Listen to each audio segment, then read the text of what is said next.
And there we go. All right, guys. Apologies about the delay. Technical difficulties, aka Google. I had to basically just restart stream. Easy fix, but pain in the ass.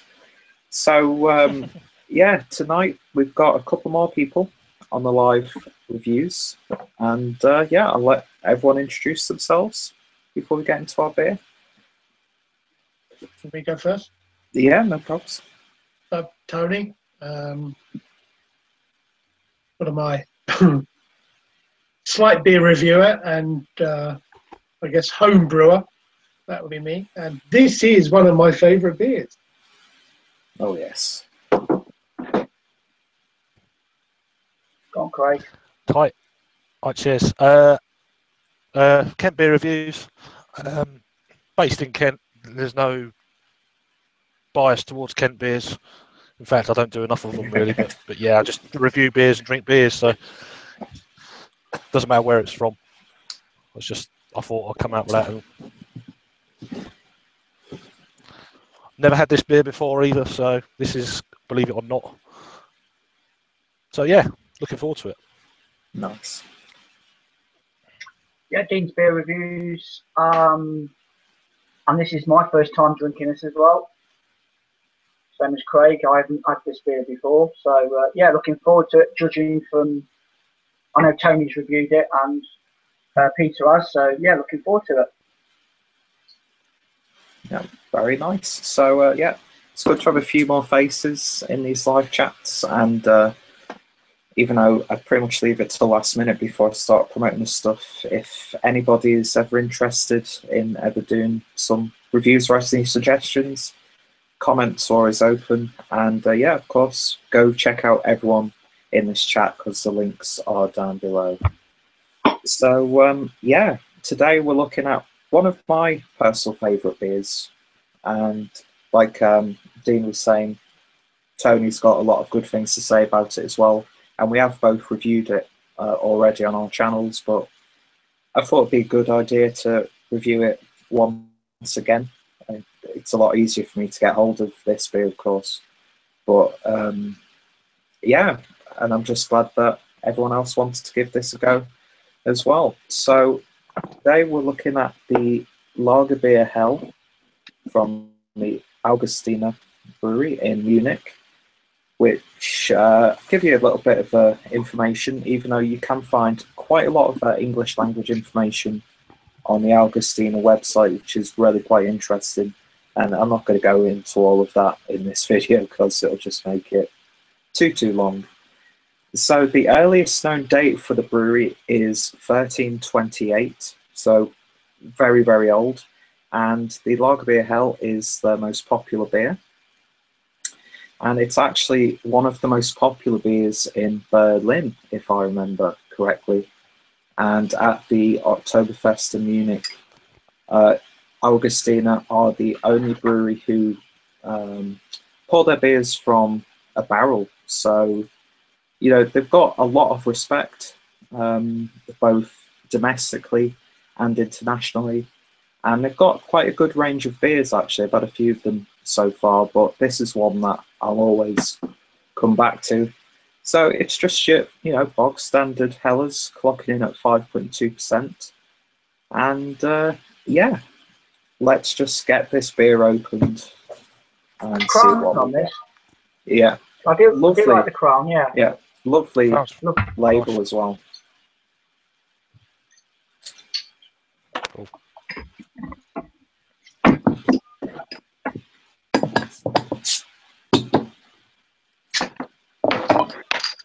Gonna smoke? I wish I had a proper glassware for this.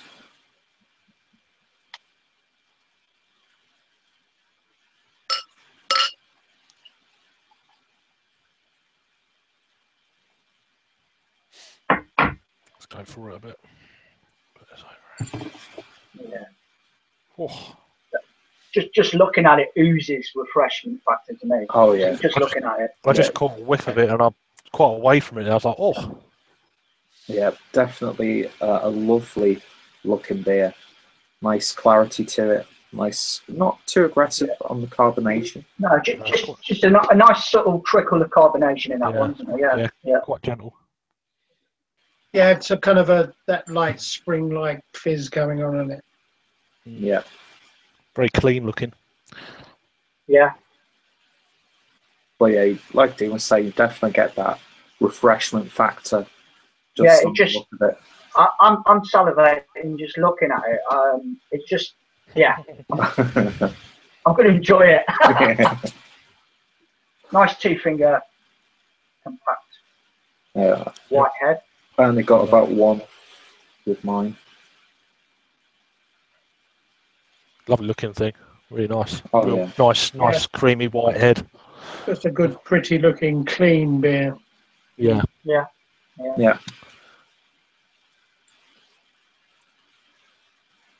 So yeah, let's see what we get on the aroma, if don't spill it everywhere. Nice.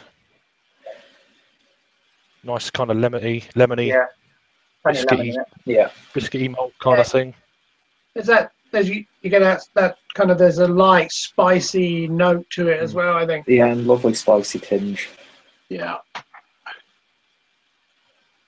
Ooh. It's like, it's not quite pepper, but it's kind of, there's a little bit of something there. Yeah, white pepper. Yeah.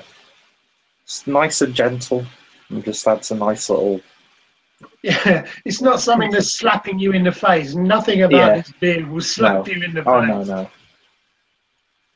I mean, you have to really get in there to pull all those flavours out. But this has been out the fridge for about 10, 20 minutes, so it's still quite cold. Same as mine, yeah. But you still get a lot on the nose, actually. Yeah. Quite a lot. It's not being masked at all by this being chilled. Really beautiful aroma. Yeah, and these sorts of beers, I'll go into it more when I look at the ratings on the big free websites. But if you give someone put a blindfold on and give them that, and it'll definitely be something that breaks away from what the stigma of lagers is. Yeah, there's that kind of a benchmark. This for me is like, I don't know why people would drink low level beers when you can get this. Just the smell, the aroma is like, it's this inviting, isn't going to taste bad. You just go, this is not going to taste bad. It's just so nice and gentle, but still very flavoursome at the same time. It smells beautiful. Even a decent lacing as well. Yeah. It still hangs around. Yeah. Mostly they'd all gone by now. Yeah. Oh yeah. That's right. Even that carbonation would have died down a lot in some beers. It just continues. Just continues at that same steady level. Yeah. It's quality. Quality written all over it. Yeah, written all over it. You can just see it. I'm dribbling. Yeah, let's go in. Cheers, guys. Cheers. Frost indeed. Oh yes. Instant thirst quencher. Yeah. You can't just take one small swig either. You just find yourself big goof. This is a chugging beer for sure, isn't it? I've done about half of that. What's left in the top of the glass in one go? So I was like,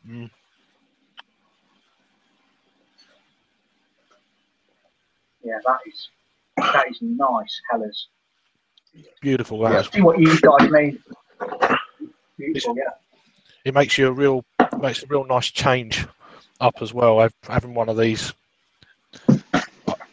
beers every now and again. It just really hits the spot. I mean, I imagine this in the summer. Oh yeah. And a barbecue beer. Oh, how many of them could you do? Yeah. You see that at 5.2. You're thinking, well, you don't know that's 5.2. No, not at all. No, that's quality. It's simple, but yeah, effective. Great at the same time. Yeah. Yeah. They're clearly doing that right, and yet so many people do this wrong. Oh yeah. Yeah. They've been doing it a long time as well, so they, you know. Nice lemony mouthfeel to it. Oh yeah. Beautifully carbonated. Beautiful. Yeah. And it's just sliced down a tree. Glorious stuff. Yeah, and you even get a really nice, subtle, slightly spicy hop character in there as well. Yeah. That white pepper is definitely coming through more. I'm drinking it. Oh yeah. Yeah, it just tickles the back of the palate, doesn't it? That white peppery. Yeah. Just there, just on the back, like you say. It's just. It keeps you going back. That little bit more, isn't it? Yeah. Yeah. You're getting those noble hops that are coming through. It's everything about that is traditional. Oh yeah. Because I don't think the recipe's been messed with too many times, aside from like the obvious when it has to be modernized.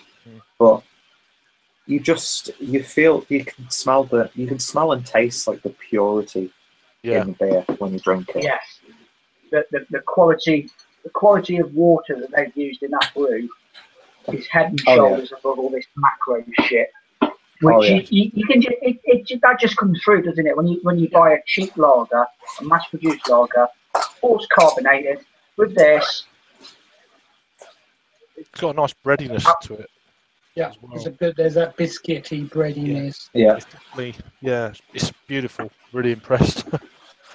I'm glad I got a couple of bottles. Oh yeah. I mean, this is just, it's one of those beers that, there are beers where you could spend like half an hour, so much longer, like picking out each individual aspect and stuff. But you come across a beer like this, and it's so simple.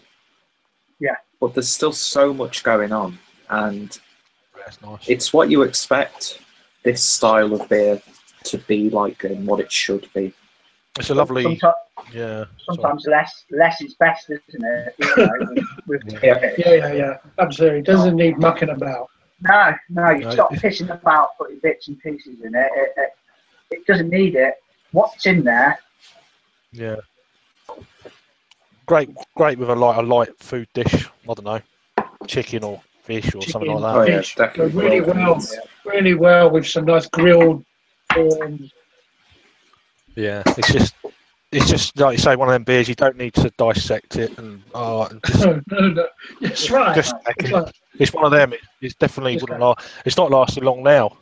In the summer, it probably already be gone. I reckon. No, you've got to gulp this stuff down. Oh, definitely going to be on more. Yeah, 3 or 4 of these with no problem at all. Yeah, no, it's good stuff. Yeah, and it's like one of those perfect like sociable beers as well. And you've got friends round, or you've got family round, and you just. I reckon my lager mates would probably like this. Yeah. Yeah.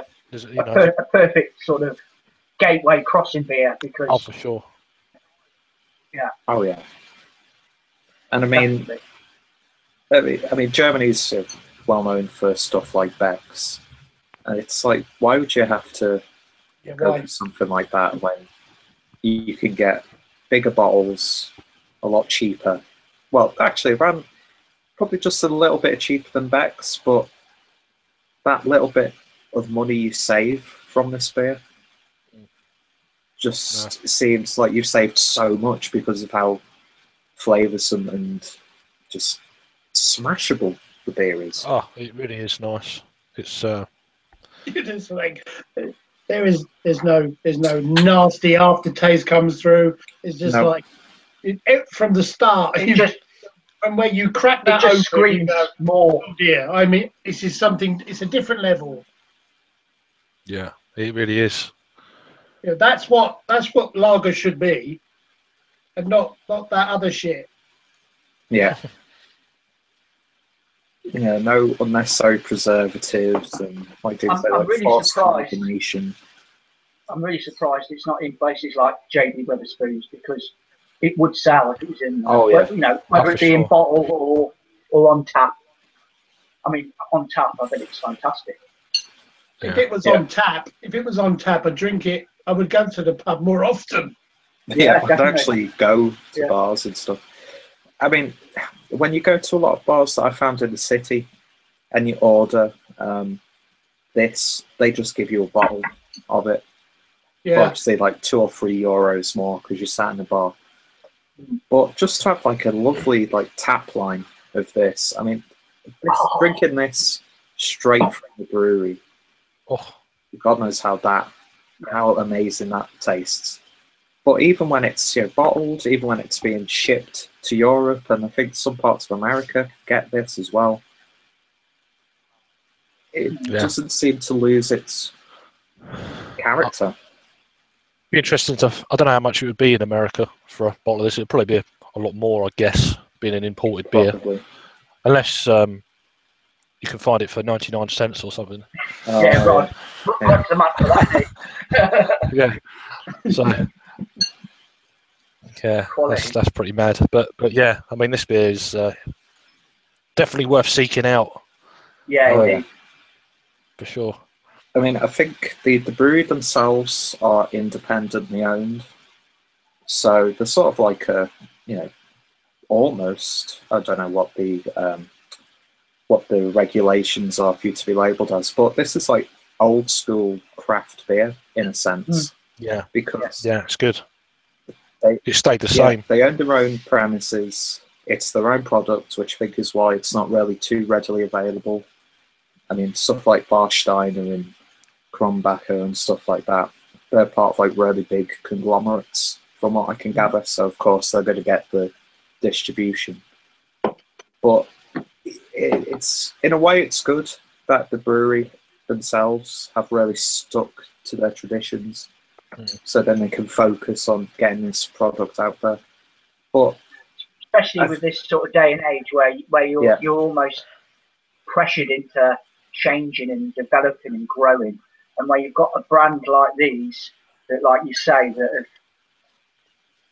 have thought, right, we're not messing, we're keeping it as it is. That in this day and age is a bit of a gamble, but I think it's paid off for them. Oh yeah. Regard to down pressure, things, people want something different all the time, don't they, and all that. Yeah. Cool.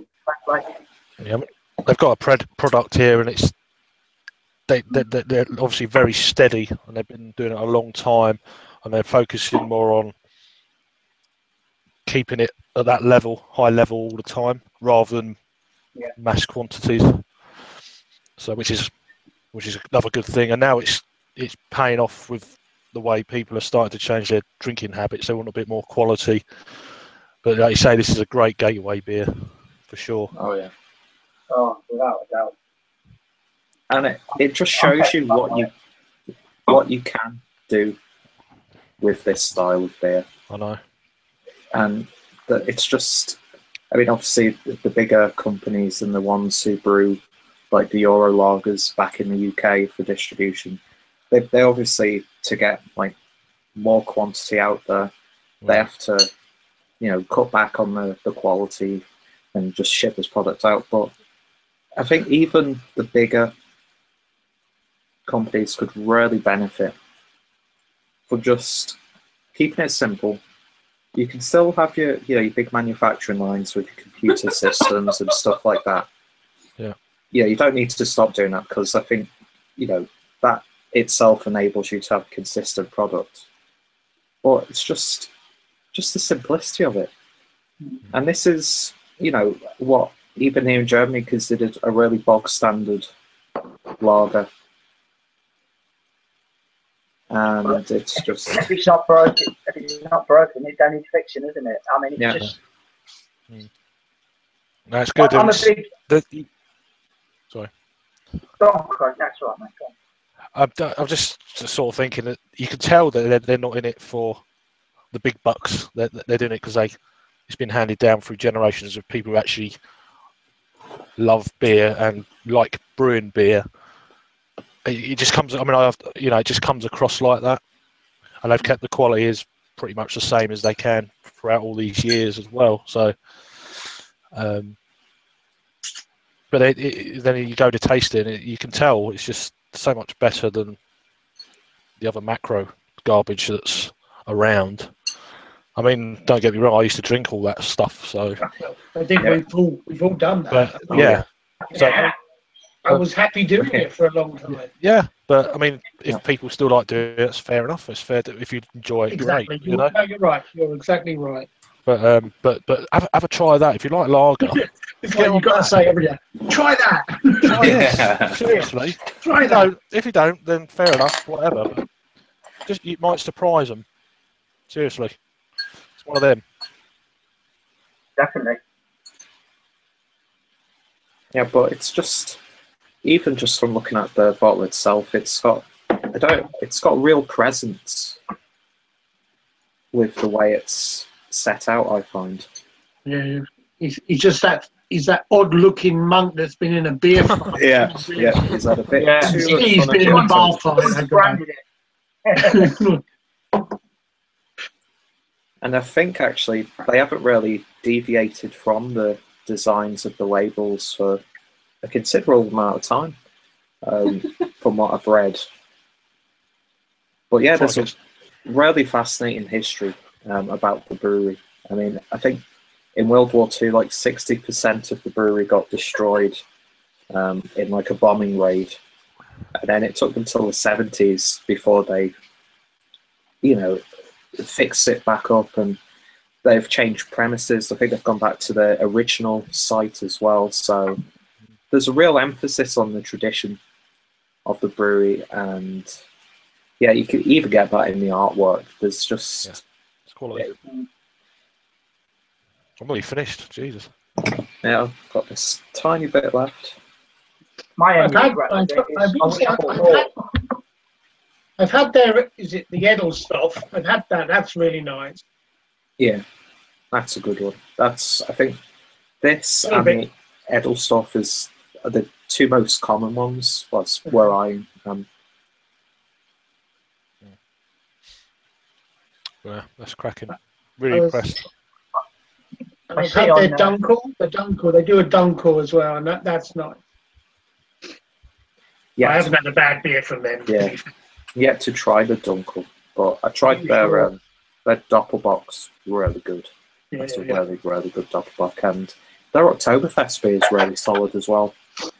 I mean, Oktoberfest beers, I find they're tasty if you like the style, but they're not too dissimilar to stuff that they brew all year round.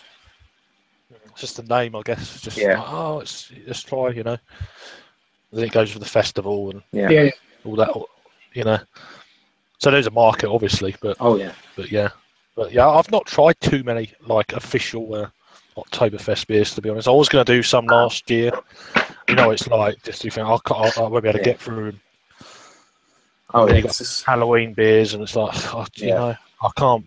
There's other stuff I want to drink as well, and it's just you can't do everything. Especially when it doesn't really change from beer to beer. Yeah. So you find yourself with minor tweaks and changes, essentially drinking the same beer. But in terms of like Heller's beers here in Germany, I can't think of too many that. I mean, there are loads that I'd happily, pick up and drink 3 or 4 bottles of at a time. But this is the one that I'll always go to. And,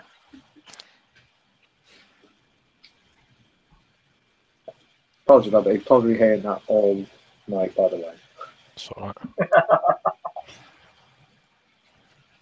I see the usual listing on rate beer, isn't it? From this beer. The scores are pretty. Well, I'll quickly go over the scores on the websites, and I'll actually, because I did a little bit of research because I'm just interested to see what like the best rated beers of this style were on all the websites. So on Rate Beer, this gets a 42 overall, but it gets a 90 in style, which that makes sense. I don't understand that. Beer Advocate is a lot more realistic. Yeah. they gave it 92 overall, and the Bros gave it 95. Bros. And yeah, I don't know who I think that's the people who own the website, because you get the... Yeah, they were the guys that I think started it all off. Okay. Right. And then Untapped has it at 3.68 out of 5 on average. A lot more ratings on there, though. Jeez. Oh, yeah. I mean, that's mental, isn't it? That's a lot. 26,000. 26,219. Yeah, it's absolutely incredible how many times this beer has been checked in on the usual websites. But Untapped seems to get a lot more check-ins, obviously, because it's a social media-based app. Yeah. So it's more of a modern-day thing, but you'll get them. You can make your own mind up on it, see what you think of it, but it's one of them. But that's a big score for that amount of check-ins. Oh, yeah. So I think that speaks volumes, really, because Rate Beer seems to be quite, not anonymous, but like Craig said, it's not really a social media platform, really. But yeah, I'm glad to see that, you know, there are at least 2 of the 3 websites that people cite that actually do give it a reasonable score. And I think we've talked about this many times in different groups and with different people, just how shit lagers get treated on places like Rate Beer. I've been drinking a lot of them, obviously being away, so I get to try. It gives me a chance to try some lagers. So I don't. Some of them are really. I'm getting more into them again after an absence, probably of, I don't know, 10 years. I'm starting to obviously, you know, it's like reviewing beers. You think, oh, let's try one and see where my palate's at, you know, because it's just, my palate's just hop infested, you know. So it's just kind of, it's nice to go back and think, oh, that's shit, or that's okay, you know. Sometimes they surprise you, but this one, yeah. We kind of knew it was going to be good. Oh yeah. Don't know about you, Dean. I thought it was going to be good, but yeah. Yeah, definitely. I'm impressed by it. Yeah, it's one of them beers that. Yeah, it's cool. This is a beer I do order a lot of beer from Beers of Europe, but that's where I get my German beer, and I always order this. Whenever I do an order, this is always on my list. How many bottles do you? How many bottles do you generally? I get 6. I'll get 6 in an order. In one go, yeah, cool. Yeah, and then just put them in the fridge, and then I'll just have a couple. Nice, that's good. Because you can't drink. You don't really want to drink just the one. You might as well have the 2. It's only. I think on there it's like £2.49 a bottle. It's not a bad price. Yeah, that's a good price. Good price. Yeah, it's under £2.50. Yeah, it's pretty good for the quality you're getting. It's a 500ml as well. So, yeah, I guess. And I get to reuse the bottles, so it's pretty cool. Yeah. That's right. There's that kind of rim going around. I don't know. What do we do about these here? Do we just recycle them, or I don't know? Is there any way you can send them somewhere, or I don't know? You'd think that back in the UK they'd incorporate a similar system, because they do that here in Germany. Yeah, they don't. They do it in Africa, and India. Yeah, and then we used to do it. Yeah, the old pop man that used to come around Davenport's, they used to recycle. Used to get, I don't know, fucking 3 or 4 pence a bottle. Yeah. But yeah, it's a shame. It's a shame that we don't do it, because you've paid for the bottle, haven't you? So it's kind of, you get like 10p back or something, you know? Yeah. They do that in the States. It's even like the councils. I mean, Oxfordshire Council, they don't recycle glass. Council, which is next door, do. It just doesn't make fucking sense, because a lot of us use glass, don't we? You know, if you buy your products, quite a lot of it comes in glass. And why it's not recycled beats me. Certain counties that just don't participate in it. Yeah, I mean, we recycle down this way, but it's kind of.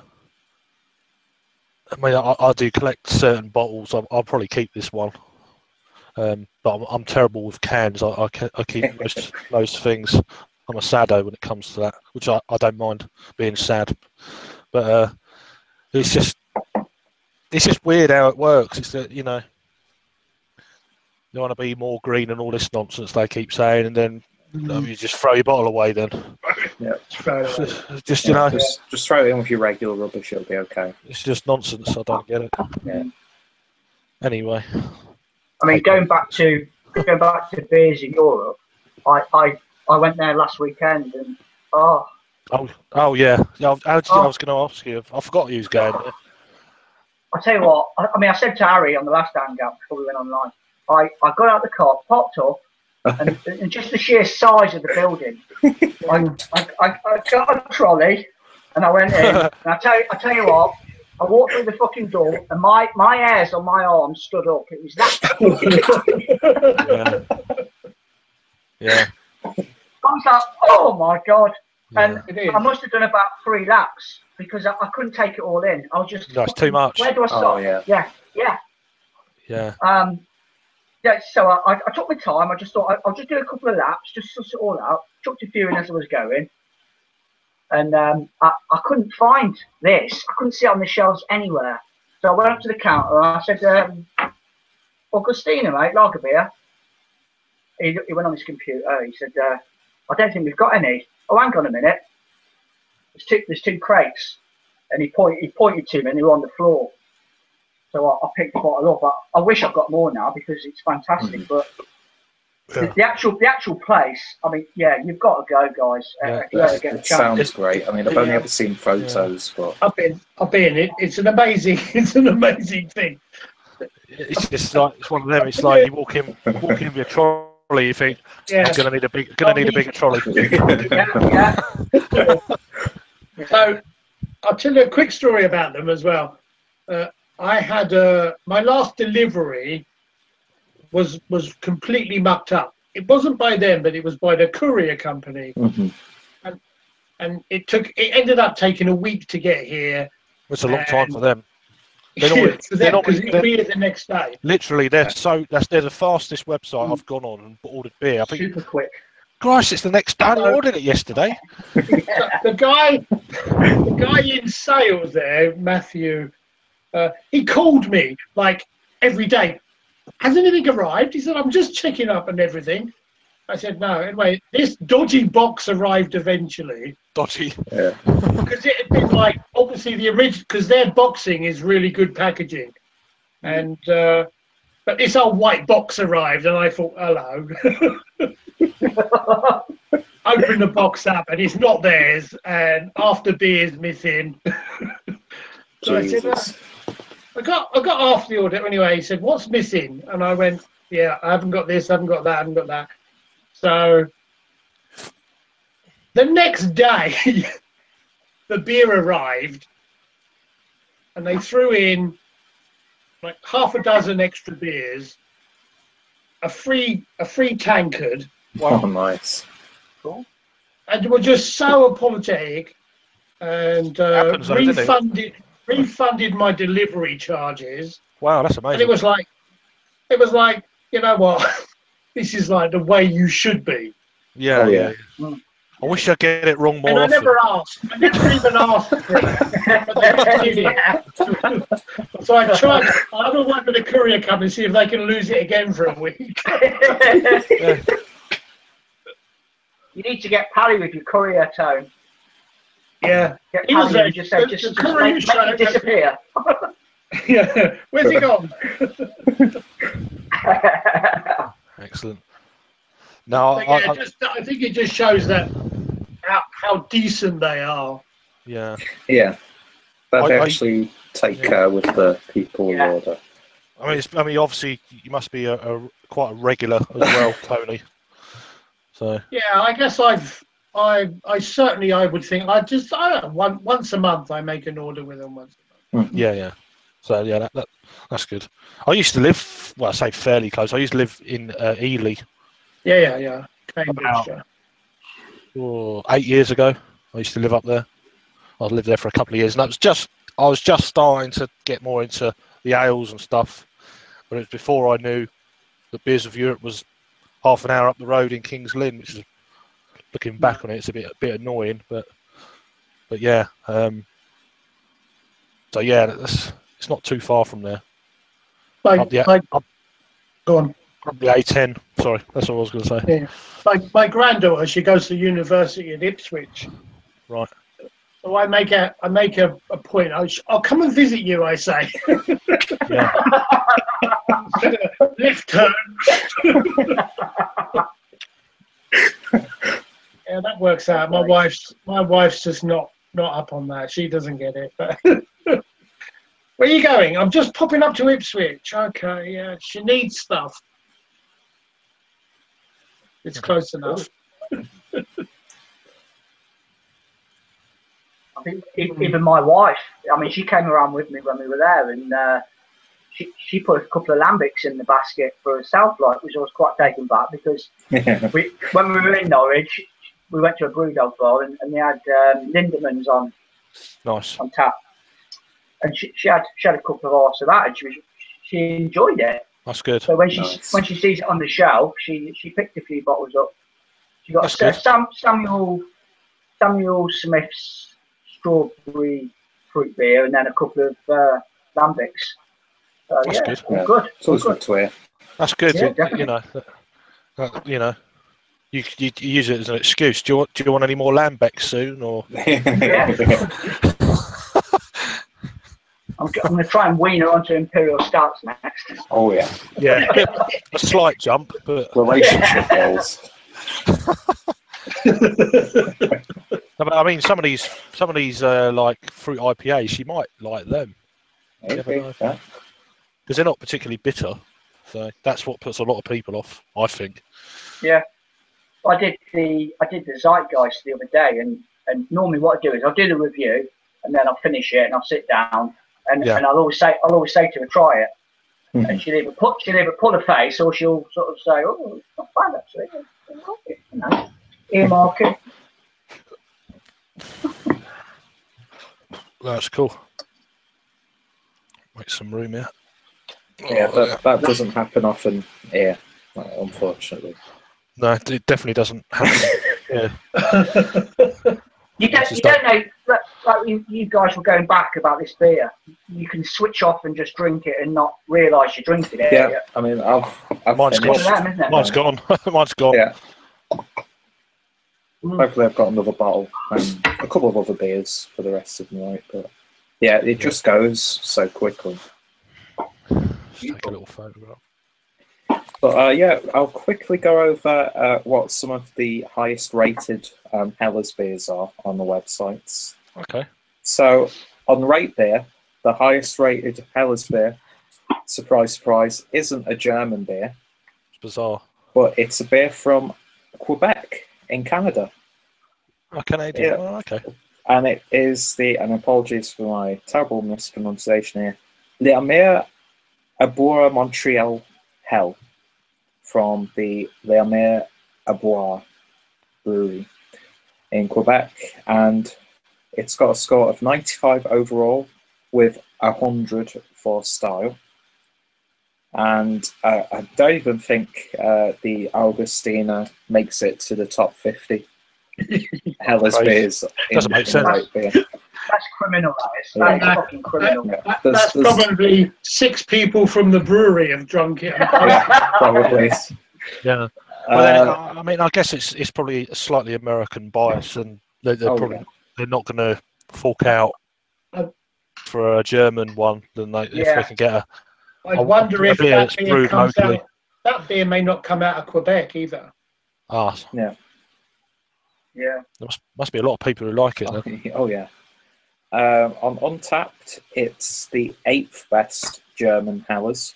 Oh wow. With Das Heller from Tillman's Biera being the best, which they're like a craft brewer. I think I've had the brown ale. It's a German beer, though. Yeah, that was German beer. It's in Germany. Yeah. So it gives you more of a, because obviously that Untapped's more of a global kind of thing. Yeah.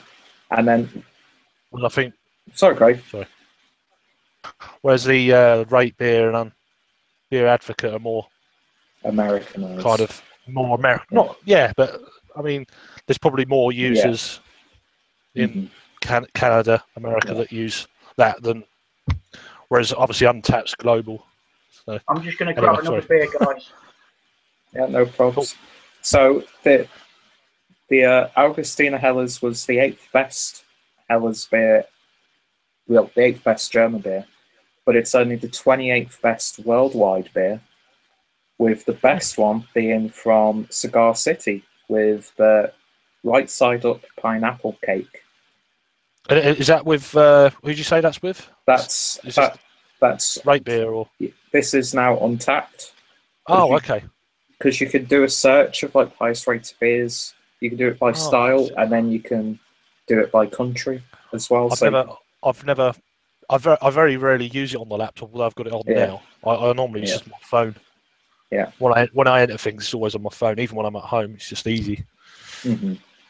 But yeah, the best Helles beer worldwide is from Cigar City Brewing, which is surprising. Well, not. Yeah, Tampa, Florida. Actually. Yeah, they do a lot of German styles in America. And then on Beer Advocate, the Augustiner Hell is the 17th best Munich style Helles, with Weinstefaner's original Helles being the best. So at least, there's a German beer that's at the top of one list for its style. That's cool. Yeah. So, it still makes lists. So there are still a lot of people who do enjoy it, but I could think of many lagers that I would pick this over any day. Well, if I saw this, it would be it for sure. Oh yeah, pretty impressive. So that's good. Yeah, got another one in the fridge. Yeah, sitting down in the fridge. That turned up the other day, so yeah, it's really good. Yep. So I found mine on Beer Hawk. I've got mine from Beer Hawk. It's a little bit more than. Nice. How much did you get it on Beer Hawk? It was a bit more than Beers of Europe. I got it. It was $2.99, but hey ho. It's still not a bad price. Yeah, it's just I'm not bothered by.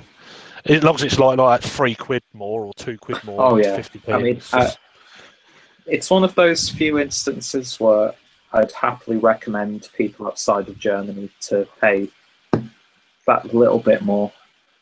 Yeah, that's it. I mean, I just wanted to try. I thought I'm going to do one for this group review, and then maybe a month or so down the line do a review. Mm-hmm. So see if I remember anything from it. But I just want to get more into trying to try different brewery stuff rather than the same old. Although I do find that I've got a few beers recently, and it's like same breweries all the time. Yeah, I get like that. I can't help it though. It's just because I know that they're good breweries and they make some good stuff, and I want to try it. So yeah, it's hard not to though. Yeah, it was like when I did my beer jum order. I primarily did it to get the Lorelei to have on the birthday. Yeah.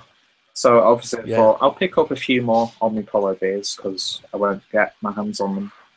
And then of course I had to pick up a 2-old beer, even though I could get them here, just because I really enjoy the brewery. And yeah, I do find myself, even when I've got all of this range, I'll always find myself picking some beers from breweries that I already know and like. Yeah, I've got a handful of breweries in the UK where I just, whenever I order something, it always includes a few of these breweries. Yeah. It's just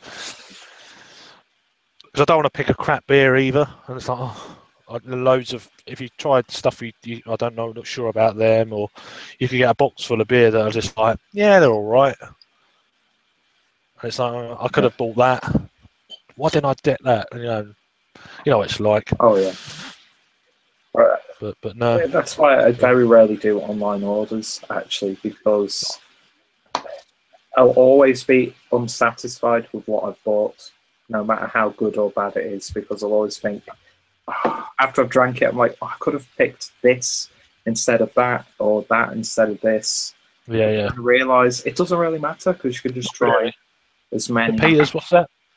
Yeah, St. Peter's Old Style Porter. Ah, cool. Oh, nice. I don't think I've actually had a St. Peter's beer yet. Yeah, it's not bad. Mouthfeel thin. When I first started to homebrew, I had a St. Peter's, one of their kit. Very malty offering. Mm. I drank this. I was drinking that last night. Can't quite see. Oh, all right. Before. It's the only Trappist bock. It's Dutch. Yeah, I've not seen that. Ah, okay. Yeah, Dutch one. Yeah, I've had a few of their range. I like the super blonde. beer. Really nice. That was a super beer. What's the ABV on that? Nice. Very, very kind of chocolatey, very sweet. But for a bock, I mean, it was really nice. Better than I was expecting. Right. What are you on, Peter? I'm gonna go get another bottle of, my last bottle of the Helles, and then I've got I've got two local beers that I just thought I'd pick up and drink casually, because I'm trying to break that habit. Nice. Break that habit of buying beers just to do reviews of them. And I don't know, I've stopped, well, not stopped, but I'm finding myself just buying beers to review and not actually just buying beers to just sit back, relax, and enjoy them. Yeah, sure. Yeah. I know what you mean. Go-to beers. Yeah. I would have been quite happy just to sit back and chat to you guys and just drink them Hellers all night. Yeah, I'd happily do a session on this. It's definitely one of them beers that, if I'd have bought 6, I'd be like, I'm drinking them tonight. You probably would have. Yeah, you probably would drink a very good sociable beer. That. Oh yeah. It's like I was. I think I said this to Dean on one of our previous reviews when we were talking about beers to do in the future, and I was telling him, you'll always see in the supermarkets, like, people, young, old, doesn't matter. You'll always see, like, people buying crates of this, because it's just one of those. It's not like one of those snobby beers, even though it's so highly regarded. It's not like people in Germany are like elitist or try and show off by drinking this beer. It's just a casual, everyday beer. Pick up a crate of it for like €12. I suppose. How many in a crate do you get? You get. Yeah, it's probably 12 or 12 or 16, I think. Wow, that's amazing. Are they what? Not 500 mils. They're a smaller bottle size, or no? They're 500 mils. 12 of them for €12. It's 12, about 12 to 14 euros. It's like that's the standard bottle. Yeah. That's a steal. Wow, that's amazing. Yeah, and that's just for people who just want to have a good beer to kick back with. They're not really into the whole craft or beer tasting scene. It's just one of those. It's like Paulana, Beck's. That's sort of miracle, isn't it? Because that's like the same sort of style. Well, it's a Pilsner, but groups of Czech lads all together in a pub, just having a few Pilsners and chilling out. Same thing, I suppose, in Germany would apply to that beer. Just a get-together drink, isn't it? Yeah. And what would you? Beer, I think. I was going to say, what would everyone give a rating? Or I know you don't do ratings, Dean, but to me, this is, for what it is and for its style and what it actually achieves, it's to me, this is the perfect like poster child for a lager. So it's, you know, some people might scoff at this, but to me, that's like a 10 out of 10 beer, because I've probably drank that beer more than any other beer just in the last few years than even when I was drinking lagers when I was a teenager. It's just, I mean, in the style for me, it's a 10, but as an actual proper rating for me, it'd be an 8. Yeah, it's fair enough. Yeah, I'm pretty much in line. Yeah, like you, Craig. I'd probably give it a 10 for its style. Yeah. Maybe give it a 9. I'd probably go one above. Yeah. I'd probably give it a 10 out of 10. If I could get it for the price that you probably could, Peter. Oh, yeah. Well, yeah. It'd be a 10 out of 10. Comes into my 10 out of 10 all day long. Yeah. Yeah, I mean, I'm pretty in line with, is it Beer Advocate? Yeah, Beer Advocate 92, so I'm around about that. Yeah, yeah. You pay for What yours, about you, Craig? Tony? $2.99, sorry.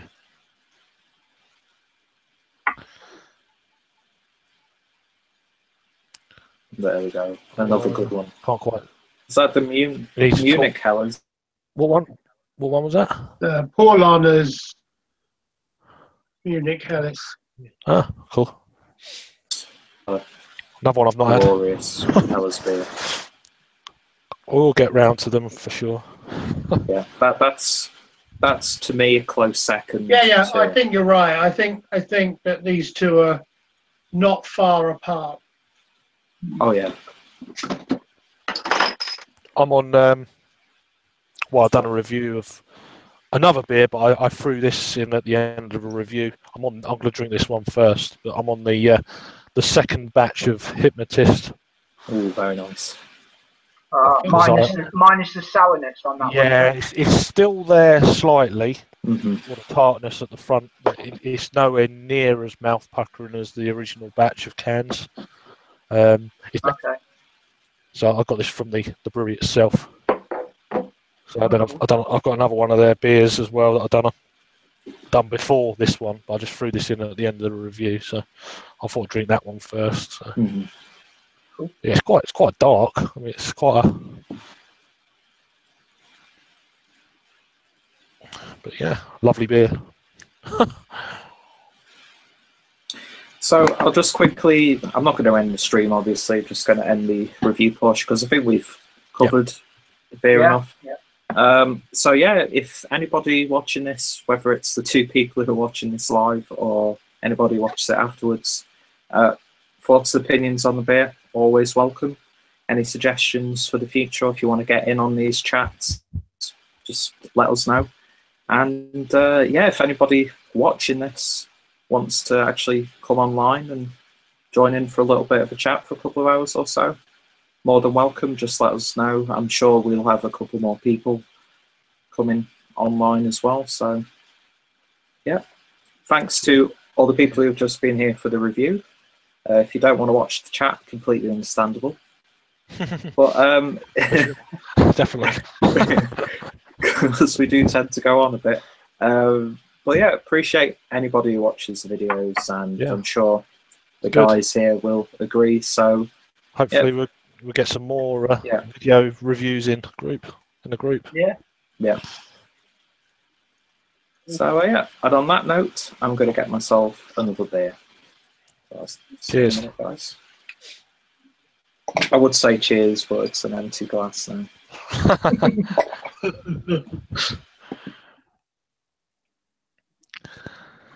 Yeah, I quite like this idea of a group of us getting together and reviewing one beer. It's difficult because it would have been nice if James could get this beer in Sweden. Apparently, I don't know if beers of Europe, do they ship to Sweden or not? I don't know if they do. I don't think they do. Yeah, not sure actually on that one. We'll just check. That's my only kind of thing. I mean, I don't know what the postage would be either. It might be a lot more than it will be a lot more than what we get here. But they've got a massive selection of stuff. So it's fucking mind blowing. Yeah, I've seen photos. I wouldn't say it's like going into a proper full-on craft bottle shop. They have got like Macalla and Rogue and to all North now. I think it's more just decent quality beer. Yeah. I mean, they really go to town with their Belgian lineup, and their German selection is phenomenal. And they've got some really decent, good local and sort of nationwide real ales on the shelves. Oh yeah, it's probably one of the first website shops that I've really first looked at. Yeah.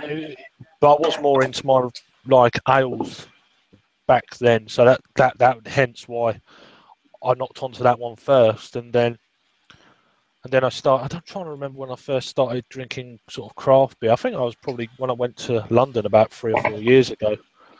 No, it's probably longer than that. It's probably 4 or 5. When Beavertown first started, I went to the bottle shop in Canterbury, and I was drinking like I think all their bottles from Beavertown in bottles before they were canning, and I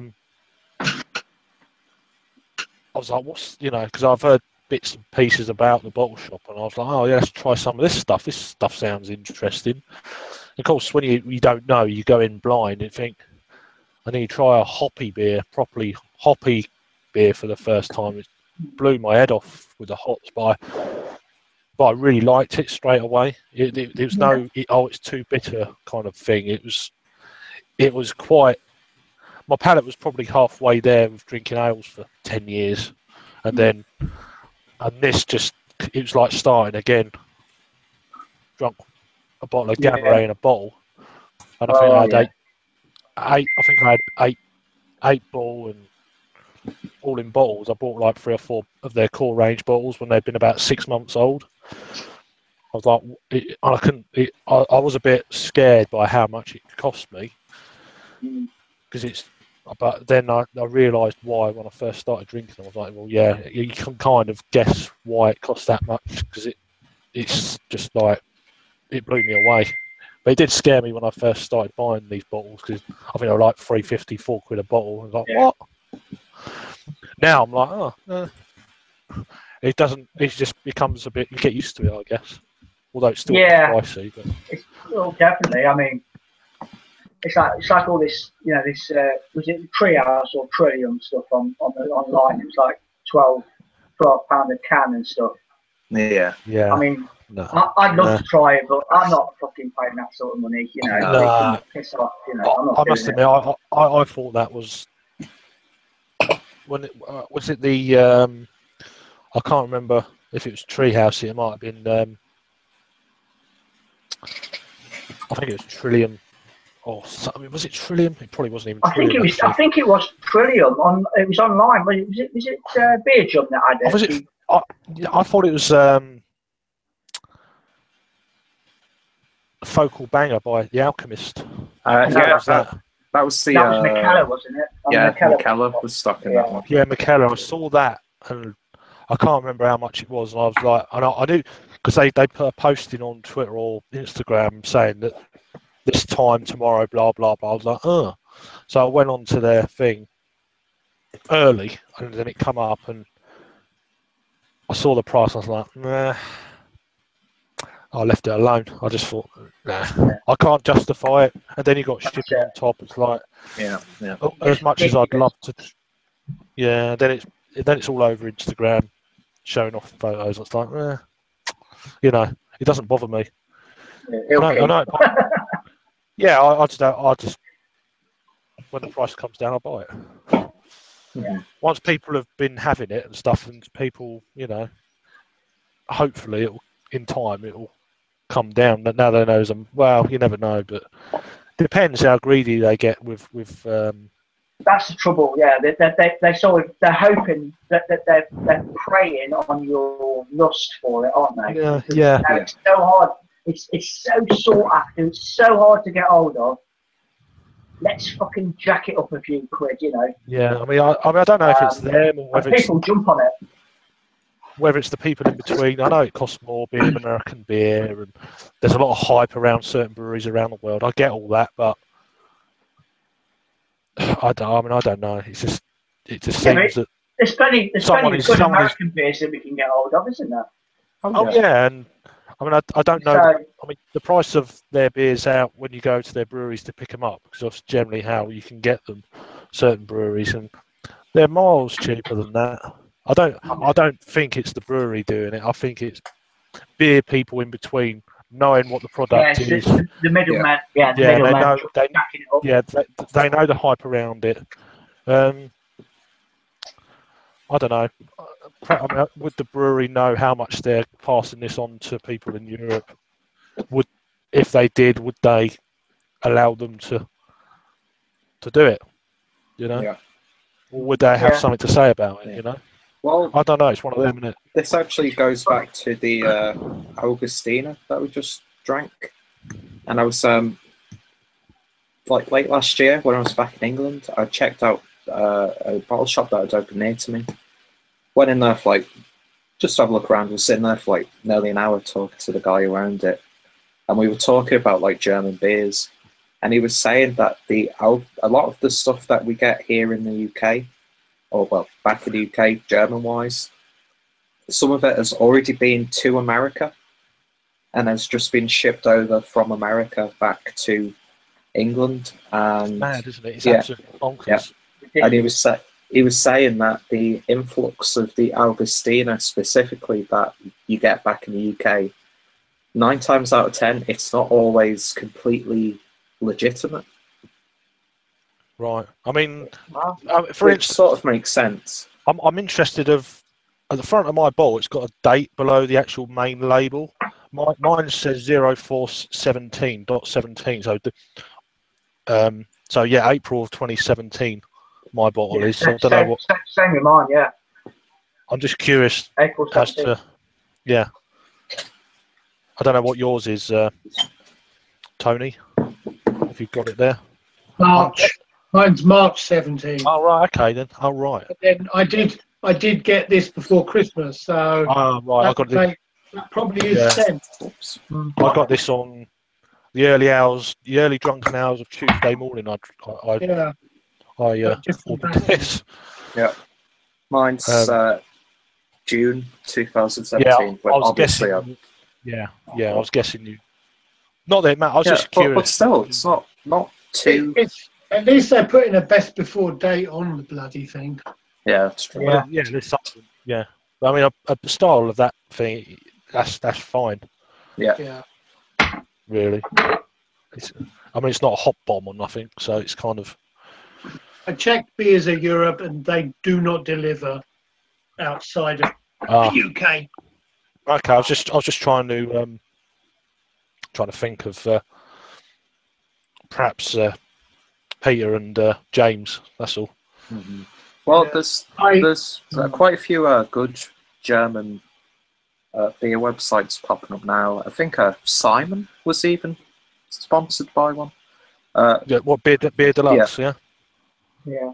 But I think they've fallen out of favour with a lot of people because they've started I think it's them. They've started like something like a Kickstarter sort of thing. I think one of the main guys who, I don't know if he founded it or was one of the big cheeses of that website shop or whatever it is. I think he left the company and he was very pally with Simon. Okay. This is what I remember Simon saying on one of his hangouts. I don't know where it was. I think it was on Periscope. And I think that because I think someone asked that question, you don't get many beers from Beer Deluxe anymore. And I think he mentioned that one of the guys he was really pally with, and I think he left, and then it died after that. Yeah, but they have a good range, but I find the prices to be a bit. Yeah. Meh. There's a fantastic one. Go on. No, there's a great one in France, but they don't currently ship to the UK. I emailed them the other day saying, "What do you ship to the UK?" And like, no, because we've had problems with certain things, breakages and stuff. It's probably who they're dealing with, you know, the courier they deal with. So they stopped it. I used for my Belgian beer. I used Beer of Belgium. Right. They ship. Yeah. Of them. So I can get this from them. Excuse me. I'm just going to put the link, so because I can't pronounce it because I can't read. You know me. I'll put it in the thing. It's easier doing it this way. I'm a big fan of Beer Jump. Oh yeah. I've had a few deliveries from them, and they've been quicker on dispatch than some of the UK bottle shops. Yeah. It's fucking unbelievable. And it's about €10, I think. Yeah. For it cost me €8 for postage for Beer Jump. €9 for delivery, and that's good. It was here in 4 days. That's all right. Yeah. You order on a Sunday, Monday, or something, and you got it for the following weekend, or So, but they do West Voltarian 12. I can get that for €12 a bottle. Oof, nice.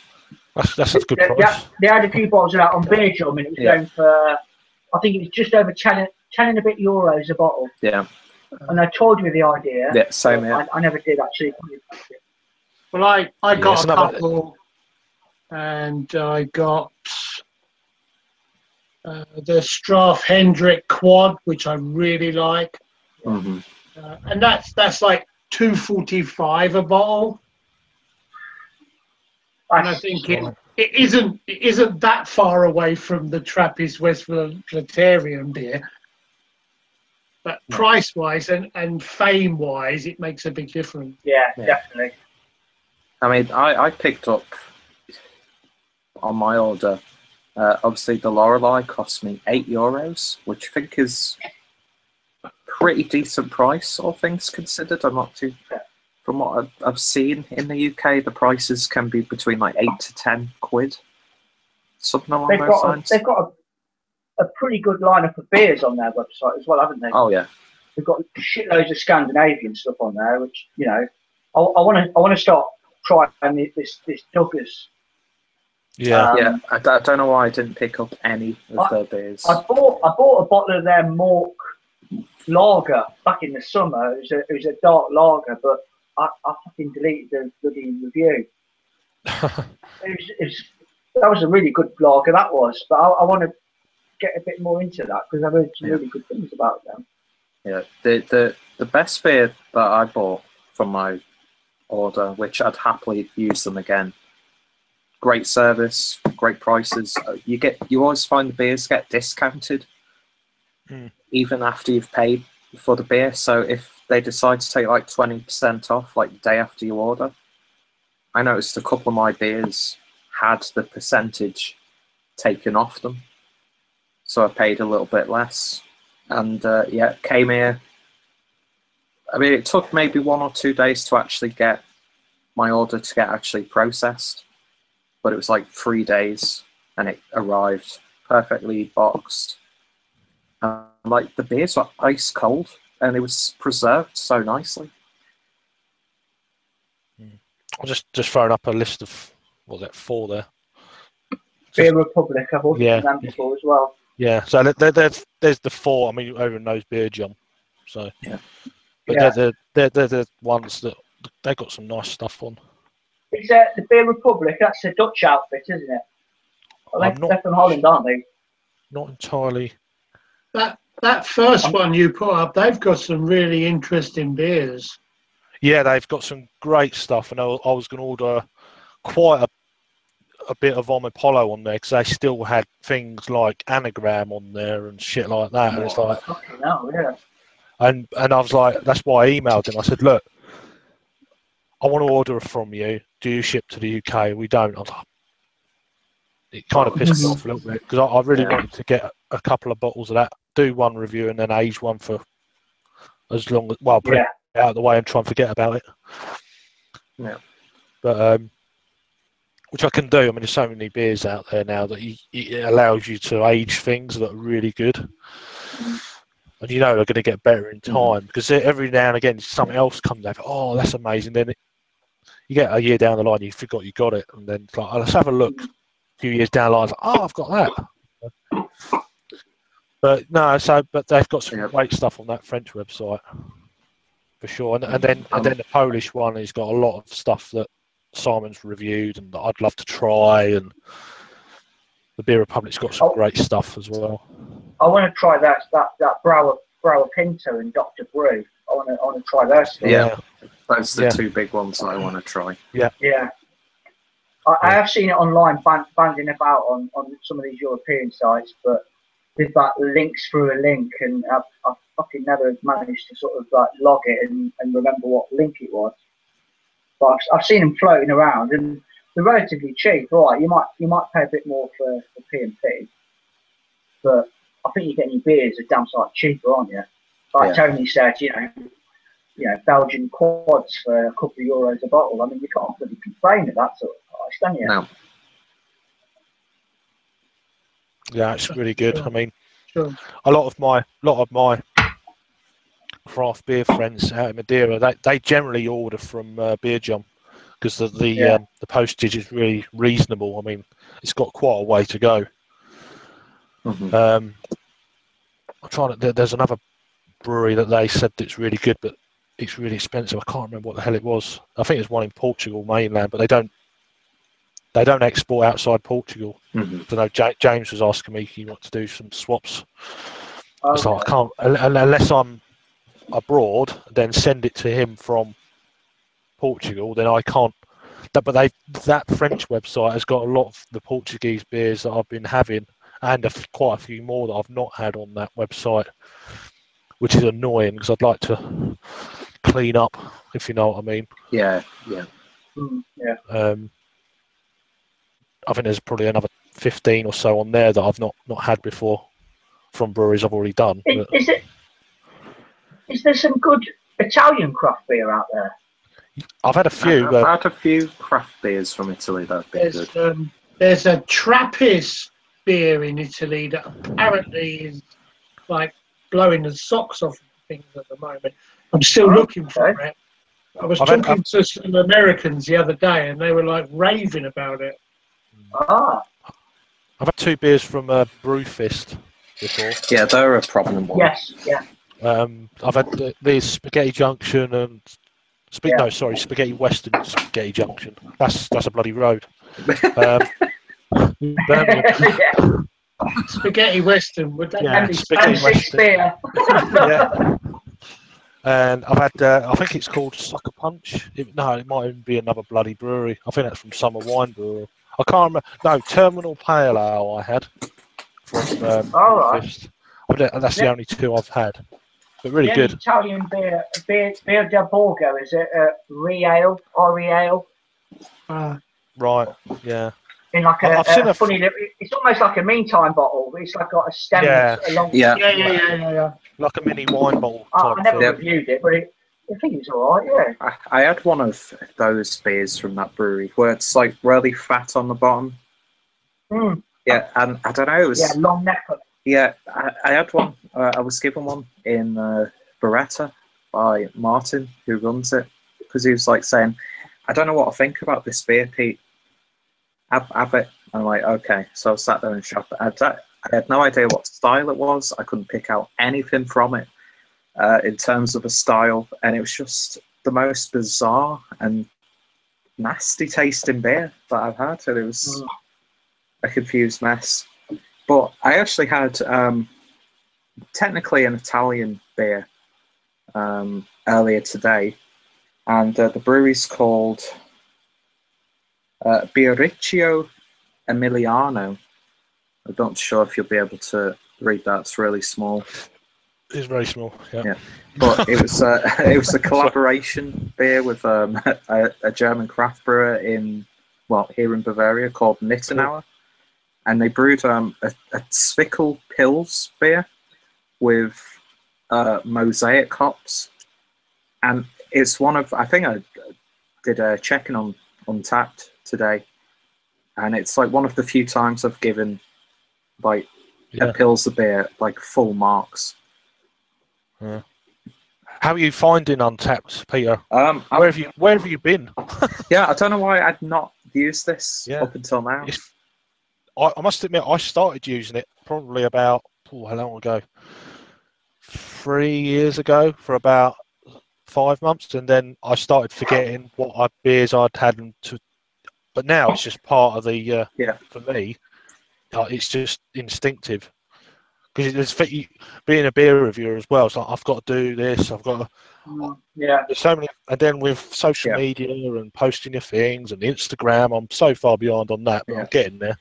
I mean, I won't lie. One of my main reasons to starting up an Untapped was to help potentially get more traffic to my YouTube channel. Right. Yeah, that's cool. Yeah, but at the same time, documenting the beers that I might not have reviewed. Yeah. Because I've got loads that I've drank just casually. Yeah. That I've never managed to do a video on. No, that's the same as me. But I mean, I'm slowly catching up on them. But it's just I started off on Untapped purely just for a kind of a record of what I've been drinking. Mm-hmm. Especially when you beard. Every now and again when I go out for a few beers, and I got to the point where I was going out and not doing it, but now I do it all the time. I'm quite unsociable with that, but that's what I used Instagram for before I started going onto YouTube. It was Instagram for me, and it was just a document to see what I've had. I find it hard to keep up with it all, though, to be honest with you, because I've got a busy life. Yeah, I tend to just stick to doing my videos on YouTube. If I remember, I'll post my video on the groups that we're in, and I'll take a picture and put it on Instagram. Everything else, I just fucking forget about. Yeah, no, it is hard. I mean, every now and again I'll get a spare time, and I'm like a couple of hours, boom, and then. It's like when I review beers, I'll do a batch in one go, and then I've got like a few days just to. I'll do one. Once I've uploaded and done all that bits, then I can edit description and links below and all that. It takes time. Just. Yeah. I like doing it. I don't mind doing it. It gives me, apart from being a carer and stuff, when I've got a bit of time, it gives me something to do. If you know what I mean. Yeah. It's a bloody good hobby. Oh yeah, it just keeps me sane. It's a hobby. A lot of people be like, "Oh, I can't be bothered." And it's like, nah, that's fair enough. Because I know what life's like. That's why I'm always appreciative of people who watch our reviews. It's just like, God, they've taken time out of their. You know what life's like. You can't breathe. And busy and this is what I like. I like this. Yeah. I like interaction on the channel. Obviously, I'd be a liar if I said I didn't. I love all the comments and stuff like that. But this is what I really dig. Yeah. Chatting to other people that like what I like, because this makes it more real. That's right. I mean, I'd rather do this than go out. To be honest with you. Yeah. Sometimes. Same here. I mean, don't get me wrong. We all like to go out every once in a while, have a few beers, and but then this is like, for me, it's more practical being home doing this rather than me being out and stuff and with my saves partner. some cab fare. Yeah, well, it kind of fits in with it fits in with my. No, you're right, man. But you're right. You are right. What you're saying is right. And it's good that so we can all sit together, although we're not there, but we all drink a beer and we all can talk about the stuff that we really are interested in. Yeah. And it's quite hard to do that if you go down a bar, because it's not going to happen so easily. Yeah. No. And if I go down with my mates, which I don't do that often, but if I do, we've got a JD Weatherspoon in Banbury, and we're going there, and they're all on the bloody Fosters and the Carlin and the Stellars. I'll have a pint of Devil's Backbone, and they'll say, "Oh, you're on that American rubbish." They just don't respect it. They don't appreciate it. And it pisses me off a bit, really, because I mean, they're my mates, but I think, why are you drinking that fucking rubbish? And you won't even entertain it. I'll put my hand out with the glass and say, just try it. Not interested. Don't want to know. Yeah. Completely put the barriers up. Don't want to know. It's too bitter. Scared. I think it's too bitter. Fucking hell. Oh, it's got flavour in it. I don't like it. It's not as bitter as you, though. That's right. But no, I mean, this is just more practical for me. Every day I do try and get out probably once every 2 or 3 weeks, something like that. Well, you've jumped on in the past, though, haven't you, when you've been in the pub? Yeah. Yeah, just for a muck around, because I generally, when I go out, if I want a half decent beer, I'm on my own. Because then I can just do what I want. I can go where I want and drink what you want. When you're with a group of people, which is okay. I go out to see my mates. It's not about the beer, but it does get quite hard work because they go where they normally go, and you just go along with it. And if I was on my own, I wouldn't go there. Mm-hmm. I'll be going to Canterbury bottle shop, or there's a couple of we've got the small macro pubs now everywhere, micro pubs everywhere around here. There's probably 12, 15 locally to me. You can go and get a real ale. There's no telly, music or anything. You just go in there for the beer itself. Yeah. But people are it's foreign to a lot of people now. Now that I've kind of had a bit of a life of leisure recently, I've been going down my local. I say local; it's still 3 miles away, but they do brunch, so I can get steak and eggs. Excellent. So at 11:30, I'm going in steak and eggs and getting like an ember pale ale, and I'm like, this is lovely. This is the life. It's like, this is a really nice beer. It's nice and it's very citrusy in the hop department. It's just a nice beer, and they do a nice steak with some eggs on it, and I'm thinking, what's better than that? Sounds good to me, mate. Sounds good to me. I'll do that on my own. I'm quite happy going there with a newspaper, sit down, and just chill out for an hour or so and go. Nice. I do drink a lot better when it's just me, to be honest. I do. I mean, for sure. The bar that opened up from the guys who own the bottle shop, I've still not gone round there yet because I've really felt no real. Because it's there, I know it'll always be there, so I can go whenever.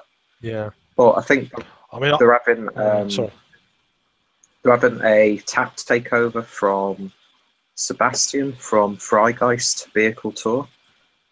So I think I'll definitely be going to that because some of the beers that he brews just fucking insane. Like that Room 101 beer that I posted a while back with like the eucalyptus and oh yes, I remember you doing that one now. Yeah, and it was like very herbal, wasn't it? Yeah. I'm not sure when the review's going up. Probably towards March. But I just love. I mean, it doesn't work all the time. Brewers like that, they'll brew a beer, and it's just like, what the fuck is this monstrosity? But at least you could appreciate the experimental side. So I think that'll probably be the only reason why I'll make the trip to the actual bar.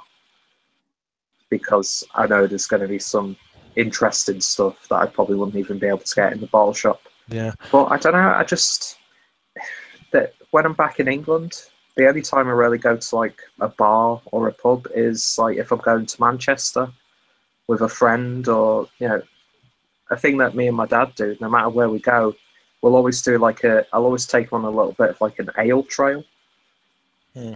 And he'll actually try like some interesting stuff. Like he's always coming up with the decision, should we go to Brewdog? And I'm like, did you need to ask that? Let's go. Yeah. And is that actually a question? Yeah. It's like a feeding answer. Everybody should go. Yeah. Oh yeah, for sure. But now when I love my friends to bits, they know they are. But I do worry that when I go out with them that I'm wasting my liver on shit beer. Yeah, there's nothing worse than that. So, and that does worry me quite a lot. When I could waste it on really good stuff. Yeah, you know? yeah. Kill yourself with pleasure, not pain. Yeah. Howdy doody. You right, Jordan? Hi, Jordan. How's it going? All good. How about yourself, my friend? Great, great. 2 p.m. over here, so just finished Nice. watching a hockey game, pouring the latest homebrew I've got going, and yeah, having a great time. About to cook up some supper, cassoulet pepe. Very nice. What's your latest homebrew?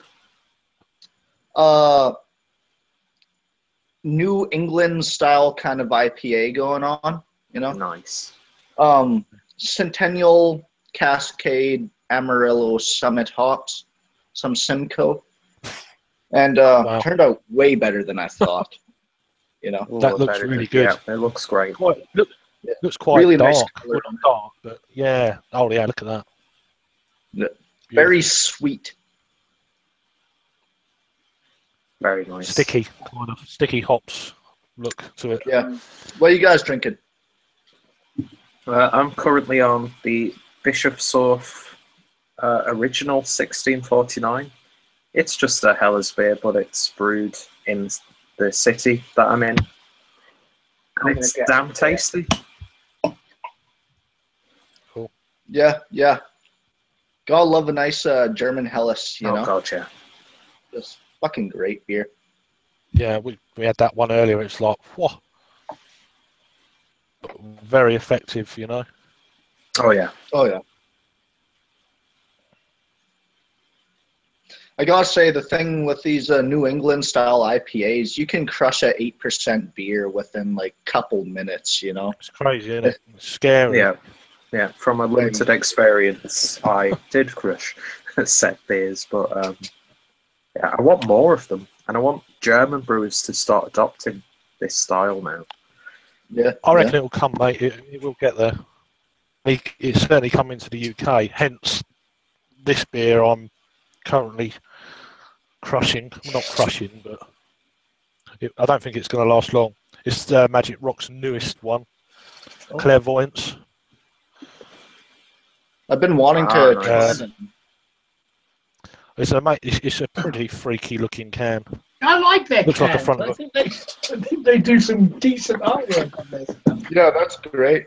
That looks a lot like some of the West Coast IPAs out here in North America. Yeah. Really nice Yeah, artwork. this is 7%. It doesn't actually mention who the artwork's by. I should know really, because I really do. Like you said, Peter, the other day on one of your reviews, you want to always mention the artist involved. I think it's their like in-house artist. Yeah, I can't remember who it was, but I think because I had to make a point of looking him up when I did my double dipper review. Yeah, I watched that the other day after I'd had it, of course. Yeah. I held back on watching all these beers I'm going to be getting. It's like the other day, Simon, he done the V11, and I said, I've got to go, because he goes, what are you going for? And I told him after, and I said, oh, yeah, now he understands. I've still got them to do, but no, this is like proper orange juice in a glass. Oh, yeah. That looks stuff. That's like lemon cordial. It's crazy. That looks brilliant. It's just mad. So yeah, I mean, I got it from the brewery. I wanted to get a fresh week-old beer for a change, rather than being the last kid on the block to get it, if you know what I mean. Yeah. So for a change, I was like, yeah. Tuesday morning, I thought, yeah, I'm gonna get that.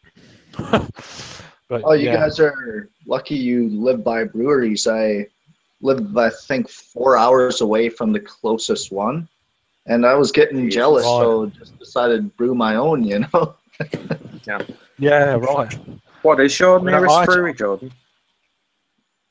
One just opened up a couple months ago, Dog Island Brew Co. in Okay. Alberta here.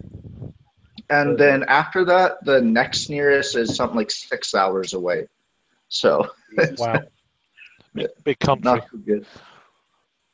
No, I mean, all of my most of the real, I mean, this beer, I ordered it online because it's up in Yorkshire, north of England. So I'm down in southeast England.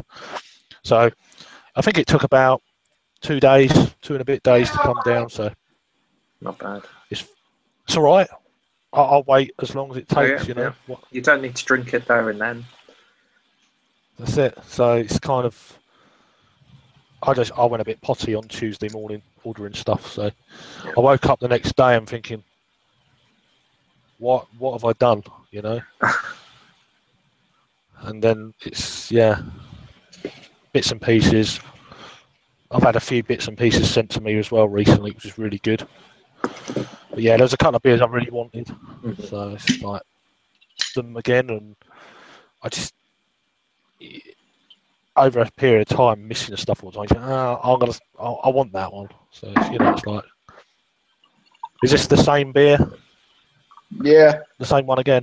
Yeah. drinking a Looks howler beautiful. Yeah, today. looks damn good. That is, I love them bottles. Wow. You can see a bit of hot particles floating around in there, so you know it's a homebrew. How long have you been homebrewing? About a year. That's good. I like Nice. to brew. I like to brew 2 or 3 batches a month. Sometimes more, sometimes less. Yeah. It's practice. You got to practice and practice and practice. I didn't going, start getting takes good years. until, yeah. Do you brew big I didn't start batches? getting good until recently. Sorry? Your batches, are you brewing big? I brew small batch. I like to brew 3-gallon batches just so Okay. it's quick turnaround and I get more experience. I think I do like 1 to 2 batch size, but I do about 3 like you do. I do like 3 a month. Mix it up. You get to try a lot more different styles, I think. Yeah, exactly. Plus, I can't drink 5. Yeah, 5 gallons. beer. I struggle, to be fair. Yeah, you almost have to give beer away if you're brewing that much. Yeah, and I'm still giving beer away. Lots of my friends who are American brewers down south are what they do is brew up beers and then supply parties with the beers, with the homebrew, and get their name out there. That's the good thing Good about plan. it. Who does that? Oh, he done it. Oh, that's good. Yeah, and that's, it's this guy makes his own beers. It's pretty fucking good, and he's supplying a party with it. Like, that is great PR, Yeah, for sure. Then people talk, and away you go. Yeah.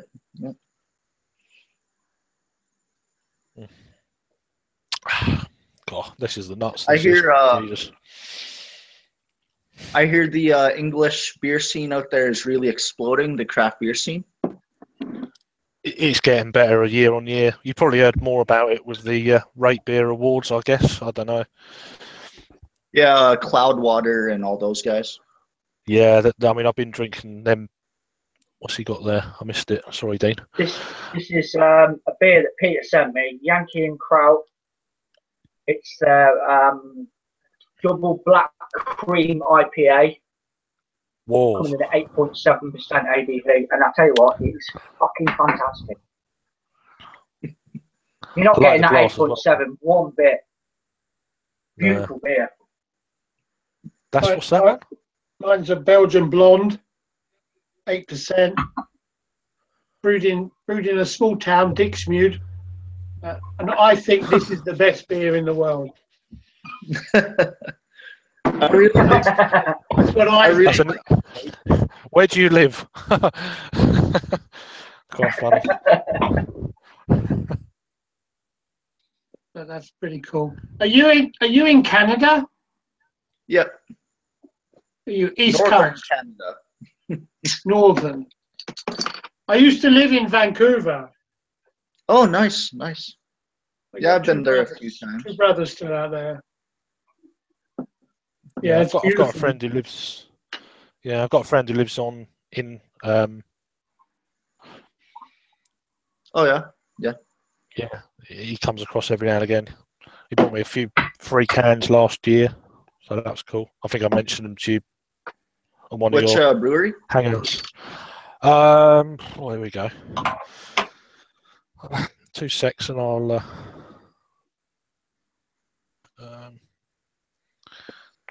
They're Ontario.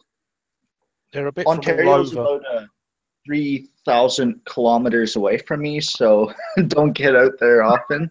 Yeah, It's a large country. I had what is it? From the Wellington Brewery, their Kickback Nice. Pale Ale, I think it is. I'm trying to remember now. Yeah, Kicking Back. Yeah, it's a Pale Ale from the Wellington Brewery. Cool. That's in Ontario. I don't even know. Oh, Central City Beers and Distillers. Their Red Racer IPA. They're That's right. good. They're right near Vancouver. There. Yep. Yeah. And then very good brewery. The Naughty Otter from I don't know how to pronounce that. Ganaloop or something. I don't know. Butchering the hell out of that.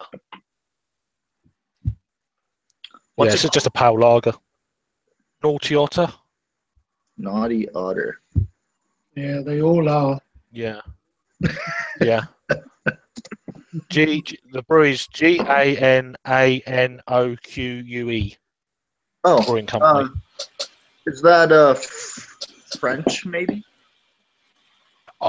It's a French-speaking, I would guess, part of Canada.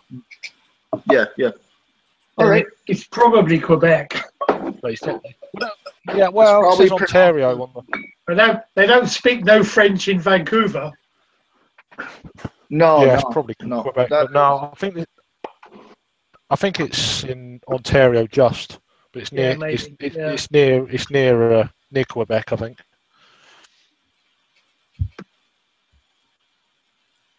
But yeah, so I've tried 3 from there, so that's cool. Vancouver's a beautiful city, eh? Oh yeah, could do everything there. Oh yeah. It's decent skiing, and then you can go out on a boat the same day, and it's just a good place. Yeah, for sure. I've just cracked open that beer that you sent me, Peter, the Yankee and Kraut. Oh, nice. I'm interested to hear what you thought about that one. Fantastic, mate. Beautiful beer. Did you do a review, Dino? I've just done one with it. Yeah. Is that a porter? No, it's a double cream black IPA. Oh right, because it's not very dark. I could only see it dark in the glass. It's a beautiful beer. It really is. Like I said, you're not getting any of that 8.7%. It's beautifully hidden, and it's right what they say. Double black cream IPA. Nice creamy element to it. It's on the taste. Beautiful. Yeah, that blew me away, that beer, when I tried it. And I think that they actually, with the Rate Beer Awards, they won the award for best new Bavarian brewery. And yeah, fantastic brewery. I don't think I've had a bad beer by them yet. Are you in Germany right now? Yeah, I'm in a little city called Regensburg, Oh. which is pretty much next to, well, it's in between Munich and Nuremberg. And then Oh, cool. Bamberg's not too far away, so I've got all of these fantastic cities surrounding me. So I'm like in beer heaven right now. I love those. Bamberg is the one with all the smoked beers, right? Yeah. Shankara. Oh, yeah. I think I like love that. Bamberg is the secret brewery of the world's. It's just like there's just breweries everywhere in Bamberg. Yeah. Oh, yeah. That's where I'd love it's to go great. there. Yeah. I love those smoked beers because if you got any vegan friends, stuff like that, and they want to experience bacon, but There don't you want go. to That'll do it. Yeah, definitely. Yeah, you bang on the money there, Oh, yeah. Jordan, with that. They And all of a use sudden they're smoky not bacon, vegan don't they? anymore. Yeah. They're not vegan anymore. Yeah. Last year I had phenomenal smoked stout from Brouwery de Molen out in Oh, yeah. Right. unbelievable. Probably the best Yeah. smoked beer I've had. That's a great brewery, that is. Yeah. My favourite smoke beer is the Schlenkerla Märzen. I just Oh, love that Yeah, beer. very good. Very good. yeah, spot on. I was thinking a while back, you know how lots of those New England IPAs could have or can have like this pineapple kind of thing going on? Mhm. I was thinking add some smoked malts to the IPA, and then it could be like a Hawaiian pizza kind of vibe. There you go. You've got to brew that, John. You've got to brew that. Yeah, that's That sounds glorious. This malt is what I use when I smoke a beer. Ranch oh malts. nice. Yeah. No, I mean If I it's don't buy German, it's done right. but Yeah. that just turns it into that bacon style beer. Yeah. Oh yeah. How much does that is it like compared to like regular like pale malts and stuff? Do you pay Yeah. a little bit extra for the round malts?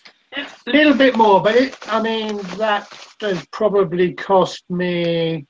It was Probably only like about €3 for that bag.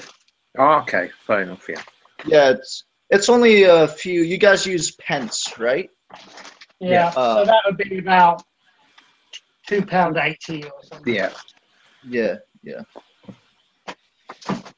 Just And you like over you don't need a lot. So Mhm. yeah. Over here, like base malts are $1.60 Canadian, and then specialty are like $2.20, for a pound. And you use such little specialty malts that it doesn't really make a difference in the overall cost.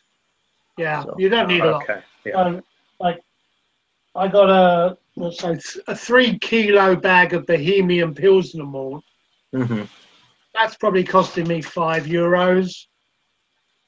And then you put 250 grams of that Rausch malt in, and then you'd give it that smoky Pilsner kind of feel. hmm So cost-wise, isn't very much, and I'm turning out like you to, let's say, 10, 12 litres of beer quite easily. Oh, nice. That's pretty good value. That is. Yeah, But yeah. That's not cost that great amount of money. Was it funny? I'm joking. No, she's Yeah, I'm joking. she's got her headphones in and she's I'm joking. nothing else. It's brilliant. It's all It's professional quite, on the it Clueless was quite Drinker channel. amusing, but It's all right, don't worry. Just my humour. I was telling her before that we could hear her, and she got a little It's all good. bit shy. That's right. I'm never shy. Fuck off. Brilliant. no, she never struck me as being shy. No, she's not. Have we had any comments, Peter? I'll just quickly check the YouTube page. because I can literally only have this window open on my computer for some reason.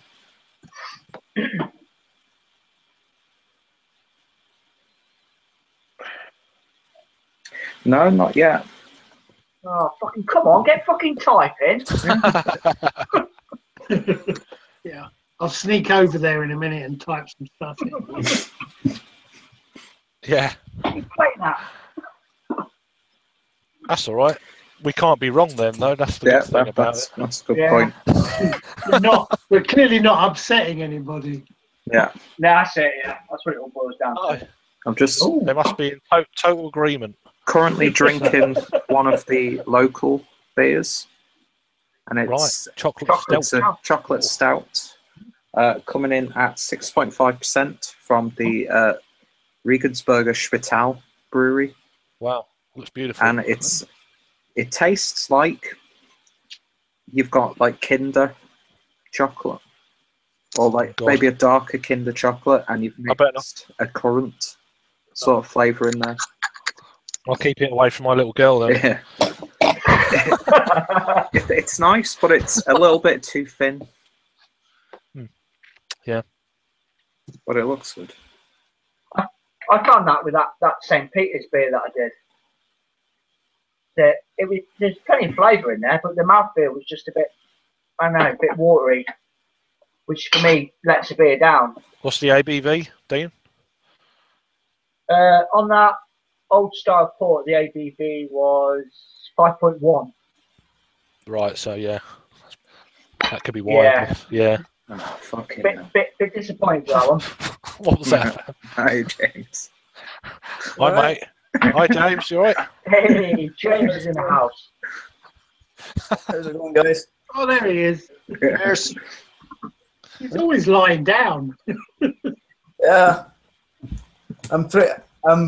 just pretty sleepy. Brain's quite dead this weekend, so yeah. Yeah. How did the Augustiner review go? Great. Very well. Very pleasant, mate. It went quickly. Yeah. It did. Literally drunk the beer. We drank that beer quick. Yeah. We drank the beer before we finished the review. It's It was one of them. Yeah. Fantastic beer. Yeah. Yeah, I think you need to go for a bit of a doppelbock next time. Maybe that Hellas is a bit too easy drinking. Yeah, definitely. Oh yeah, nice doppelbock. Yeah. We should have done it like a 4-pack Augustiner review. We should have done that, really. It would have lasted a bit longer. We could have done 3 of those, yeah. It was my Easy. first. Yeah. Although After the 4-pack, you get Peter to show you his German as well. Yeah, a terrible attempt at language, but I can't do anything yet. No? no. It's better than mine. Whatever.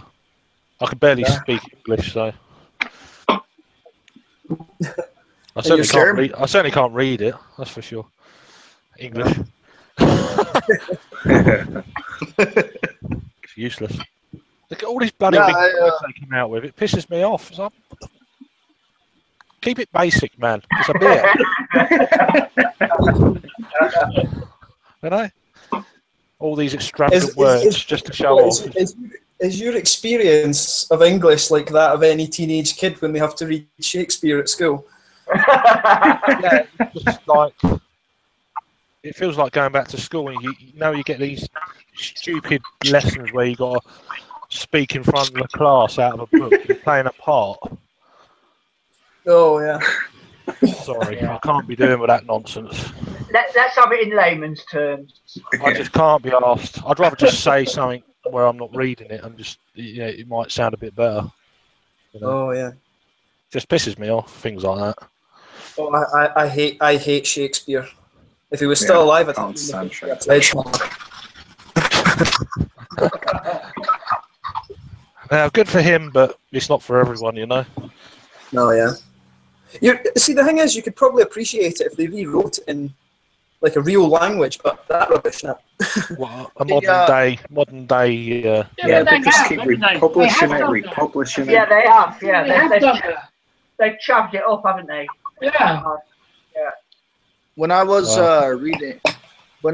reading Shakespeare in school, I enjoyed it, but then I found out he made up his own words, and I'm like, yeah, this is like a 14th century hipster, or this guy's a fucking douche. Yeah, essentially. He's a douche. We can all do that. But yeah, I can make up words, like fuck you. We should all do a peer review where we just create absolute bullshit out of thin air. Yeah. I do it every review, make up a word when I'm trying to read something. So it's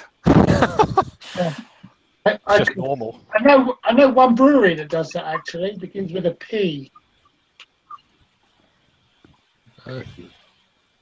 P. Very cryptic, Tony. Punk definitely make their own shit up. Oh yeah. I'm like I drink their beer, but I don't drink the shit on the label. Yeah. Yeah, That's a good way of putting it. Yeah, definitely. Yeah. Right, I'm There's going no need for it. I'm going to do a review, but I'll turn the sound off and I'll leave the camera on. I'm going to do it here. So. That'll be interesting. Oh yeah. You won't be able to hear me. But yeah, I'll go and get a beer and review it. Take some of this shit down. See you in a bit. Yep. Yeah, I'm starting to run out of beer, so I might have to resort to drinking a review beer. Well, this is going down rather quick at 8.7. It's fucking scary. Oh no! Dean will be asleep shortly. No, I've got a couple of pilsners in the fridge to just kickstart me again. I'll be alright. It was Stuart Pickard that was bad for that. The only hang I've ever been on with him, you saw him. He was sat in the chair just like this.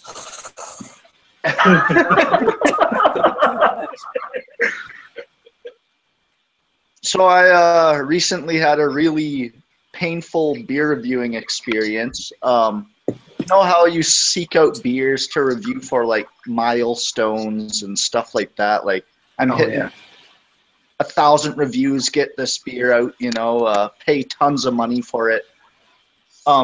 Paid something like $50, $60 to get this beer to my place. And I got wasted. I was like, screw it. Reviewed it and accidentally deleted the review. Oh no! I'm like, oh geez.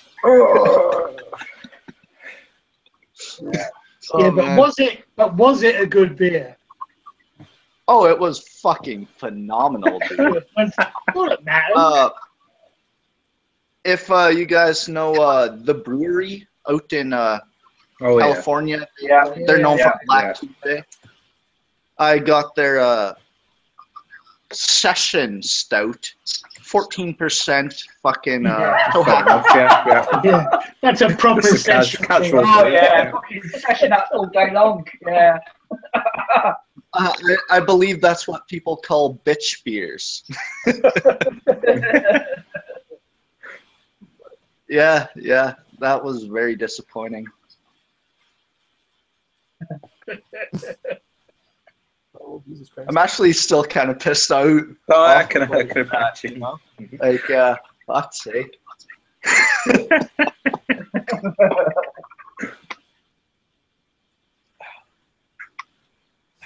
No, man.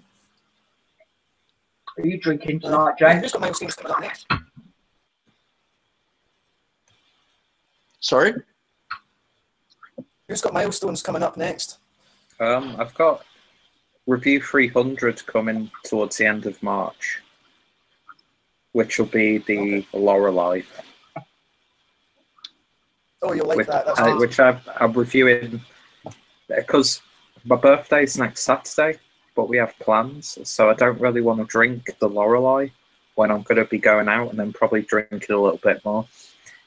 But I'm gonna bullshit say it's like my birthday beer, which it technically is. I've got a birthday coming up too very soon, and going to be hitting 1,050 reviews, I believe. So, oh, nice. got some crazy beers saved up for that. It's going to be an expensive week.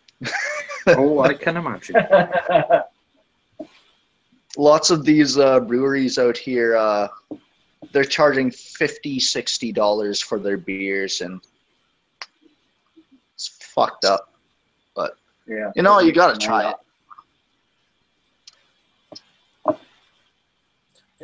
Have you reviewed anything from Bose?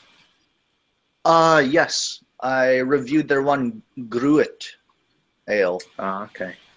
Yep. Because we get a few of their beers out here, but mainly just like their lagers, their Kolsch, stuff like that. Yeah. Because I'm just fascinated by some of the Canadian breweries, and not just from the beers that they do, but I see their artwork and I'm like, that's just beautiful. Absolutely beautiful. Like, I think Last Hours on Earth. Oh, yeah. They seem to be doing some really great stuff. I have a friend who lives right by them who actually wants to send me some of their beers, so I should do that. Oh, yeah. Yeah, beautiful labeling, for sure. Are you going to Chad's Festival this year? I was going to, but I decided instead of that, I'm going out to Boston and trying Trillium and Treehouse and stuff like that. Yeah, fair enough. Yeah. I was debating. Bastard! Move to Canada, bud. Yeah. No, but yeah, very expensive out there though. Like, it's very expensive hotels, stuff like that. Been saving up, and painful to spend that kind of money on beer, you know? Oh, yeah.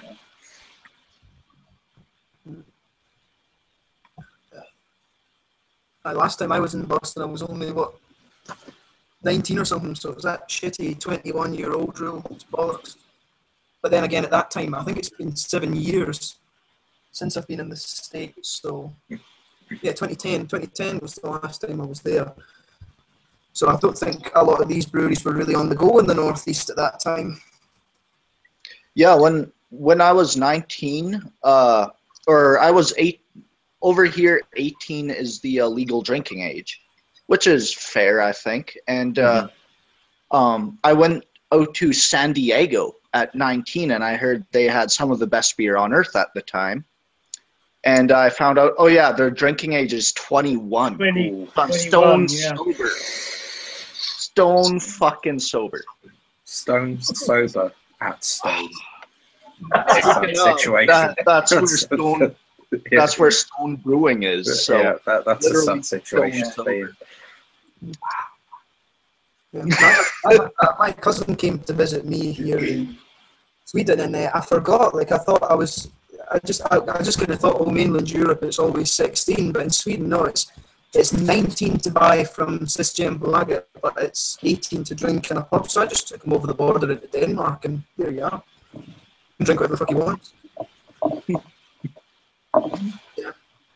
Is it in Belgium where the legal age for beer is 16, but high alcohol stuff is like 19 or something? In Belgium, I think you can drink when you're 6. Yeah. I know in Vegas, I was in Vegas this past winter, and they don't ID.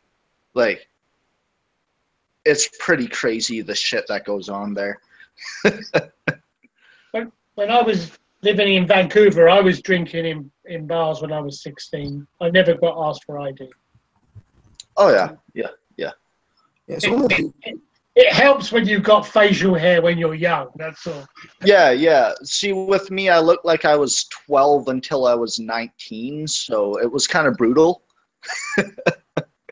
You still look like you were like 19 anyway. Yeah, exactly.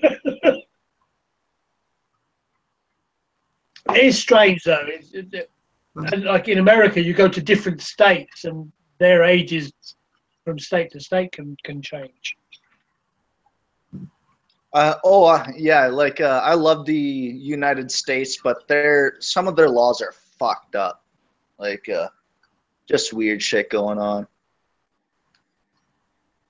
For the longest time in Ohio, they couldn't have beer that was over 12%, and that finally got passed. You know.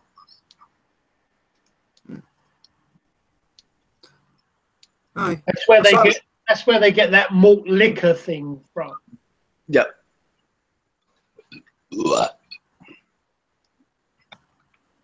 Excuse me. Aye. No, I've not seen.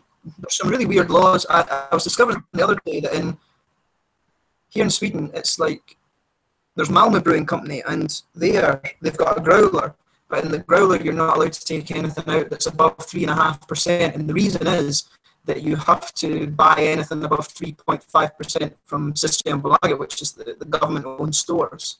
It's weird because even like wineries and stuff that produce their own wine, the wine has to go to Systembolaget, and then they have to buy it back instead of just paying a tax to Systembolaget and keeping it there. It has to actually go through the system instead of just paying a tax on it. It's really... Yeah, I heard you mention that in one of your reviews, and that just seems really strange, eh? Yeah, it's a bit daft. Like I don't understand that. But I mean, it's kind of. I mean, if I was to set up my own brewery over here, which may well be a possibility in the future, I would do it in Denmark, and then it's actually, instead of starting the company in Sweden, it actually would be better to start it in Denmark and import your beers into Sweden as a foreign brewery, because then your beers go all over the country instead of just into the local area. There's distinct advantages to doing that. And plus, in Denmark, you can literally take a crate of your beer to a shop and be like, "Can you sell this for me?" And they'll do it. There's a few countries, I think, in Scandinavia that if you have that higher alcohol rating, the tax just goes right through the roof. Yeah, I mean, pretty much every brewery up here does like what they call folk ale, people's beer. And they're the ones, you can get quite a few decent, there are some really good folk ales, but I think with beer, it's something they need to, I mean, let's face it, the people that are fuds and just drink to get drunk, they're not going to drink the good beer. That's the thing. Yeah. But I mean, the Swedes don't really have a big problem with idiots anyway. It seems to be more the Anglophone world that has a problem with like sort of loud behaviour and stuff when it comes to booze. Like you don't get the same issues in Germany or France or Italy or stuff, apart from, I mean, you do get it with football hooliganism, but otherwise you don't get so much of a problem with it. If I was in France or if I was in Belgium and Germany, I never saw trouble in the bars like I do in the UK. Yeah, come out to Alberta, Canada. It's a that's true. When I used to go to Calgary, and that just is a cesspit. Oh yeah. I mean, I love it. Like, there's no rules. You can literally do cocaine on a table, and people don't stop. You know, they don't stop. You're right. No, you're right. Yeah, like there's bars in Calgary that you can just, there's like pits, and you can just go fight.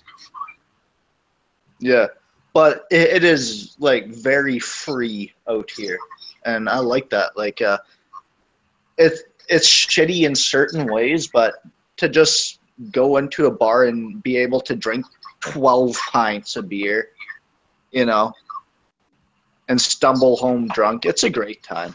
Like, I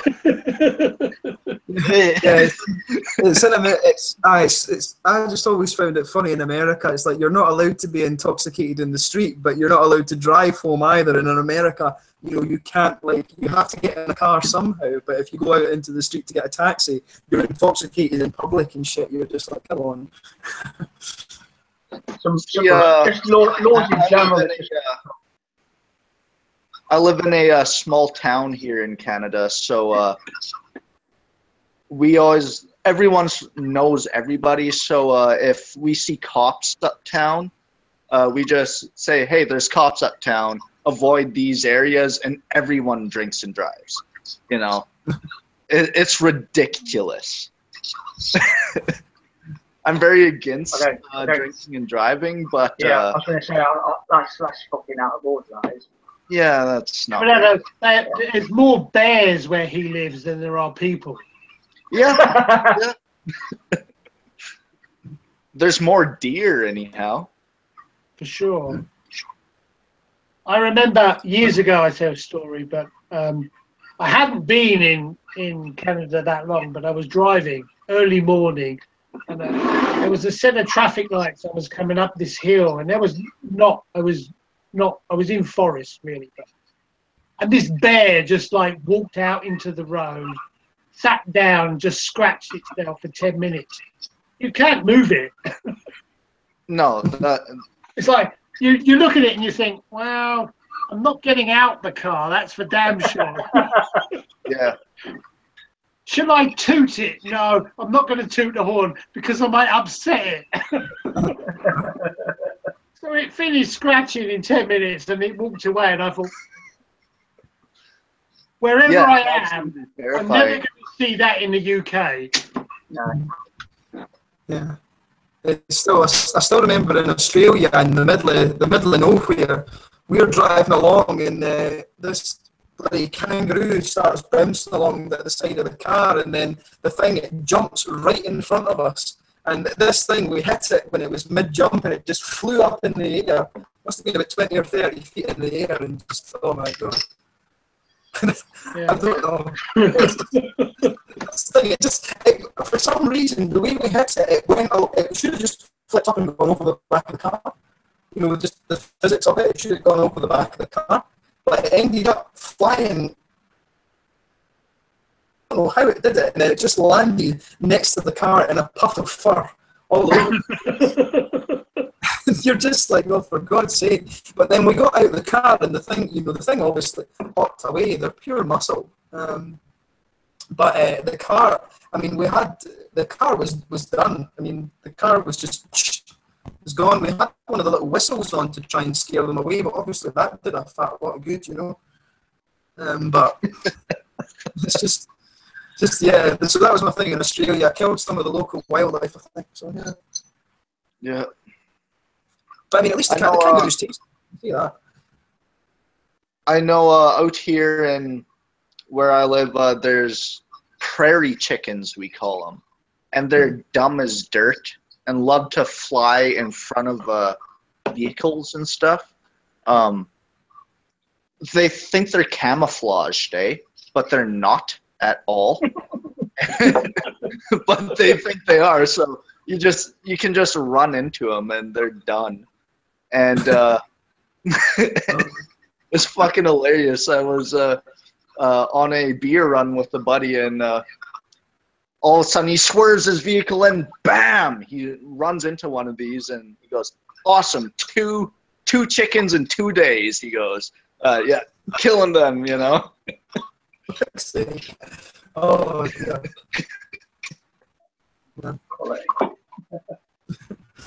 Oh jeez. Did at least take them home and eat them? Sorry? Did at least take them home and eat them? Some people do. They're very gamey.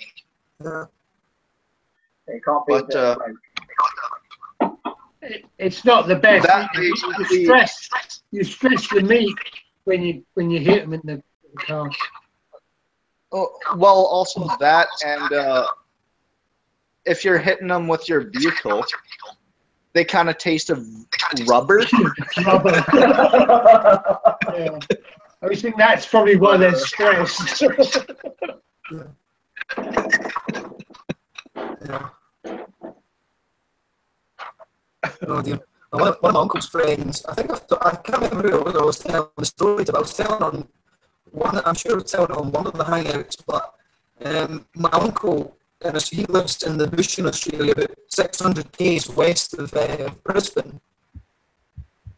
And we went into the John Deere place. He had to get a new lawnmower, and the guy who owns that place in his town, you know, he's just nuts. He's just absolutely mental. And he's told us, he showed us a picture of his big Land Cruiser thing. It had one of these big rhubards on it, and there's a 6-foot kangaroo like impaled on this thing.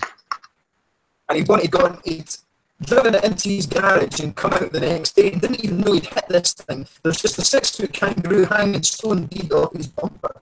And he's just like, what the fuck? It's just, I don't know. Who knows? It's all this guy, but yeah. I gotta head out. About to have supper. Y'all have a good night. Oh yeah, no worries. Yeah. Have a good one. Cheers. Let's do it again. Check. Aye. Everybody else, I think, they're all filming reviews or something, eh? There's only 2 reviews going on. Yeah, was it Jimmy Riddle time or something? Yeah, I don't know. Aye. I'm not sure what he was doing. Oh, he's showing his cam. Whereabouts is it you're based now, Tony? So I'm real close to Heathrow Airport. All right, okay. I'm actually headed to London in about 2 weeks' time, just in the morning and then away back at night to Copenhagen. So, yeah, got to. That's probably enough time to spend in London, to be honest. I can't be arsed with the congestion and things like that. So we'll see. I don't even have time to check your places or stuff. I'm going into Piccadilly, I think. Yeah. Piccadilly and do a wee kind of West London. Got to do a wee interview and group task kind of thing, and then back out to Copenhagen afterwards. So, should be interesting anyway. But we'll see. But I think it's Gatwick I'm flying until. I think it's south of London, is it not? Yeah, Gatwick. I guess you walk, then train into town. I guess. Yeah, it's Victoria. Train into. It's a pretty good route in there. Aye. Yeah, I just need to figure that out, and should be interesting. I've done too many flights recently, though. I'm getting tired of flying. Yeah. Can't be bothered with that, but what can you do? I see Dean's got the classic Pilsner car. Oh, yes. It's right. Dean went on doing dark beers and now he's gone back onto that light beer. Yeah, dot light. That's the best way to say it. Harry Meadows told me that.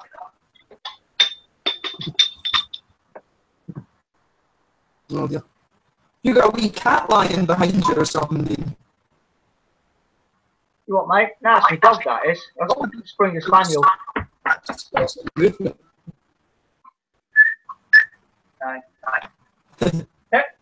Not moving. You can normally, when Dean does a beer review, the dog's normally there.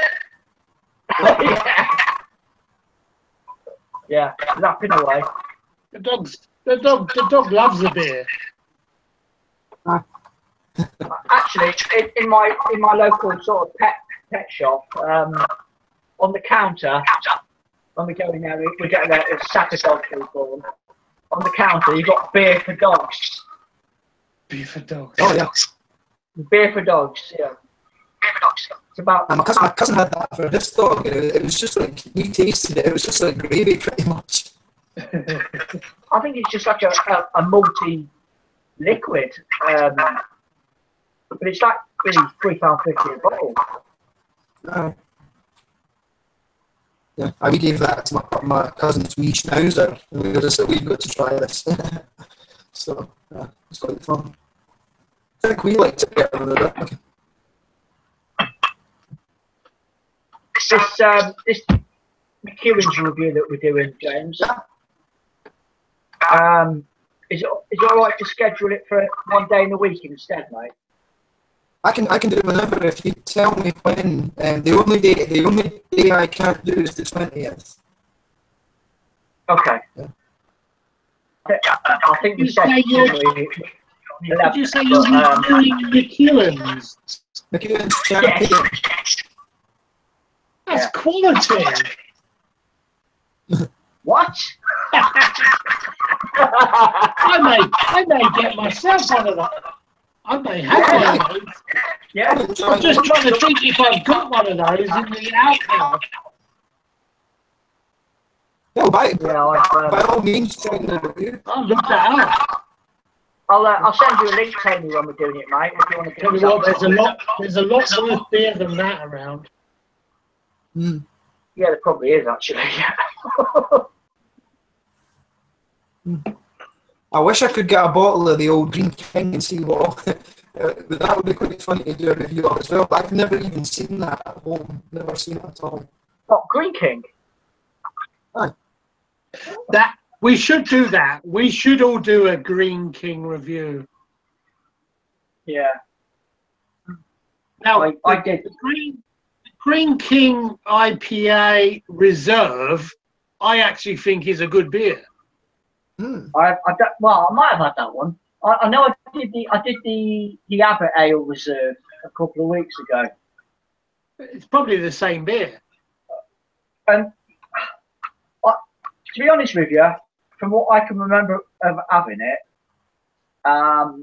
there was a nice bit of flavour in the beer, but the mouthfeel was just fucking too thin. And I find that with their beers.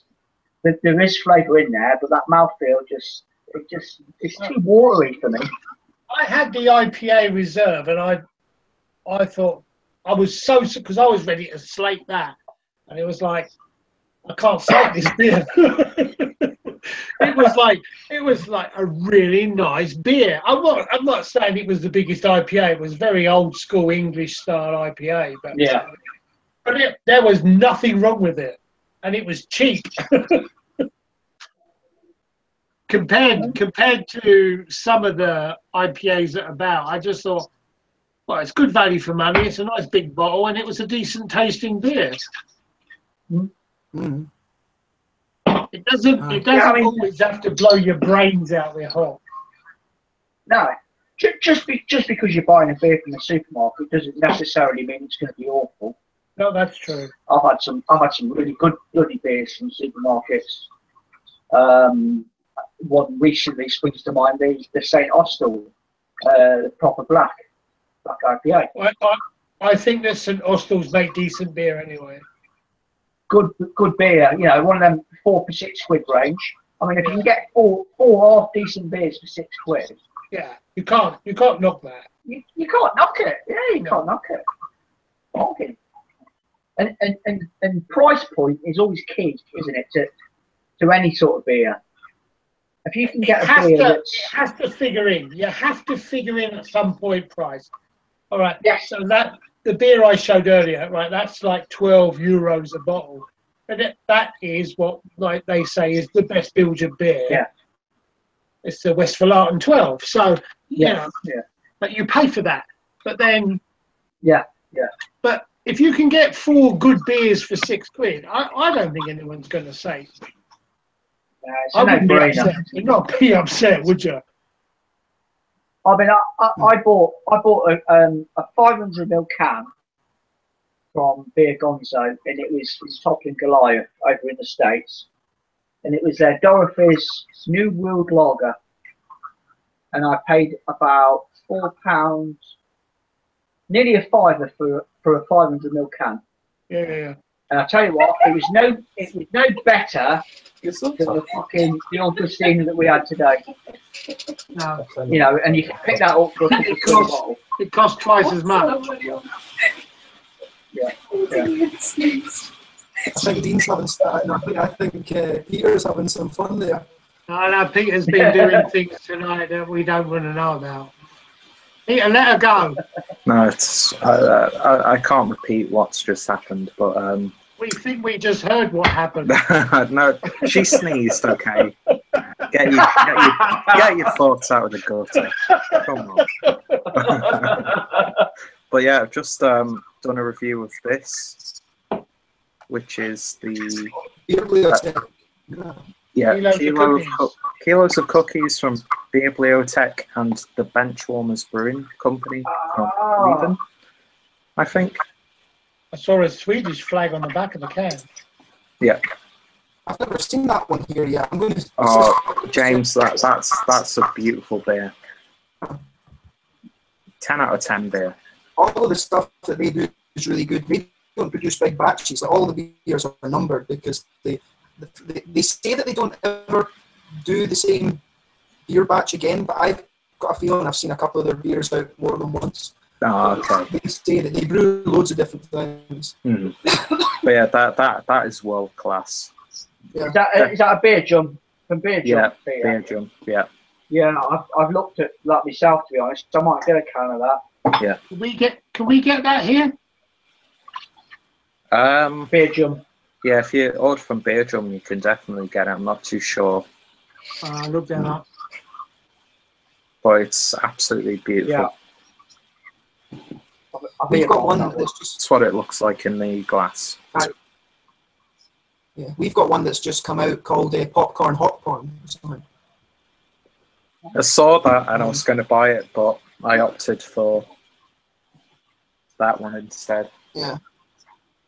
Yeah, because I've got one of them coming next week, and I think it's a Sabotage Black IPA, because they do, if you get the chance to try some of the black IPAs from Bibliotech, I think that's the style they do really well. Oh, okay. Yeah, I'll definitely be trying more of their beers in the future, because that just blew me away. Yeah. I think they release all the recipes online as well, so you can. Oh, nice. So yeah, if you want to homebrew some of the beers, yeah. Yeah, because I think that one that you've just shown isn't available in Sweden, so I need to look for that in Copenhagen and see if I can get it. Oh, okay. Because I think they literally, I can't remember the amount because I read up on it last week after I bought it. But to get the oat included in the brew, they actually use oat cookies, and you could definitely feel that slight undercooked cookie sweetness in there. It's just beautiful. Yeah, it's 8.6%, but it's so smooth and sweet, but not too sweet. It's just yeah. I must admit, I thought I left my camera on. I didn't. That was a long review, mate. I done 2, yeah. Ah, okay. Just to, yeah. It's good. Good beer. Another IPA. Isn't it always? Yeah, it is for me. Yeah, they're definitely for me.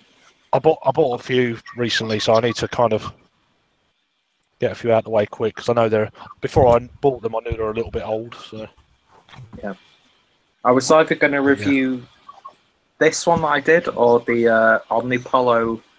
I can't remember the name of it. Oh, I didn't see that, mate. Great. No. Oh yeah, I can't pronounce it. Was surprise, but I know the one, the brewery you mean. But yeah, I was either going to review this one or the Omnipollo double IPA with the black American flag. Right, I'm not sure. Oh, the yeah, but I thought, I'll give this one a go because I've reviewed a couple of Omnipollo beers this week, so yeah. Change it up a little bit.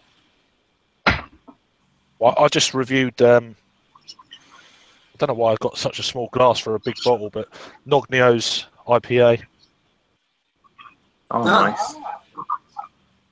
I wanted to do a couple of reviews of their core range before I got into the Dark Horizon 5, because I emailed them saying I apologise. I've been away for a month. I'm not going to reply, so it's I hope I've not upset them by not emailing back and being thankful and stuff, because obviously I weren't around. So yeah, but I did email them. I emailed them with the link to my review, and that Tom guy seems really nice. Yeah, I mean, he obviously hasn't read it. I'm hoping, but yeah, it's over a month, and must have been sitting here, and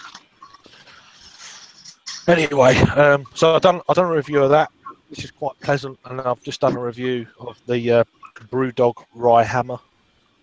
Oh, okay.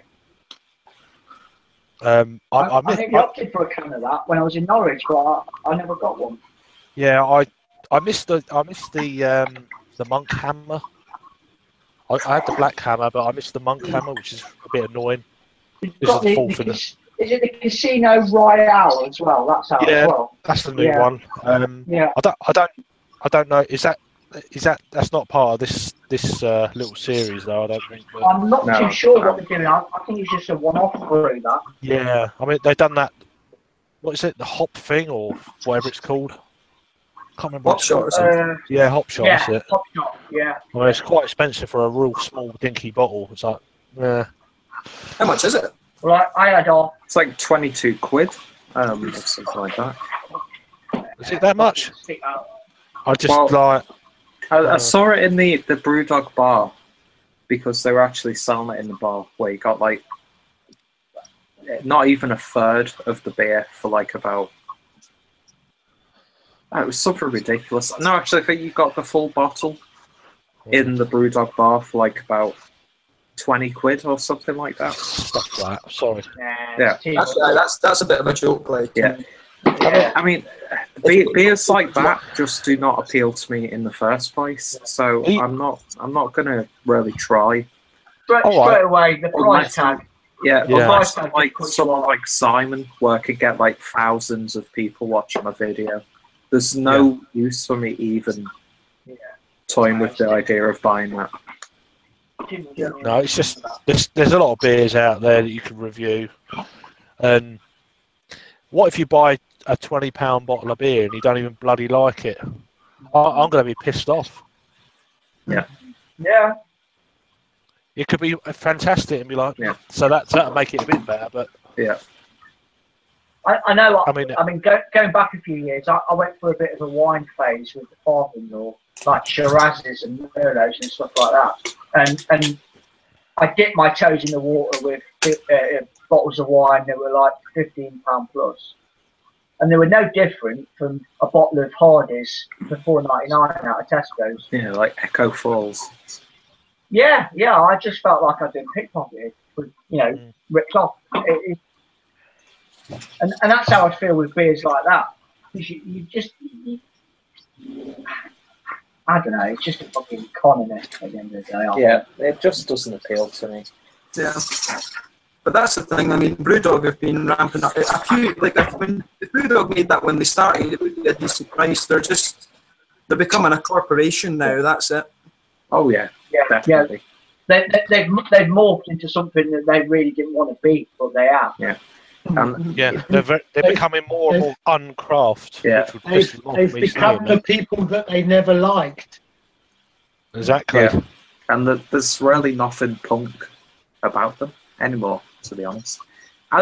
Don't get me wrong. I'm not taking away anything from the brewery because I still love Brewdog beers, but they're not this like anarchist, like left field brewery anymore. Well, I'm not sure they ever were. They've grown too big in too much of a shorter time for me, haven't they? The expansion it's just got out of it's just completely skyrocketed. I mean, they're opening a site in America, aren't they? How do you justify the £20? How big's the bottle? It's like 150 mils or something. Yeah. Really? So how do they justify that? Because it's like 60% or something. Not that high, but no, it's what do you call it? It's only 22. It's meant to be like some kind of quadruple IPA. Oh, okay. I don't know where I got 60% from. You're probably thinking of that. I brewed a quadruple ale last week, and I can guarantee you I can't see me selling my beer for 20 quid. Knowing what the ingredients cost me to make that beer, I still couldn't ever see me doing a markup of 20 quid. No. I don't. Oh, let me just. Right, hang on. I'm not looking. I can't see you at the moment. I'm looking at Brewdog's shop online. Right, Hop Shot, 110ml bottle is £6.50, but the ABV is 22%.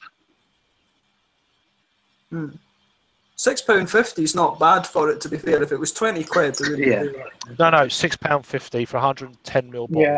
Well, £6.50 if it was a 500ml bottle, I could see. Yeah, but this is 110ml. It's a 22%. That's an awfully small bottle. It's better than 20. It's better. No, it's better than £22 bottle. That's true. It is better than £22. Or 20 quid or whatever. No, I wasn't sure. I was like, I must admit. It's like, I mean, in Beer Gonzo, they've had a bottle sitting on their shelves for fucking months. I'm not sure if it's Tacky Nuclear Penguin or Sink the Bismarck, but it's got an inch of dust on it, and I think they want 64 quid for it. Yeah. No way. It's no way. I think it's a 750 bottle, but it's just, you know. I mean, I've tried the Sink the Bismarck, and it's just like, see if you just took the hop flowers and extracted the oil from it and drank it straight. That's what it's like. That's what it is. Okay. Yeah, it gets to a point where, for me, although they're saying it's a beer, it is a beer. For me, it gets to that point and it's not a beer. For me personally, it's like a beer spirit, or it's a beer that's died and has become a spirit, Yeah, well, I mean, it's like Craig going back to that bottle share that we did with Harry when he was toying with the idea of getting the What Dickie out. I mean, that was like a fucking thimble bottle, wasn't it? It was tiny, but it was like bloody. I know that. The ABV on it was phenomenal, but it was literally like a sample bottle, It's yeah. And then he backed away from doing it. No, I don't. I'm glad he did. Yeah, I am as well. Yeah. we had a few. So. Brooklyn Brewery, they do that Quinn Terrasop.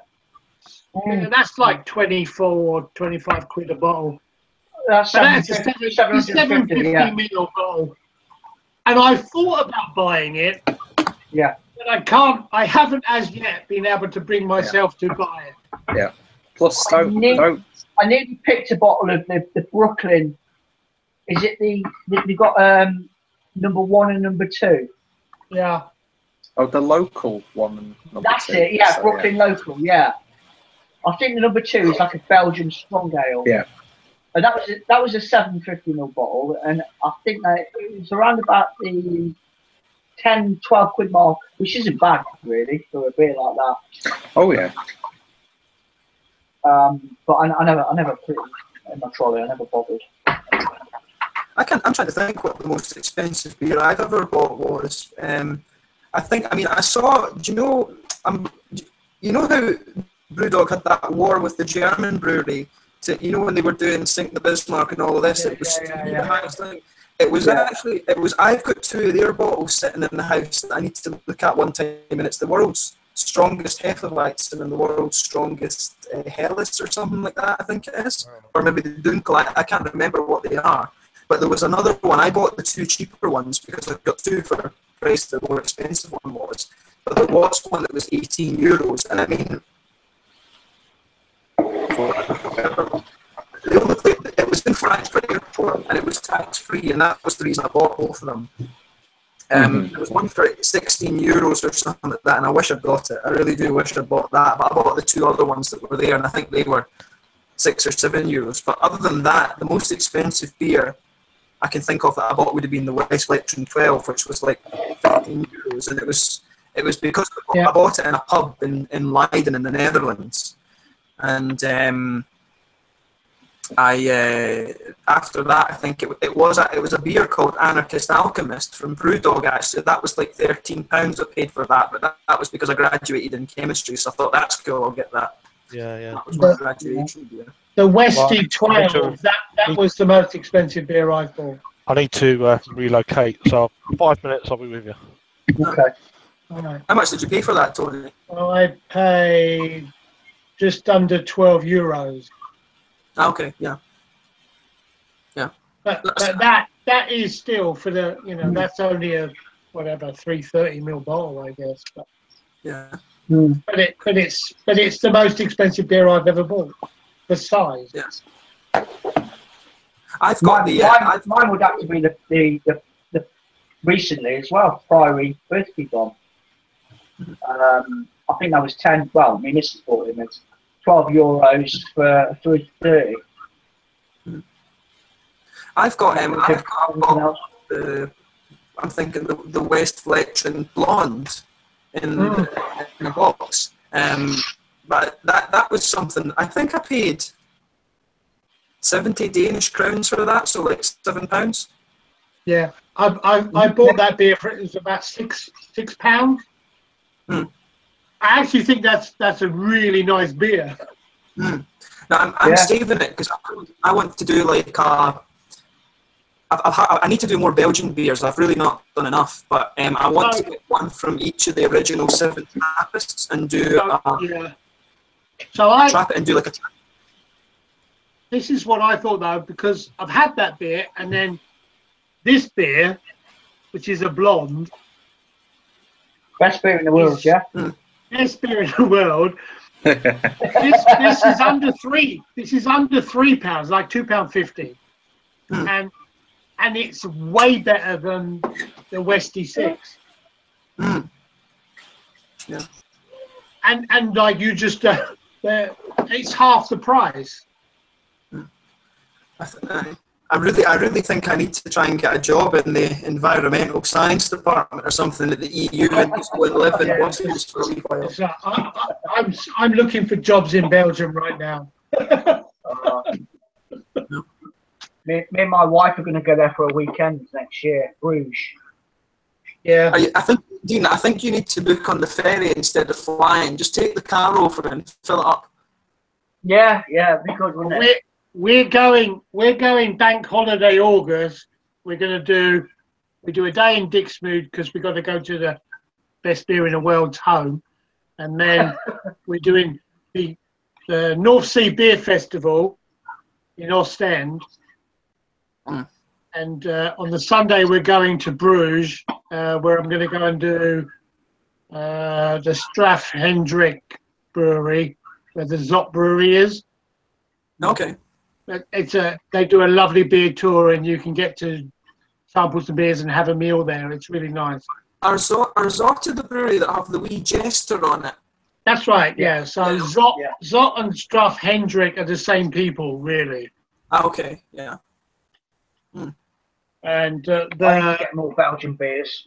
the Hendrik Quad. I've got a bottle. Hold on. Have you had anything from the dog, James? Go and say that again. I didn't hear you. The dog. The dog. No. So that's probably the best quad I've had. It's 11%. That is so nice. So they do that, but then Zot also are in the same place. So I think they basically share. And is that brewery de Hoffman, is it? They're in Bruges. Okay. Yeah, they are the Hoffman. That's right. You're right. The Hoffman, they're the same as Zot. Zot and them are the same people in my book. Same group, yeah. And there's and they also, these guys do a triple with a wild yeast as well. I'm sure. Which is worth getting hold of. They do a triple, but they use a wild yeast, so they just let it do its own thing. Which again is a really tasty beer. But they're just out there on their own, the Belgians, I think. Oh. Yeah, I really need to do some more Belgian stuff. Really. Yeah, same here, James. Same here. Yeah. I wouldn't say I don't overlook it. I just forget about it. I think it's all with all the hype of all these sort of New World IPAs that jumping around all over the place. Yeah. You know, but Belgian beers, I mean, the ones that I've had, they've been bloody fantastic. Beautiful beers. Yeah, I think I don't know how many Belgian beers I've reviewed. I think maybe about 20. And I mean, when you think of how good the beers are, that's a shocking effort on my part. Like, Yeah, really. yeah. And considering how many breweries there are over there, I mean, it's not really a massive country, is it? Yeah, but it seems to be breweries everywhere. Belgium's like homebrew capital of the world. Yeah, because their beer is it's all double fermented in a bowl. It's just like a home brewer would make, but just better. So where the Germans have that purity law, I think the Belgians are not that far away from that. I mean, they keep it very simple. And hop-wise, they use a lot of English hops in Belgium. They do some pretty good pilsners as well, don't they? They do, yeah. Yeah, yeah. I have to admit, like, when it comes to sort of, I mean, it's interesting for me because I have to admit, I've never really got into, like, I just don't understand the obsession in England with bitters and things. The English bitter is just a style of beer I've never ever liked. I mean, porters are good. I do like a mild as well, actually. The English milds are good. And some of the stouts, but I just don't get, a lot of people, how they always say, that the big beer countries of the world, it's England, America, Germany, and Belgium, and, you've got Czech Republic a little bit too. I just never understood why, sort of, if it's the English bitter that people are thinking of, I don't get why that's held in the same regard as some of the German beers and things. I've just never... Yeah. I wouldn't group it. I wouldn't group it with them sort of them countries. I do like a bitter now and again. I don't detest the style. There are some pretty good malty brews out there. I mean, I used to drink a lot of mainstream Worthingtons and fucking Bankses. Where I am, Truman. Have you heard of Truman's? Truman's do a bitter, which is like a really nice, really great mouthfeel of a bitter. And but again, it's not widely distributed, so they don't really bottle their beer. It's always in pub, and so you rarely see a bottle of their beer. But there's a pub in Teddington where I go, and they do the Truman's bitter, and it's like first rate beer. Yeah, again, it's just not mass produced like some beers, I guess. It's hard to get. Like I taste that and I think, wow, this is a really good beer. And then you think, but it's an English bitter, and then because your normal reaction to an English beer is boring. Yeah, boring, I group it like a lager. There's not a lot going on flavour-wise, but it's just simple, basic beer. There's not, Yeah. Because the lower ABV. Yeah, it's one of those easy drinking. But if you see it, the Truman's bitter, you should try that because it's like it just changes. It's like the beer we drank earlier, which is that lager, and you think, bloody hell. Yeah, I put that Truman's bitter in that ranking. It's just like this is the way it should be made. I'm going to search that in Truman's bitter. Let's see. For that, when I'm in England next year, then. Yeah, so when you're in Paddington, you could go and nip in the pub. You should be able to find that.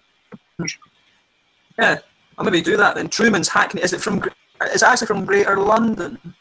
Yeah, they're not far away from the Olympic Stadium. Okay. I've been to their brewery and had a few special beers that they have on reserve that they haven't even put out yet. And I'm thinking, Jesus Christ, these beers are amazing. Yeah, I mean, it doesn't actually have one that's just called the bitter. Do you remember the name of it? Is it what's it called? I'll get it now for you. There's one called Three Wise Hops that's a bitter. Let's see. Yeah, they seem to have quite a few beers actually. Yeah, because they're kind of East London. They're an East London brewery. They're down by the Olympic Stadium. Oh, Stratford. So, Old as Brass, there's a one there that's really highly rated. God, there's shitloads of breweries in London. Yeah, Stratford. yeah. Olympic Stadium. I go through there quite a lot, going into London from where I am. So. Oh, by the way, apparently that's happening in Berlin right now. I can't see it. Oh, really? Oh, wow. Okay. I can't read it. I can read it, but I can't read it. If you know what I mean. Wow. Right. Yeah. I can't see it. Brewdog. It's the Pliny the Elder. Oh, we should really jump over that. Yeah. Yeah. Apparently all that's picking up in Berlin. I had a beer from, if you saw my Instagram photo I posted the other day, I had a beer from Opigårds here in Sweden. And it was just really interesting because, if you go back to 2010 or 2011, something like that, it was the kind of double IPA that would have blown your mind at the time. Yeah. And it was really cool. It was just like a little bit of nostalgia, just to kind of go back to that. I'll put a link to that Truman's beer in the chat. If I tried, Pine the Elder, it wouldn't be nostalgia for sure. It's Truman's Runner, anyway. Okay. All right. Okay. What's the topic's been? I've not been gone long, but we were chatting about English bitters. Oh, okay. And what good one? What ones are good to try? I had a pleasant one the other day from my local brewery. You probably saw the photo. This thing. Oh yeah. Yeah. It's a bit of a gimmicky beer, I think. Yeah. But yeah, it's quite pleasant. It's decent, nice. So I'll post that probably later next week, the weekend. I'll need to watch that one then. Well, I haven't seen it anywhere online. It could be potentially on eBay, local brewery. So it's only a bitter, English bitter. So. That's not bad. Truman's run a mini keg, £17.49. Oh, nice. What's it? How many litres? Yeah, 5? I like Truman's. Doesn't say. Let me just click on it. Yeah, 5 litres. Yeah. 4% ABV.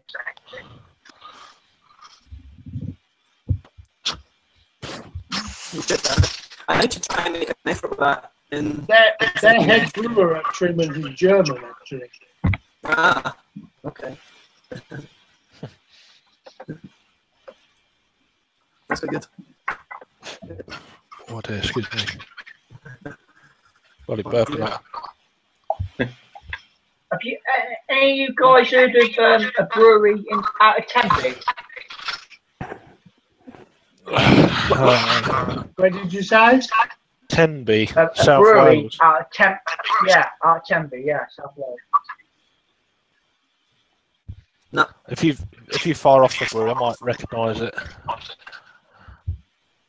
Got a nice beach.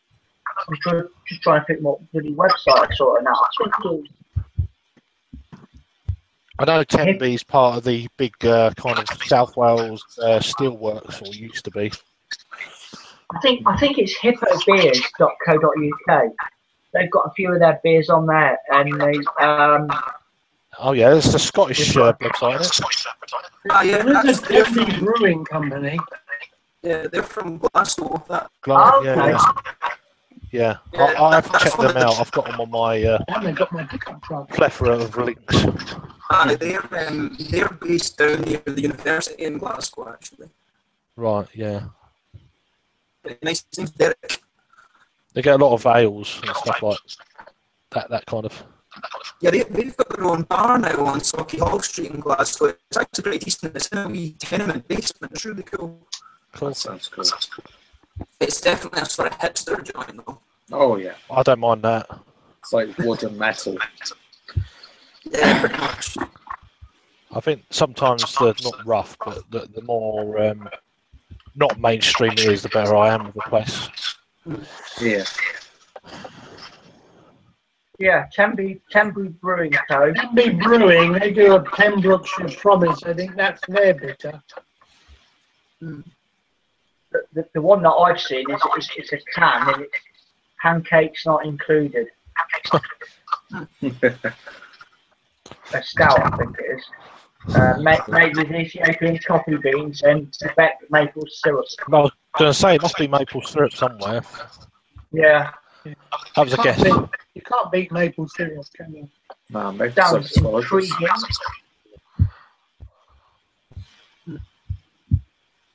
Cool. I don't know if Rod's coming on, or he said he might. Yeah, he's gone out somewhere. I think. Yeah. We'll probably have I to don't have know. finished before he can come online. I think he's away to some political meeting or something like that. Yeah. So. In a mosque, I think. Fair enough. Okay. See, that's how you do come together and unite against something. Yeah, See what happens. it'd be a nice world if we all joined up together. Yeah.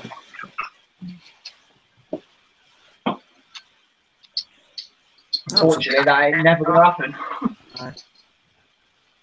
Looks like it's going to kick off in the UK, and the stuff I'm reading about stuff at home, it looks like it's going to kick off within the UK again. What happens? What was that? What's going to kick off? I think it looks like Nicola Sturgeon's going to call Theresa May's bluff by the looks of it, but we'll see. Oh, yeah. People. It's the I think the problem is people. Nothing else. I normally find that people are the problem with most things. Yeah. Yeah. It's not.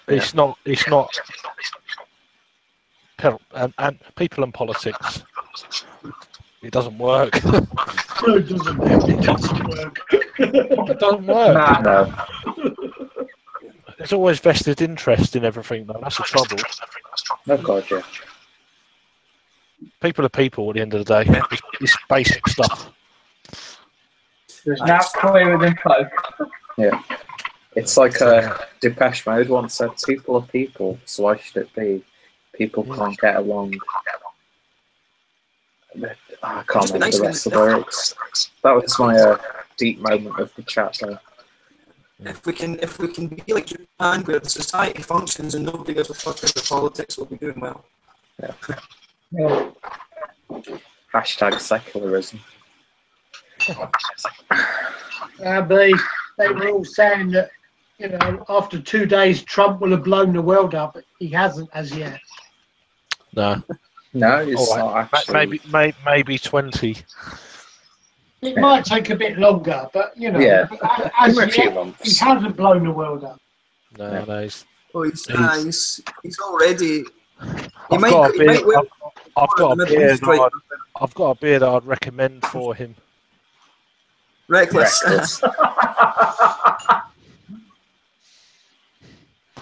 I forgot about it. I done the review yesterday, and I thought, yeah, that'd be a perfect beer for him. Oh dear. Yeah. Aye. Who's the hoodlum? Craig. 2 secs. I'll be back.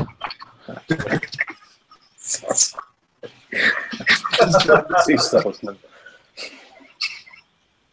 Yeah. I still remember that time you were on, Peter, and your cat was you were away doing something, and your cat was just chilling, staring at the laptop. Oh yeah. He likes to do that. Talking of cats, it always cracks me up to this day. One of your videos, Peter, when you I think you were doing a review of beer, and your cat decided to be sick. Oh yeah. You can just hear it in the background. Pause. You look to the side. You look at your cat, sort of like even, and the look of disgust on your face. Oh, fucking priceless, mate. I've got to see that review. Go and somebody send me a link to that one. I've got to see. Oh God, what's that? Face, how he just looks at his cat. You dirty fucking bastard! I'm doing a fucking review here. I think I remember that review. I think that was the Camber Bavaria Sweet. Sorry about that, gents. Just saying goodbye to my daughter.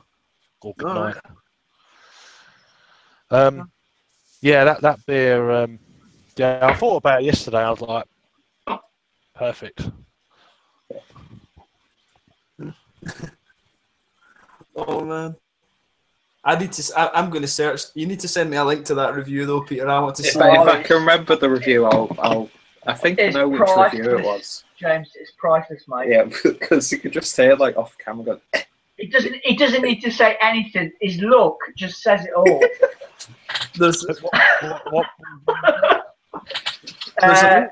Peter looking at his cat in disgust. There's an old one in mind where somebody somebody phones the house right in the middle of a review, and I get really angry really quick. I'm like, why does some arsehole always have to phone when I'm? I just do the reviews upstairs. Yeah. I get pissed off with background noise, but then I'm thinking of getting a mic that cuts all that stuff out. I might get one with a woolly thing, like a Rode mic. I might get that because it plugs into my thing. So I want to do more reviews outside as well. So when it comes, if spring ever arrives, it feels like it's been ages. Yeah, it'll be a soon. But yeah, I want to do more reviews outside, so it cuts the wind out and all the background noise out. Just me. Yeah. What was that beer you were showing off, Tony? Oh, this. The Windsor and Eton Brewery. It's the Windsor Knot. Oh, okay. I've heard of that, I think. It's the one they did for the wedding. Oh dear. The last royal wedding. What was that? William and Kate. Poor thing. Yeah. This has got, which we didn't care about much, but it's got Sovereign and Nelson Sauvin hops. Yeah, I haven't had it, so I'll see what it's like. Not much. I love that hop. I think I've got a. I can't remember what it was, but it was. I do find that the Nelson Sauvin is quite grapey. So. Yes, green grapes. It's really nice. Smells really nice. I'm quite impressed with that hop. What beers I've had with it. Yeah. It's Nelson Sauvin, not like it's like gold dust these days. Apparently, it's just so hard for brewers to get. A bit like courgettes.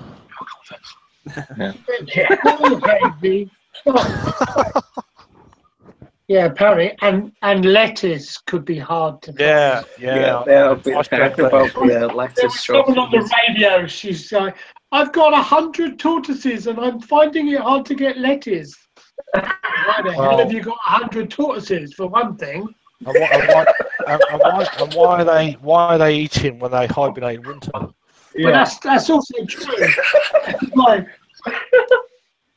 So then I was in Tesco's like an hour later after this. I heard this on the radio, and I swear there was hundreds of freaking lettuce everywhere. I'm thinking, I better get on the phone them up and say, look, it's okay.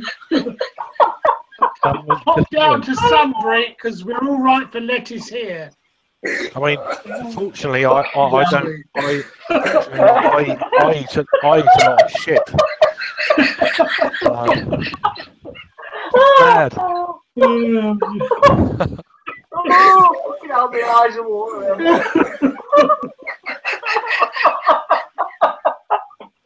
Some vegetarians might need to go back onto meat, apparently. It's like ridiculous things. It's stupid. That's when you know this country's gone to pot, when we're worrying over a freaking lettuce. I'm not. Funnily enough, I'm not. I eat shit food, so I'm alright.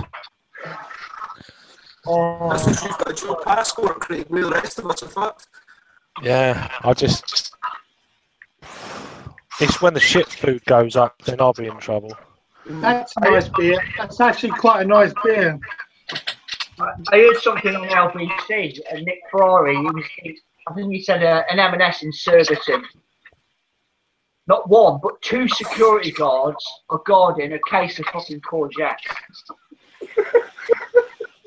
I heard that. So courgettes went from £2 to £20. Yeah. For fuck's sake! Have you ever tasted a courgette? They're freaking minging. Yeah. I think Peter's gone.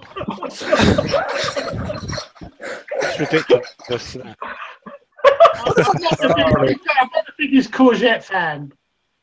No, I'm not. I like courgettes, but I'm not going to be worried if I don't. I kind of put courgettes into that Foster's Lager grouping. I would do it. It's fucking green. I do like courgettes they're and green. stuff, but They're green. I don't. There's plenty of other food to eat. Yeah, that's true. Chicken. It's just, yeah. Corn, if you're a veggie, corn. When there's corn, there's nice. always I corn. like corn burgers. You know what I mean? It's like Yeah. people need to get a grip, because there's a lot of people in the world that can't eat every day.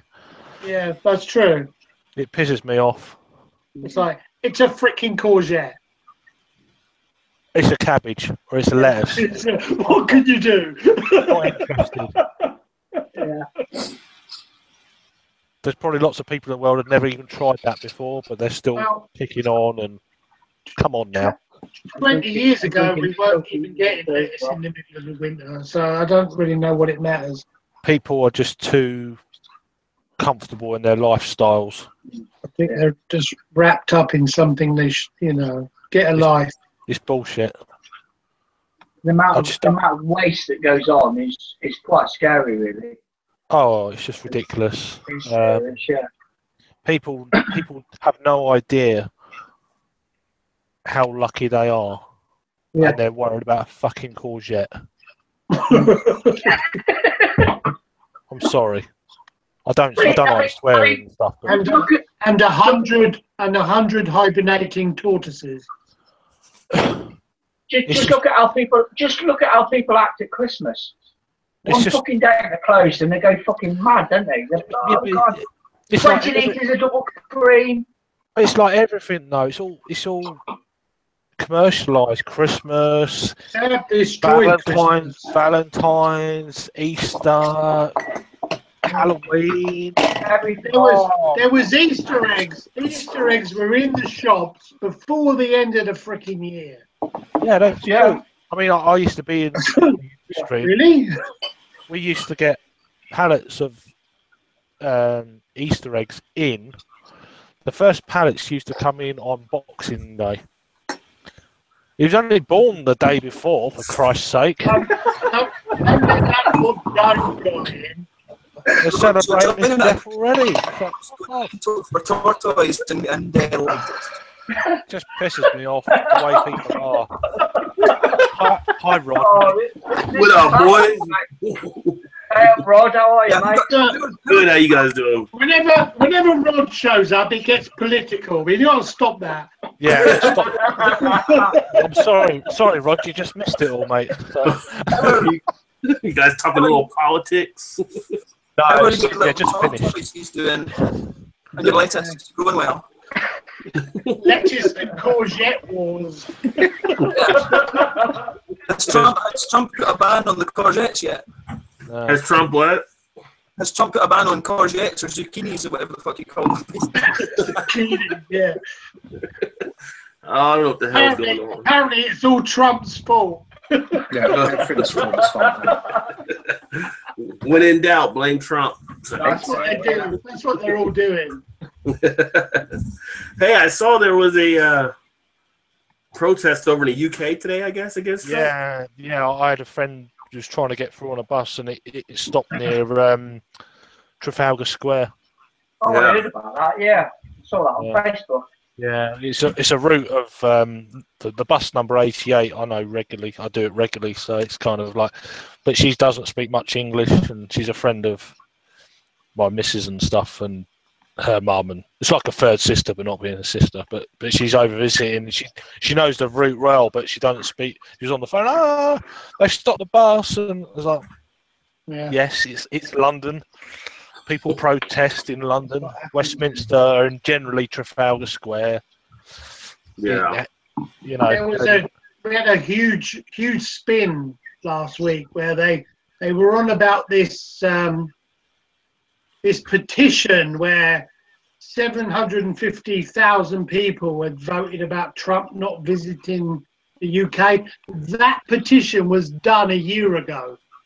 Oh, wow. It wasn't even current. Yeah, but that's how bad the spin is. Yeah, but then they done a recent one. It was like 1.6 million, and they're not even going to debate it. I didn't get to vote on that though. I didn't get to put my petition in. I don't understand how that worked. The thing is, though, they're not even going to debate it, and it's got over 200,000 signatures. So, what's the point of having these petitions then? It doesn't work. Well, it's bullshit. They reckon that there was another petition where there was 2 million said that he should visit. So who did? I don't care if he visits or not. Don't bother me. No. Am I going to get any money out of it? No. Am I going to get less money out of it? No. It makes no difference. It makes absolutely no difference. No. If he comes to Glasgow might do the world a favour. You never know. They like him in Glasgow. Right, let's take bets now then. The first American president to be assassinated by a group of rowdy Scotsmen. I think the queue could be quite long by the way it's going, to be honest. Oh, yeah. There's a lot of people.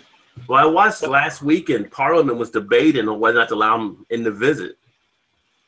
So that's what I was talking about. That debate was a year ago. That wasn't current. Yeah. Oh, that wasn't. They made it seem like it was last week they were debating it.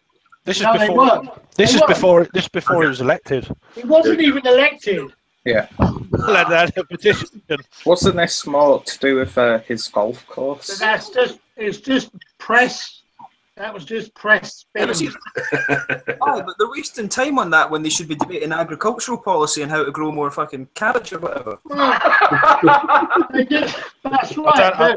The world shortage of courgettes is the biggest problem in the whole country. Yeah. We don't grow that here, though. We need our tzatziki, goddammit. It's not. What I'd like him to do what I'd like our own government to sort out is why we can't get Augustiner-Bräu in here for $1.50. Yeah, Trump, we know you're watching this. I'm more pissed off. So have a heart. Yeah, I'm more pissed off that you can't get it in Sweden for James. Yeah. Why we can't get delivery from Beers of Europe over to Sweden? That makes no sense. Pisses me off. That's the thing that pissed me off. These are the real issues of the world. Yeah. It's Beers of Europe, goddammit. Go one. Proper problems. Yeah. To ban Beers of Europe if they can't deliver to Europe. You guys should put a request in assignment and find out what's going on. Since he does Beers of Europe all the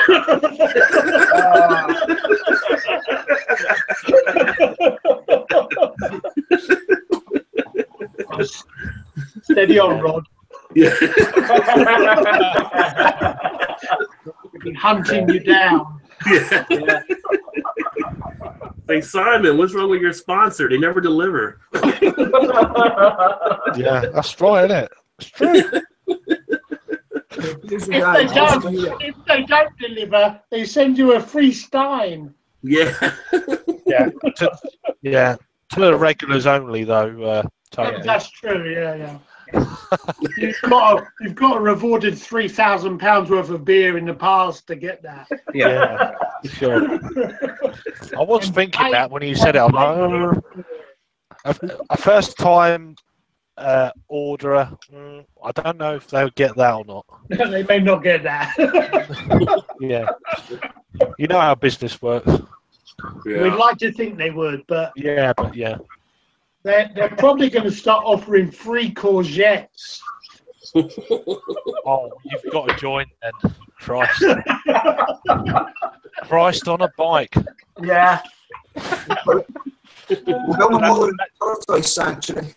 That's one of the collaborational sayings, I guess. Christ on a bike. He doesn't say it much now. It's always Stone and Crows. Yeah. Stone Christ on a bike. I think he stopped Christ on a bike because he got so much bullshit for it. Oh, well. Yeah. Being He got Christ. a lot of idiotic probably- comments. Or perhaps the word bike pissed people off. Jesus never rode a bike. If he was on a bike, he couldn't walk. He had You can't. I think he I'm had not a going to say that. donkey. I was going to say something, and I thought, nah, maybe not. Jesus walked. Not all the time. I believe there was a donkey involved with something somewhere. Yeah, made out of That sounds a bit courgette. dodgy to me. There's a lot of wine. It's salt. It sounds like Animal Farm.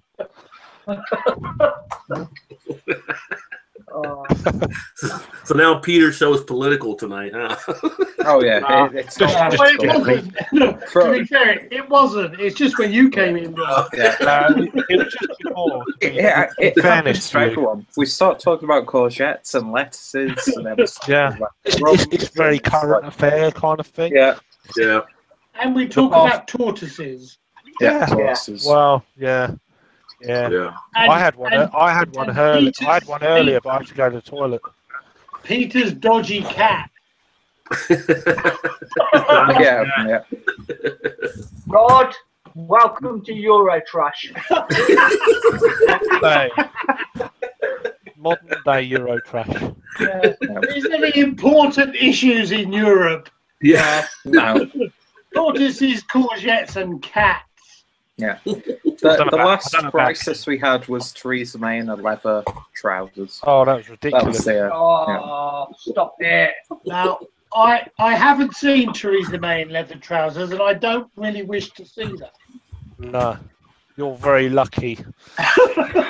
So I obviously missed that at some point. Yeah. Well, I may have to go and look that up. I'm very jealous that you haven't seen. Yeah. She sits on a couch, but she also wears a couch. She spoke at Stop it. She spoke at the Republican retreat when she came over here. Okay. She's To be she's fair, big pals with Bush.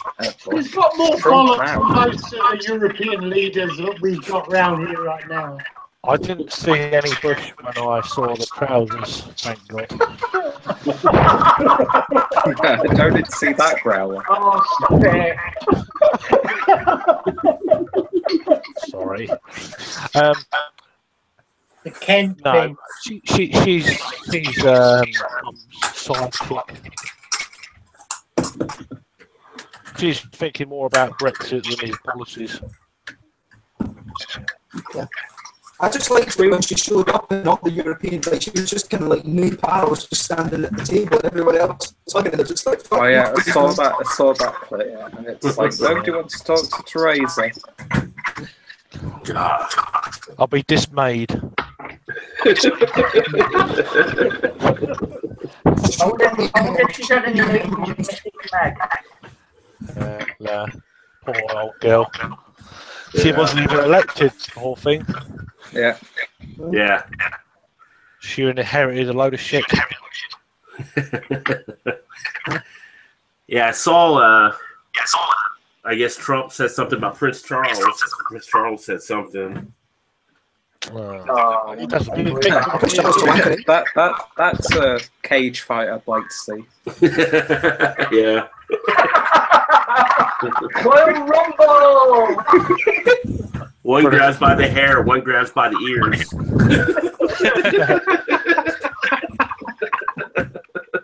Brilliant. Love it. I think we're after that. I think we're scared of he's meant to have like more than this.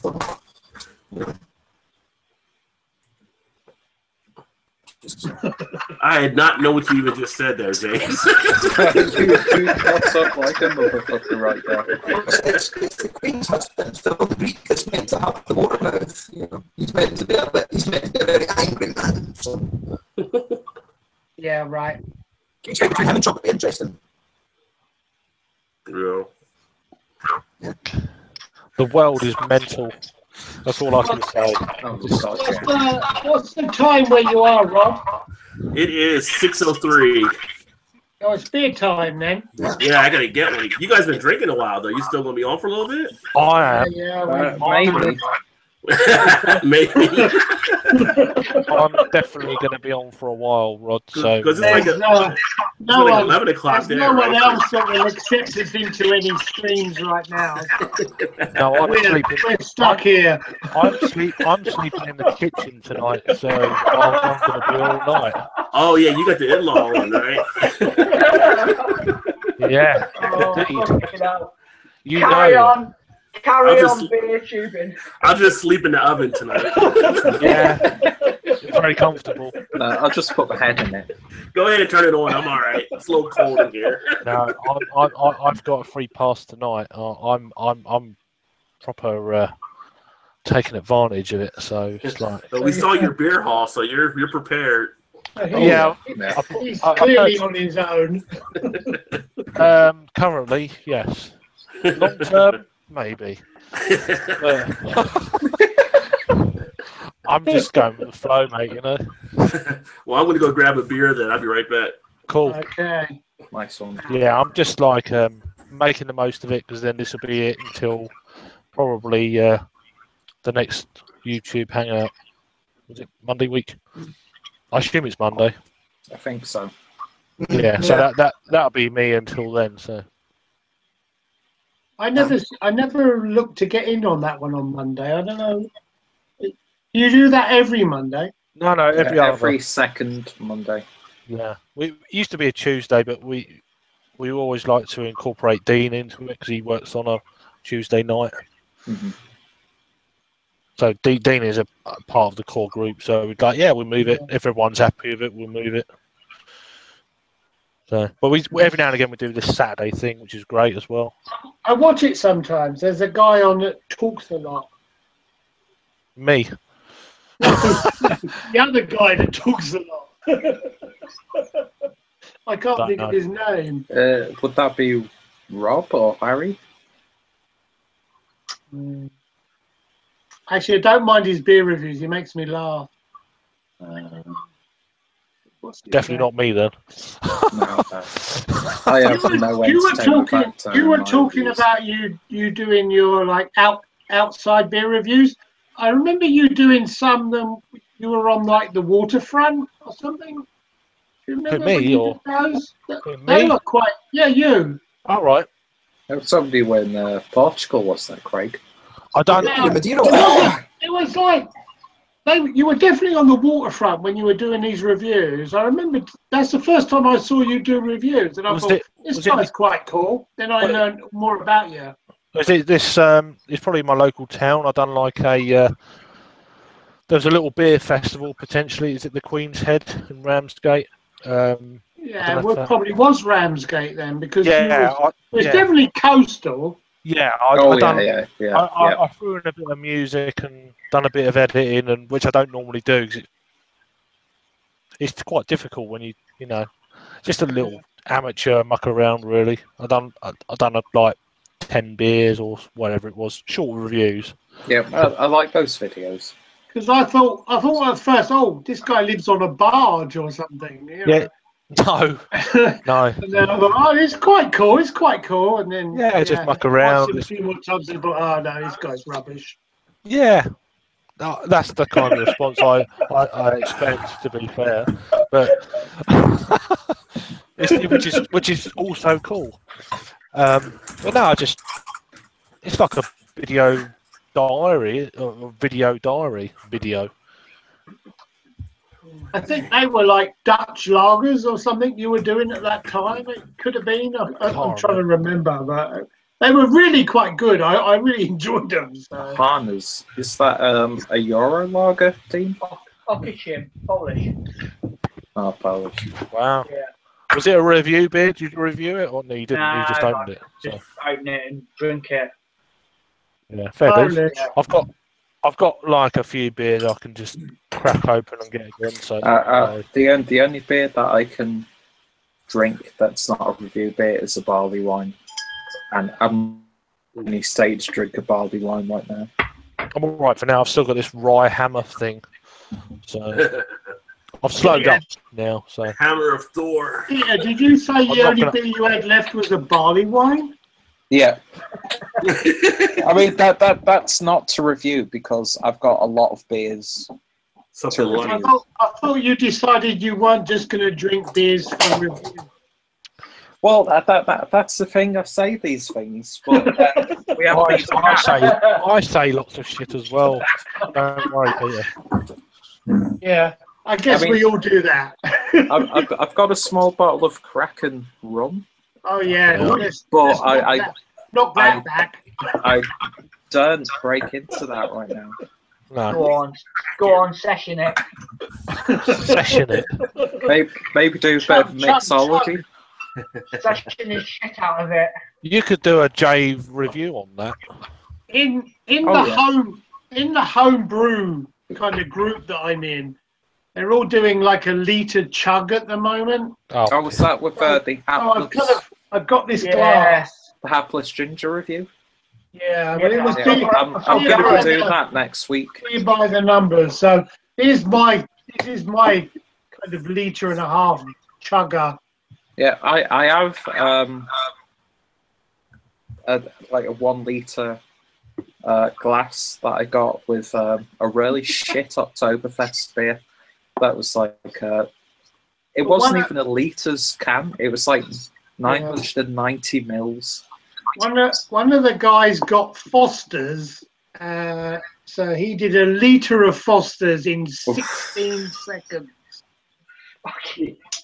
Yeah. And I thought, well, good on you, because you wouldn't want to spend more than 16 seconds on a Foster's anyway. Fuck me. No. How long? 16 seconds. He drank a litre of beer. Wow. That's too long then. Well, yeah, I said that. I said, well, you took too long on that. Hey, Jay. Who was that, Tony? That was who was that? That was Baldy's Homebrew. Oh, Baldy's Homebrew. Is that Adam? Yeah, Adam. He's got his own brewery, actually, Adam. Yeah. I've had a couple of his beers. He makes a nice beer.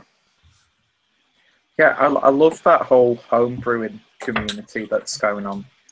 Yeah, they're all. I just love the generosity of it. It's like, I'll send you beers, or I'll send this guy a few beers. Yeah, we're always sending beers around. It's like, just send this beer over there, and like I recently sent a few beers over to Rhode Island. And, nice.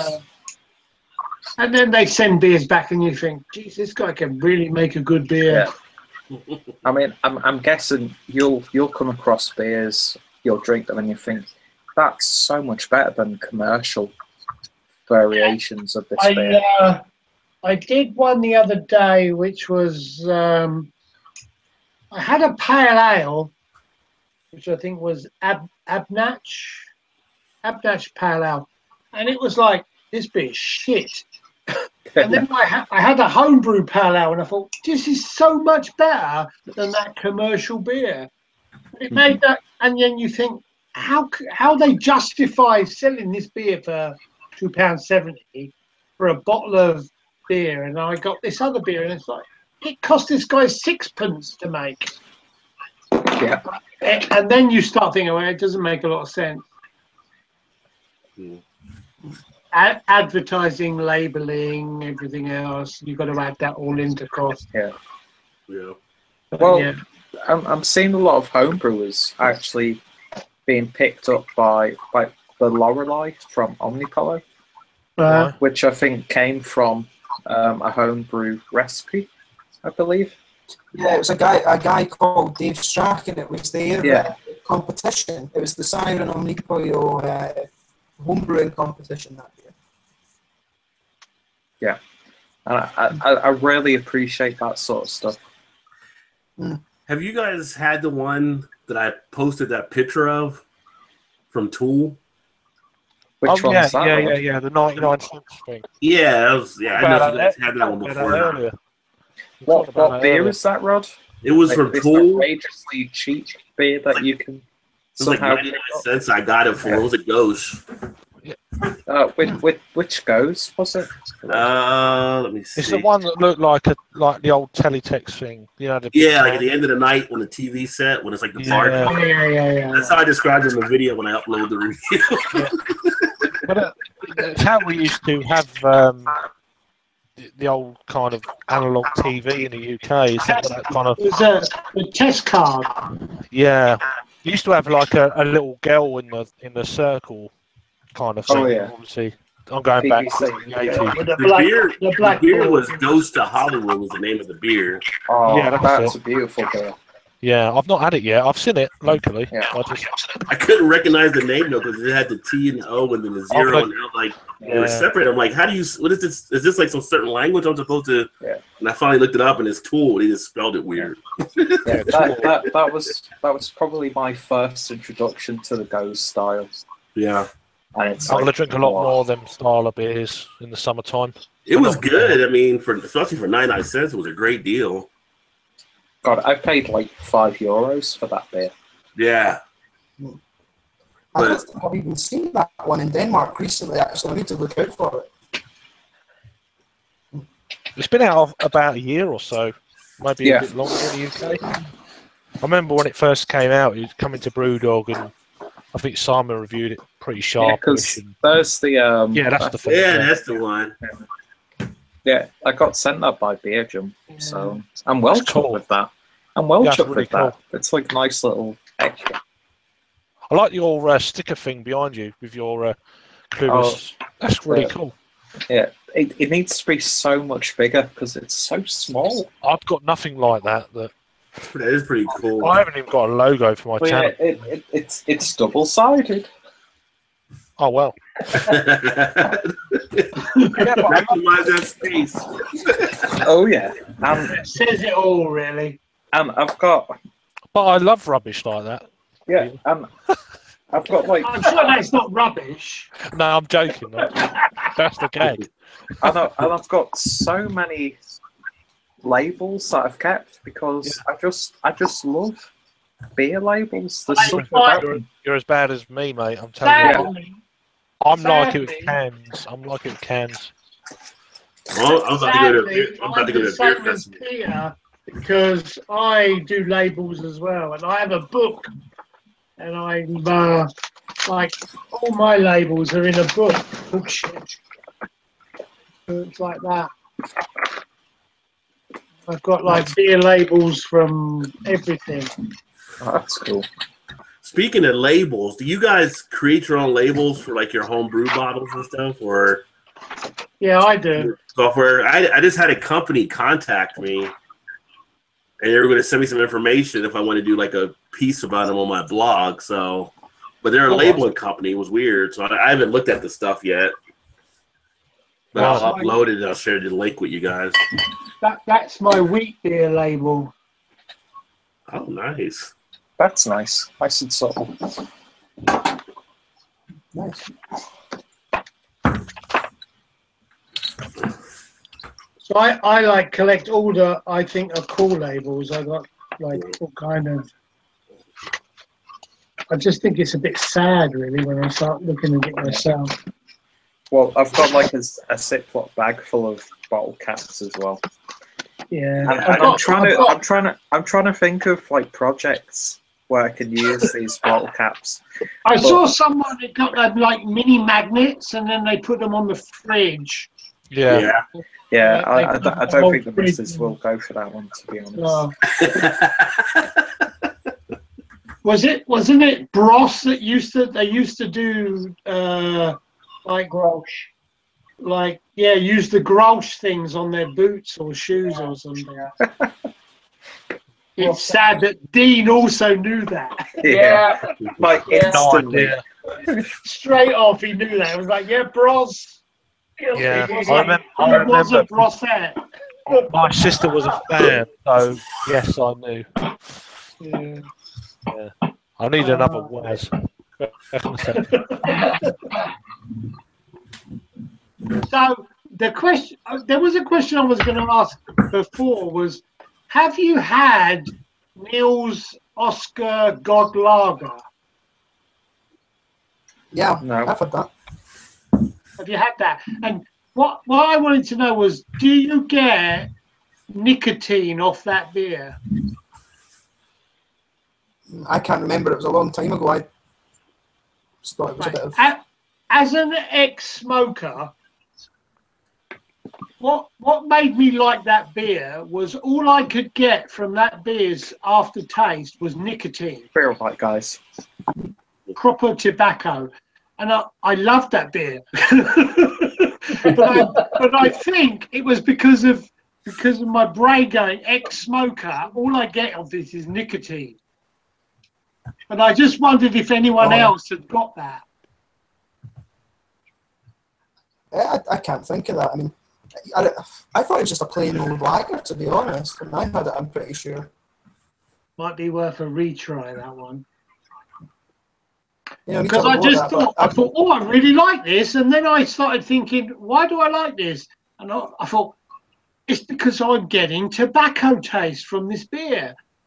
And as an ex-smoker, who obviously I loved smoking, and it was like, this really tastes like nicotine. That's what I'm getting from this beer. I just wondered if anyone else, beer drinking wise, if they ever had it or got that from it. I think it's been a long time. Is it a Swedish beer? I'm not sure if it's Swedish or Danish. Yeah. Yeah. I've had a few like stouts before where they've had like a pipe tobacco aroma off it. Yeah, interesting that is. I had a German lager that did the similar thing. That was very kind of like tobacco, nicotine-y, and twang to it, and it's like it gets me every time because I used to smoke a lot of cigarettes, and I'm thinking, geez, I really like this beer, and I'm thinking, yeah, you know why you like this because was what I was picking up. Yeah. But not a lot of beers I find it with, but every now and again I find a beer that does have that kind of smoky, nicotine-y, tobacco taste to it. Mm. Yeah. But that Neil's God Lager, I actually think it's a decent lager. But I do remember just it really being quite tobacco-y. I honestly can't think. I'll need to check it again at some point. But there's quite a few Neil's Oscar beers actually, but they're a bit harder to get here, to be honest. Yeah, that strangely, that's probably true where you are, because Swedish beer is hard to get in Sweden, isn't it? Well, not so much. I mean, it's Omnipollo. You can't really get their stuff. Yeah. Which is funny because I get Omnipollo over here. Yeah, I mean, you guys abroad have got a better selection of their stuff than I do, and I actually look at it.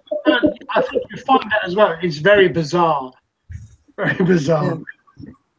Yeah, but I mean, if I go to Denmark, if I go on the train to Copenhagen and an hour away, I can get everything. You get all the Swedish beer there. Yeah, it's crazy. Yeah. I think what they do is I think there's some vans cross the border with the beer in the back, and it goes to Copenhagen. Well, it's like you were saying earlier. If you're going to brew beer, nip across the border, brew it there, and bring it back in. Yeah, no, that's what I would do exactly. You just need to get one of those passes for the Øresund Bridge, and then I'll be sorted. Yeah.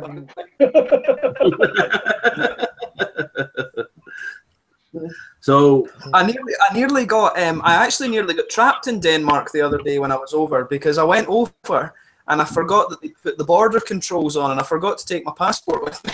Ah, So that's probably quite tricky for you. good thing you weren't in America.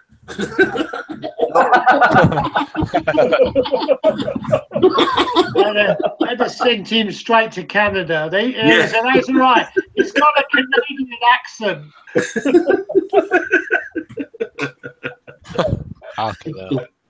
Worse places to be sent than Canada, of course. Yeah.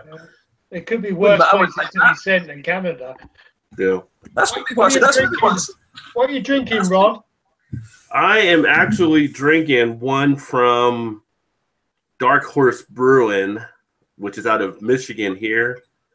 Yeah. And it's their Reserve Special Black Ale. How far is Michigan from you, Rod? For me, it's about 5.5 hours or so. Okay, I like their labels. I like that horse design they put on there. Yeah.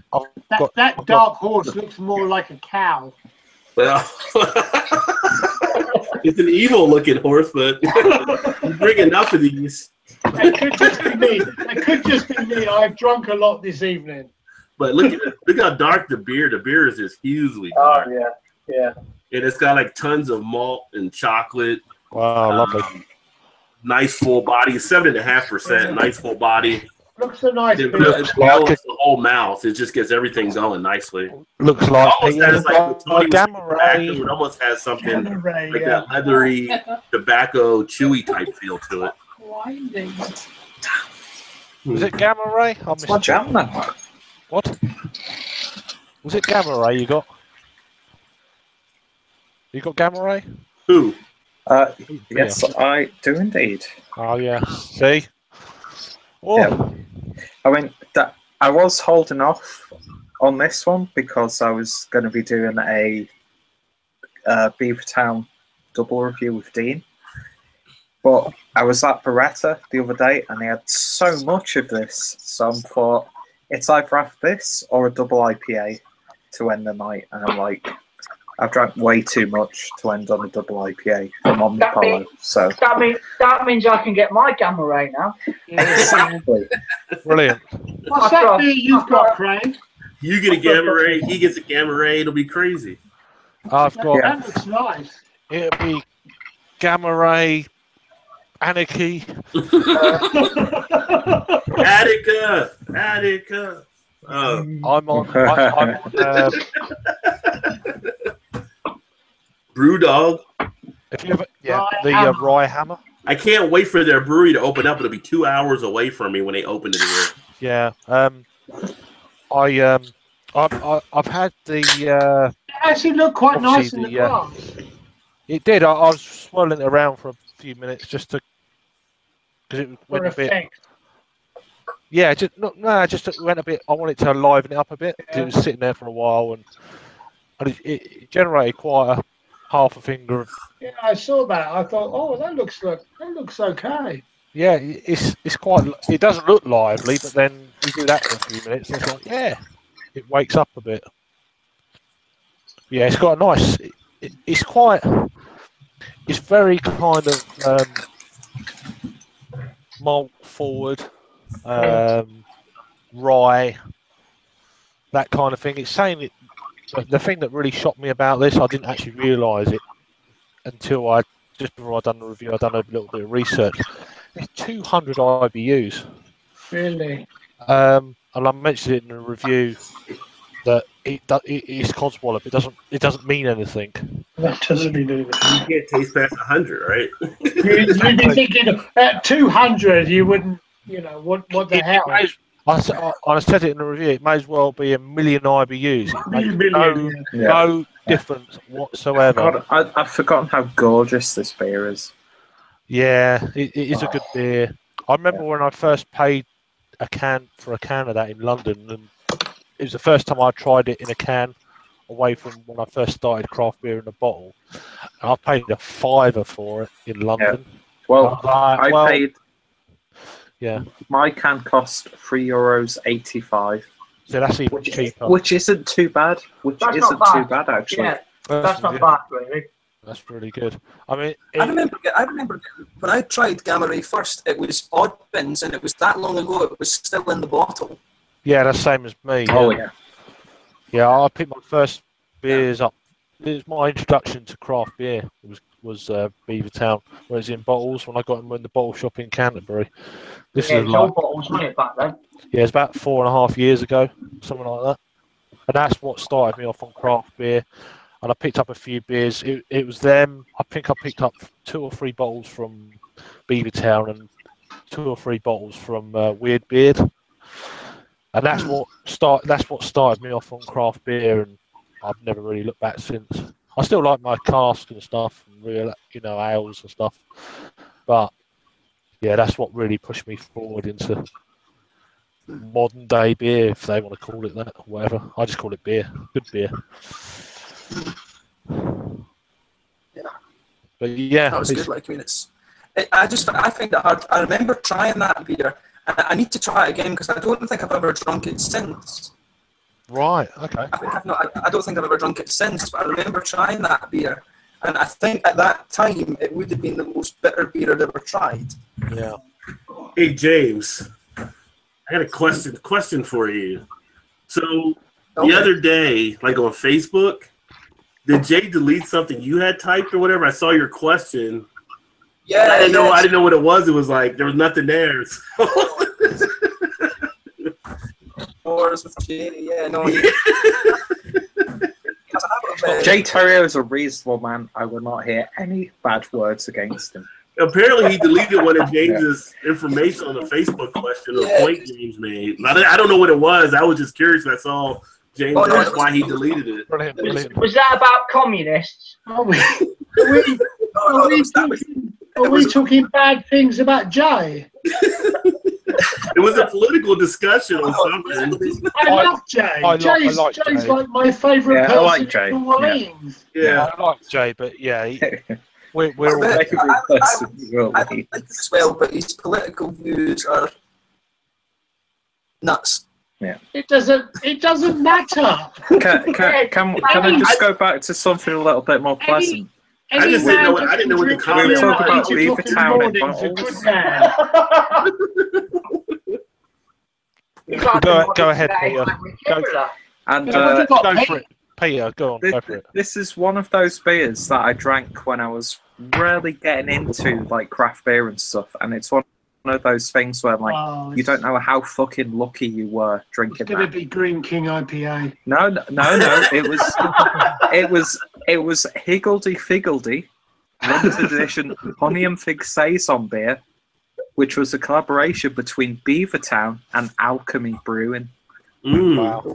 And that was like that was one of the first craft beers that I drank in a Manchester bar. Could you imagine that now? Yeah.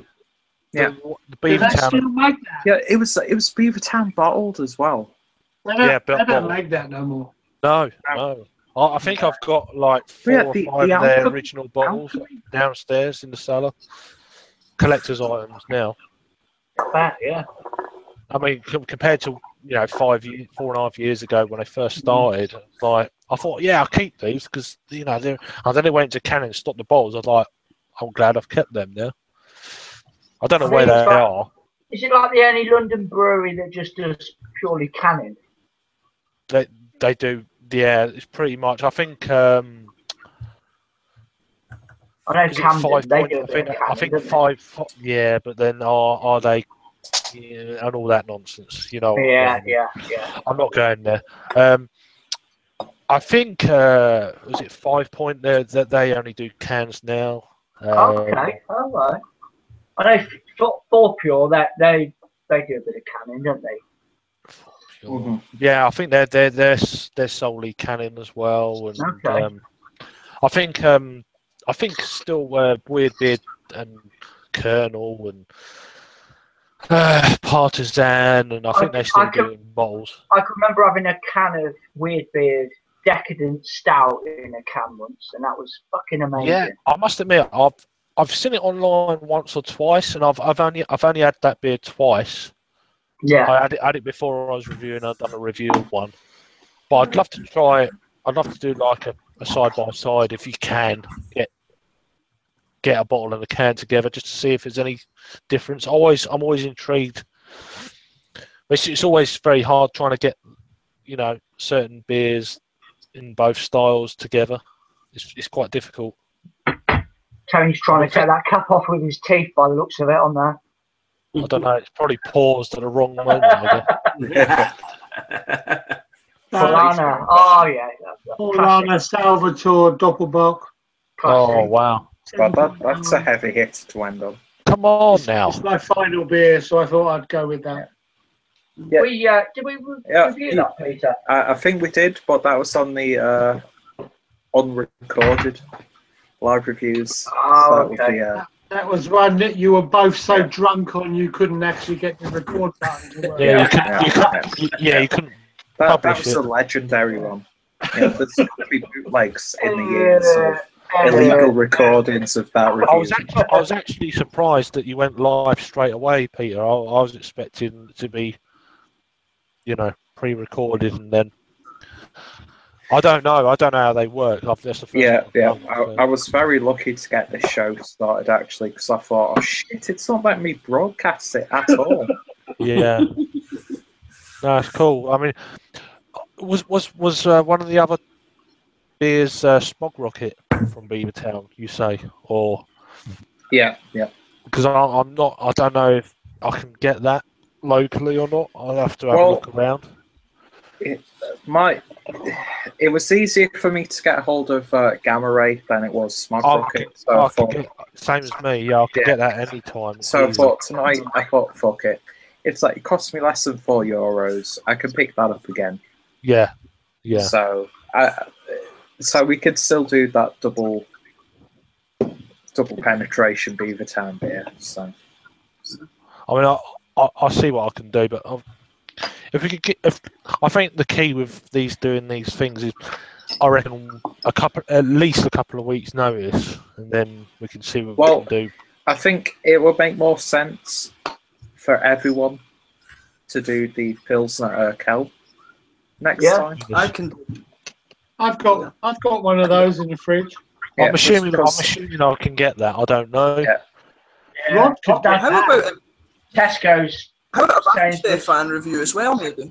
I don't know, because we've done a hell of a lot of German beers, and I can get a lot of the German beers for really cheap. So it's unfair for you guys to pick up one or two bottles of this. If everyone can get certain things, it's a winner, isn't it? Yeah.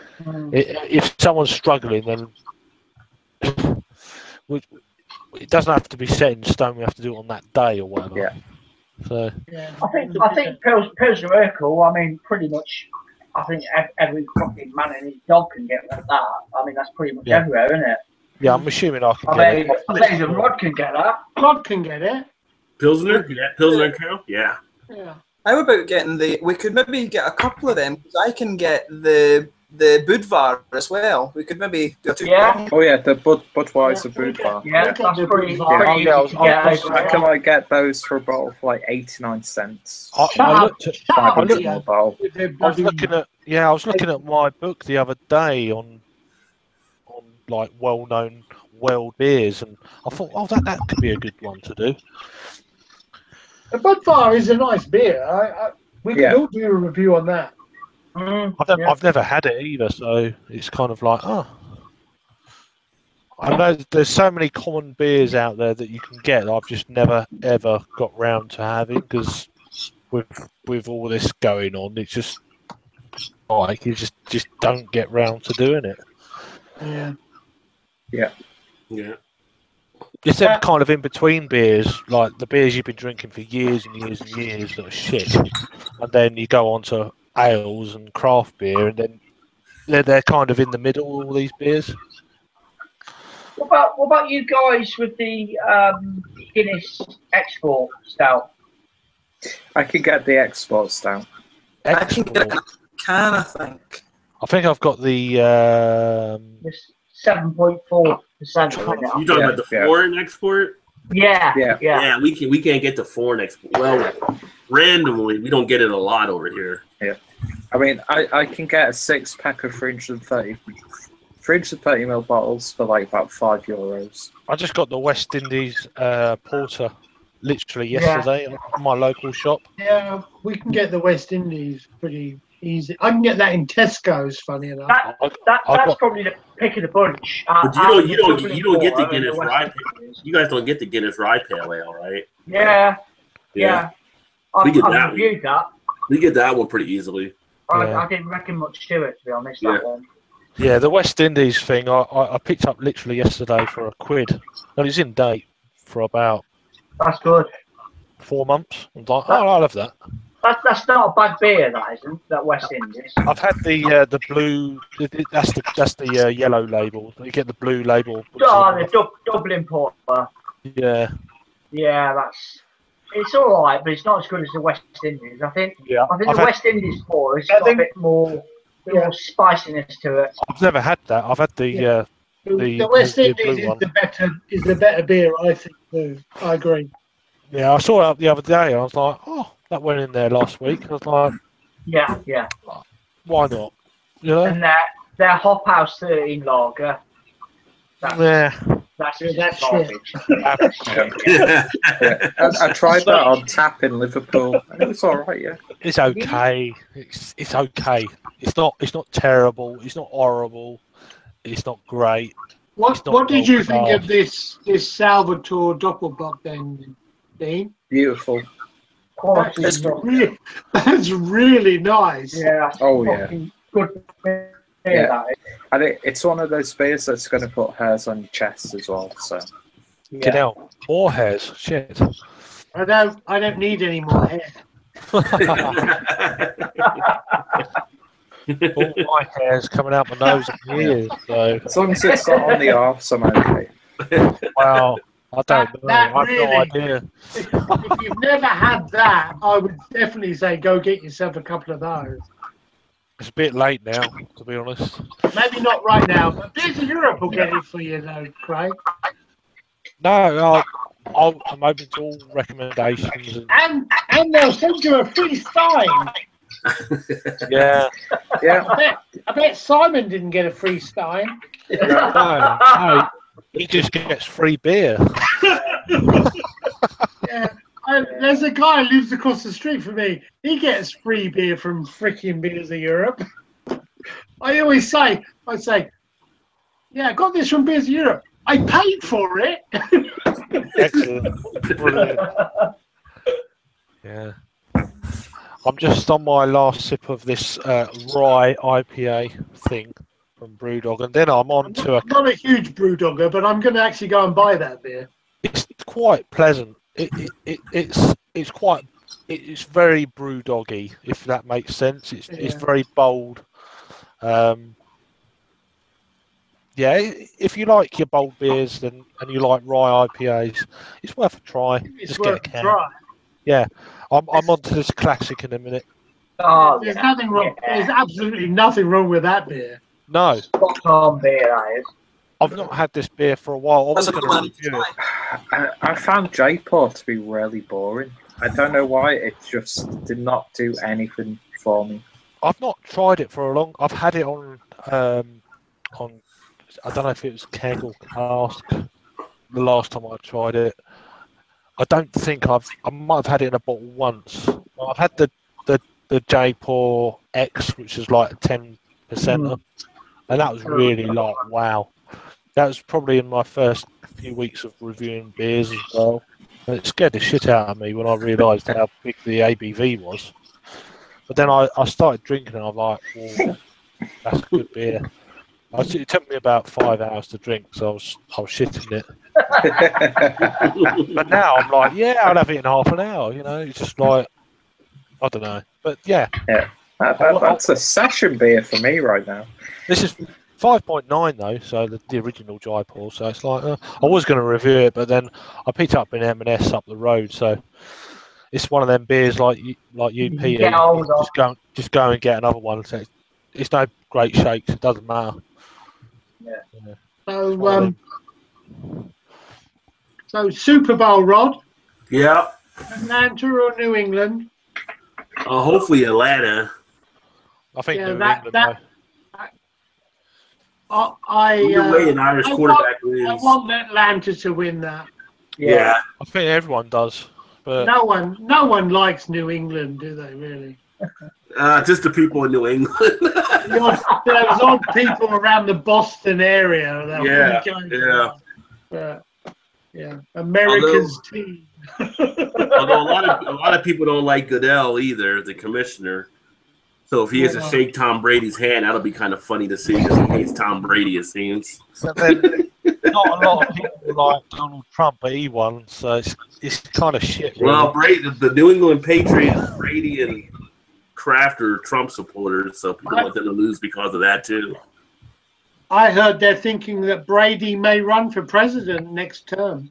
Well, good luck to him. Why not? We've shown the clown can get elected, so why not?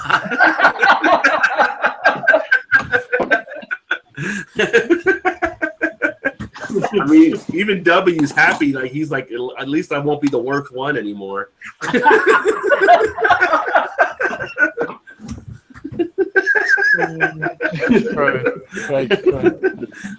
Sadly, I will be staying up tomorrow evening just to watch that. Just to watch that, yeah.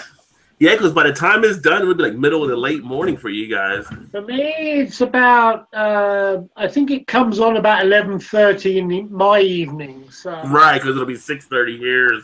I'll have fallen asleep by about 1:30 in the morning, and then.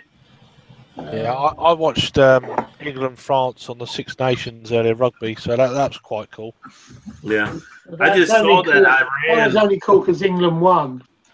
No, it was a good game. It was very close. I didn't think they played well, England. No, but France played very well. It made it a really good, interesting game. That was probably the toughest game that you'll have. Well, I'm not. I think Scotland won. Didn't Scotland beat Ireland? I don't even know. Ireland. Yeah. I was part watching the Spurs game, so it's kind of like I was between two sports. Yeah. I think we might actually do quite well this year because I was quite surprised that they beat Ireland. Yeah, I actually think if we can beat Wales, I think we might have a good chance of actually winning it this year. But yeah, I don't even know what the score was. I'm just hoping that we beat Italy tomorrow because I'll be happy if we just get one win. Yeah. No, I don't even see what the score was of the second game. So. Yeah, it was 20. We beat Ireland 27-22, I think it was. All right, still good game then. Yeah. 27-22. Yeah, Scotland looked good for about 40 minutes. I'm not generally a bit tired. Yeah, I'm not generally a rugby boy. I'm more football, soccer. But no, my dad was like, yeah, come on in. You know, I'm like, I'm not that bothered. But he's more kind of. I think they broke the English record for the amount of wins in a row. I think they're now 4 away from the world record. They're not going to get. It's not going to happen. Not playing like they did today, anyway. Against Scotland or maybe potentially Wales, I don't think playing like that they're going to get away with it. Well, I think it's. I mean, the thing with our team is, from what I gather, Vern Cotter is leaving after the Six Nations, so he won't be the coach anymore. So I think they're pretty determined to do well for his last tournament. But they put in a really good show in the World Cup last time, and it would be cool to see them do well this year. I think. I mean, if Scotland can beat Wales, I think we might have a chance. I mean, I don't really. Ireland and Wales are the two best sides in the tournament. I think that England will win. Period. No one will beat them. They're better. I don't think the Grand Slam this This year. is a very weak year for Wales. I was surprised that Scotland beat Ireland, so I think it could be a good year for Scotland. I think Wales are in a period of transition. Sorry. Yeah, sorry. Wales are going definitely. This is a weak year for Wales. Yeah. Is the Scotland game in England? Is the Scotland England game in? Is it in Wembley? Not Wembley. I think it's no. I think it's Murrayfield. Murrayfield, yeah. I think that gives us the edge. Then I think we could win that. If it's a home game, we've got a good record against England at home. Especially, and I mean, even when we've been playing shit, we've always given a good game. But the thing with England, the thing with England now is that I mean, I watched the game earlier and they were losing, and you know when you're watching something, you know it's going to happen, and then that's a sign of a good team, and then it went and happened. That's very kind of hard. That's very kind of hard to beat. I mean, I know it was at Twickenham. Very strong. England are very physically strong right now. Yeah, I mean, have you seen like the way they train and things like that? They it's like a proper game. They train like a match, where they're getting bruises and they're properly drilled. England Scotland is actually at Twickenham. Okay, that'd be interesting then. But I do think we've got a good chance anyway, because that Australia, I forget if Vimcott's a Kiwi, isn't he? I mean, he's transformed that team. He's transformed their training methods and stuff. Because I think we always had good players, but we just never really had a team that worked well together. And I think it should be interesting. I'm interested to see who they bring in next. I would like them to bring in another Kiwi coach and just keep that transition going with a Scottish assistant manager or something like that to basically learn how to manage the team properly. We'll see.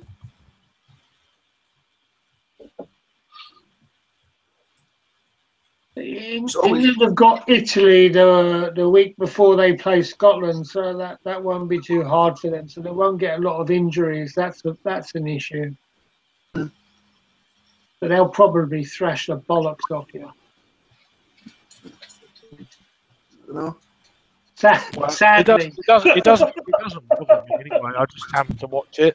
I'm not a massive rugby fan, but my dad's more of a rugby fan than me. I'm more into soccer or football, as we call it, and that's about it really. I actually like darts as well. I'm a big dart fan. You guys watch darts on TV? Yeah, I love darts. Really? I didn't know it was on TV. Okay. My dad's a big darts fan. Darts is a big thing on TV right now. Oh yeah, Wow. Massive. yeah. Yeah, My dad used to be a really good darts player until he got dartitis. It's a good kind of beery night out dart. Yeah, Oh, yeah. But I actually like watching the best players in the world play because they're just outrageously good. Once you've played it and you know how hard the game is, and you watch these guys like Michael Van Gerwen and Gary Anderson. Yeah, I remember two best players. Seeing Taylor in his heyday. It was amazing to see what he could do. Yeah, but this is his last year. He's announced his retirement. Yeah, he said he's going to retire semi-retire. But, no, he's going to retire literally from. He's still going to do things. I think he's still going to do the Barry Hearn. I think wants him to do the Pro Tour or something. I think he's going to probably go into commentary on Sky Sports. Yeah, almost certainly they're going to pay good money for him to be. Certainly, was the best player ever. Oh, without. I mean, but I think I think Michael Van Gerwen, he's still very young. He's a special player. He's 22. He's 25. He's won 2 world championships. He's not been beaten since the the Premier League back in February of last year. He's won every tournament since. Yeah, I think he's a special player. So yeah, if you're not into your darts, then I recommend you start watching it if you can. Yeah, that would be in the next Olympics, probably. They said that before the last Olympics. I'm not sure it should ever be in the Olympics. Nah, but it's just, who knows? It probably will at one point, but it's like when darts was popular in pubs, that was when it was proper. But they had those huge beer bellies going on. Well, they're still going on. They're all generally quite fat, to be fair. There's not many slim dart players, to be fair. American football coaches as well that are always funny. I remember seeing all these memes on the internet, European football coaches versus American football coaches. That was always quite funny. God, this is actually really good. I mean, I've drunk some good beers tonight. I think that's a good beer, what you've got. I've seriously drunk some good beers tonight. And Peter said that was boring, but I thought that was a decent beer. Boring? What beer did I say was boring? Oh, Jaiba. No, it's actually quite good. Didn't do much for me, to be honest. I mean, I've drunk, as I said, the Helles Lager was probably one of the standouts, and then I've drunk two of the Magic Rock beers, which you put them aside, they're obvious. That's pretty damn good. To be fair, from a bottle, that's wow. Is that a 500ml bottle, Craig, or 330? Yeah, it's a 500ml. Ooh. So what did that cost you? That bottle of beer? I can't remember. I got it from M&S. £1.60 something. Something stupid, and I bought it more out of shop that it was a 500ml bottle. M&S. Yeah. What the hell? There we go. £1.96. Whatever, I don't know. Whatever it was. It probably was. Yeah. I was like, not bad beer. No, I bought it on the fact it was a 500ml bottle, not a 330, which. Yeah, sure. I was like, yeah, I should have bought more, but I was like, I bought like another 5 or maybe more. I think that's beers. a decent beer. I really do think that's a decent beer. I should have bought 6 of them, to be fair, at that price and that mill, but it was a review beer that hopefully I can get again in 500ml bottle. Mm-hmm. So it's not a problem, but yeah, it's a cracking beer. I'm really quite impressed. I've got their hook up for review in the next couple of days or so, which is their double IPA. It's quite a new beer from them. 330ml bottle. Yeah, no, I was their new range now. You know what it's like. You get all these beers intentionally. Oh, I'm going to review these, and you can get them up the road and hang out. Fuck it, I'll get another one. This is about the third beer since I've got back in the UK. I have to go and get another one. It's just, it's okay. You know, it's just alcoholics. You know. Cheers. Do you know what I mean? No, not being nice. It's just yeah. It's not an alcoholic, but you know, it's just I've got to get it again now. No, but seriously, if it's a beer that like, I can't get this again, I'm like, nope. It's just not going to happen. No. But no, it's just. It's good that there's certain beers that you've not reviewed before that you know you can get regularly that you just can fall back on in case you need a beer. But chatting with your mates, you know, it's like, yeah, that's what it's all about. Yeah, that's cool. No, I've got another big stockpile coming in from Japan soon, so I'm excited for that. That's my next big thing that's happening. Project. Yeah. I've just had. My guy in Osaka's like he always posts these things in his shop, and I'm just one of those, and my missus just goes in, and once it gets to like quite a few, she just goes in and buys them for me. It's just like, yeah, brilliant. It's brilliant. It's quality. Thanks for your input, by the way, on recent reviews, James. I really struggled with that beer that I try to pronounce, the Imperial Hefeweizen thing. Which one? The I can't remember what it was now. Oh God. the wheat wine. The wheat wine. Yeah, they're from. Yeah. I was like, that really threw me. I didn't know how to describe it. Oh yeah.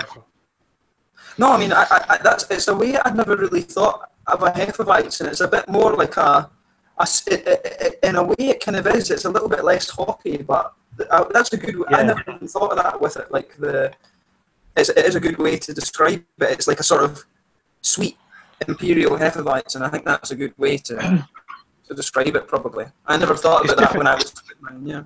It's really difficult when you're doing a review. You just got to think quick and then think about it for a few seconds. I think what it's just something you're familiar with, and then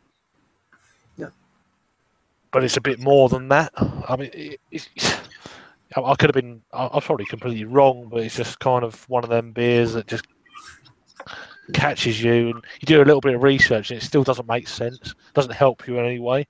Yeah.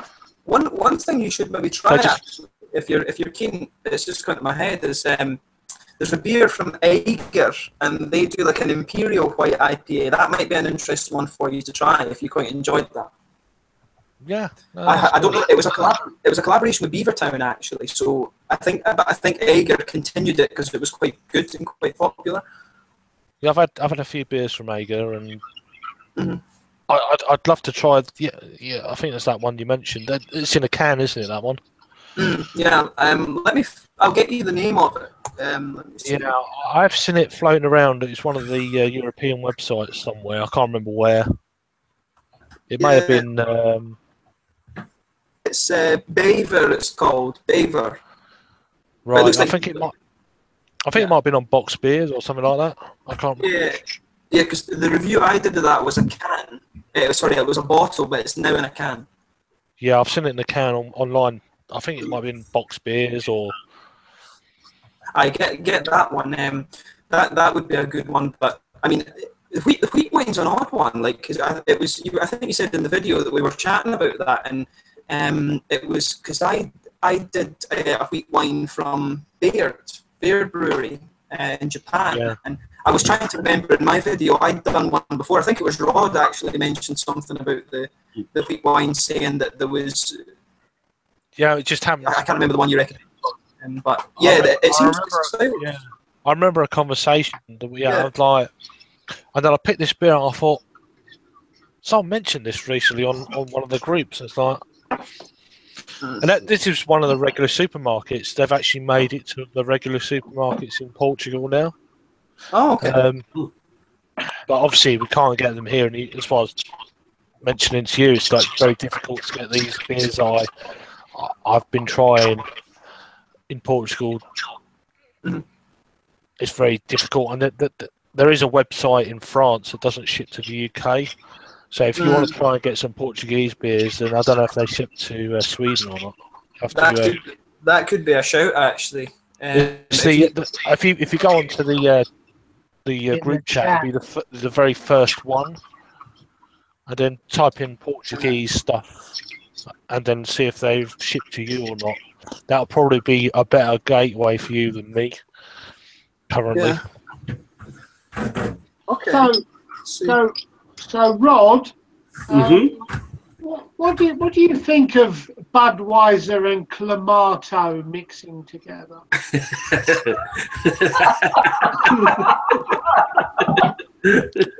Very nice.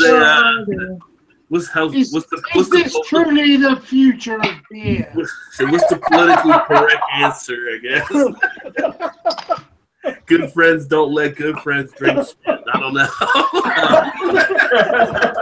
I'm not a huge fan of those type of drinks. I don't even drink them. Recently, I think Jay and some of the other guys were putting them together, and Jerry and all them, and I'm like, I'm just like, no, I'm not even going to mess with it. I'm not a fan of that type of drink. Fuck, I don't understand it, to be honest. Yeah. but there's a thing. It's a drink called like I've had Clamato. If you stick a lot of vodka in it, it's not bad. But I just don't think I want to put beer in it. No, there's a drink called, it used to be called, I think, the Bullseye years ago, when before Clamato became big, where people would mix Budweiser or a beer and like tomato juice. But I never saw the purpose of doing it that way. Now, those other beer cocktails they make, but that one does not sound good to me at all. But I'm not a huge tomato person. I don't even I'm not a huge tomato drinker. I don't even drink a lot of Bloody Marys. It's like once in a while I'll drink a Bloody Mary. You get the Bloody Mary. The Clamato version of the Bloody Mary is better than the Bloody Mary for me. Yeah. But to get really excited about Budweiser and Clamato, it doesn't quite do it. Yeah. I just don't get it. Some people would say it improves the flavor of the bud.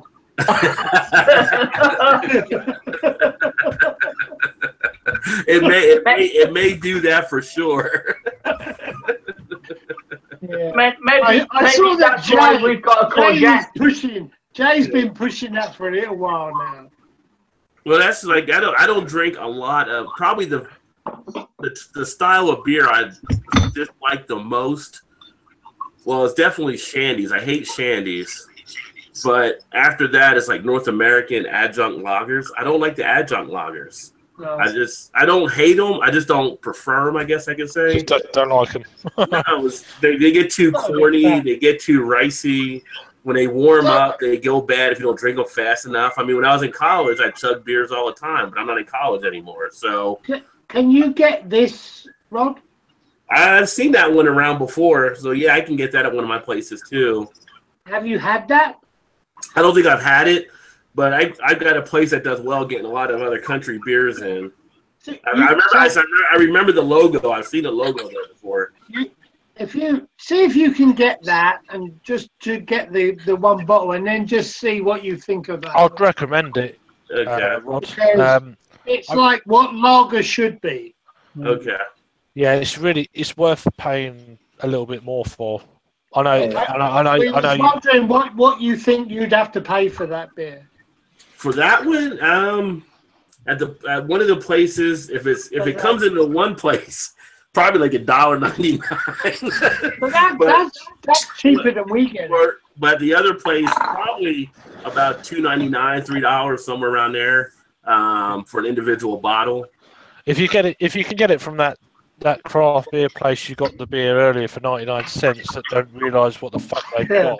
Then buy it. Well, that's where go buy 6 or 7 cases of the bloody Jesus stuff. Christ. Well, that's where I was getting McKellar beers for 99 cents there.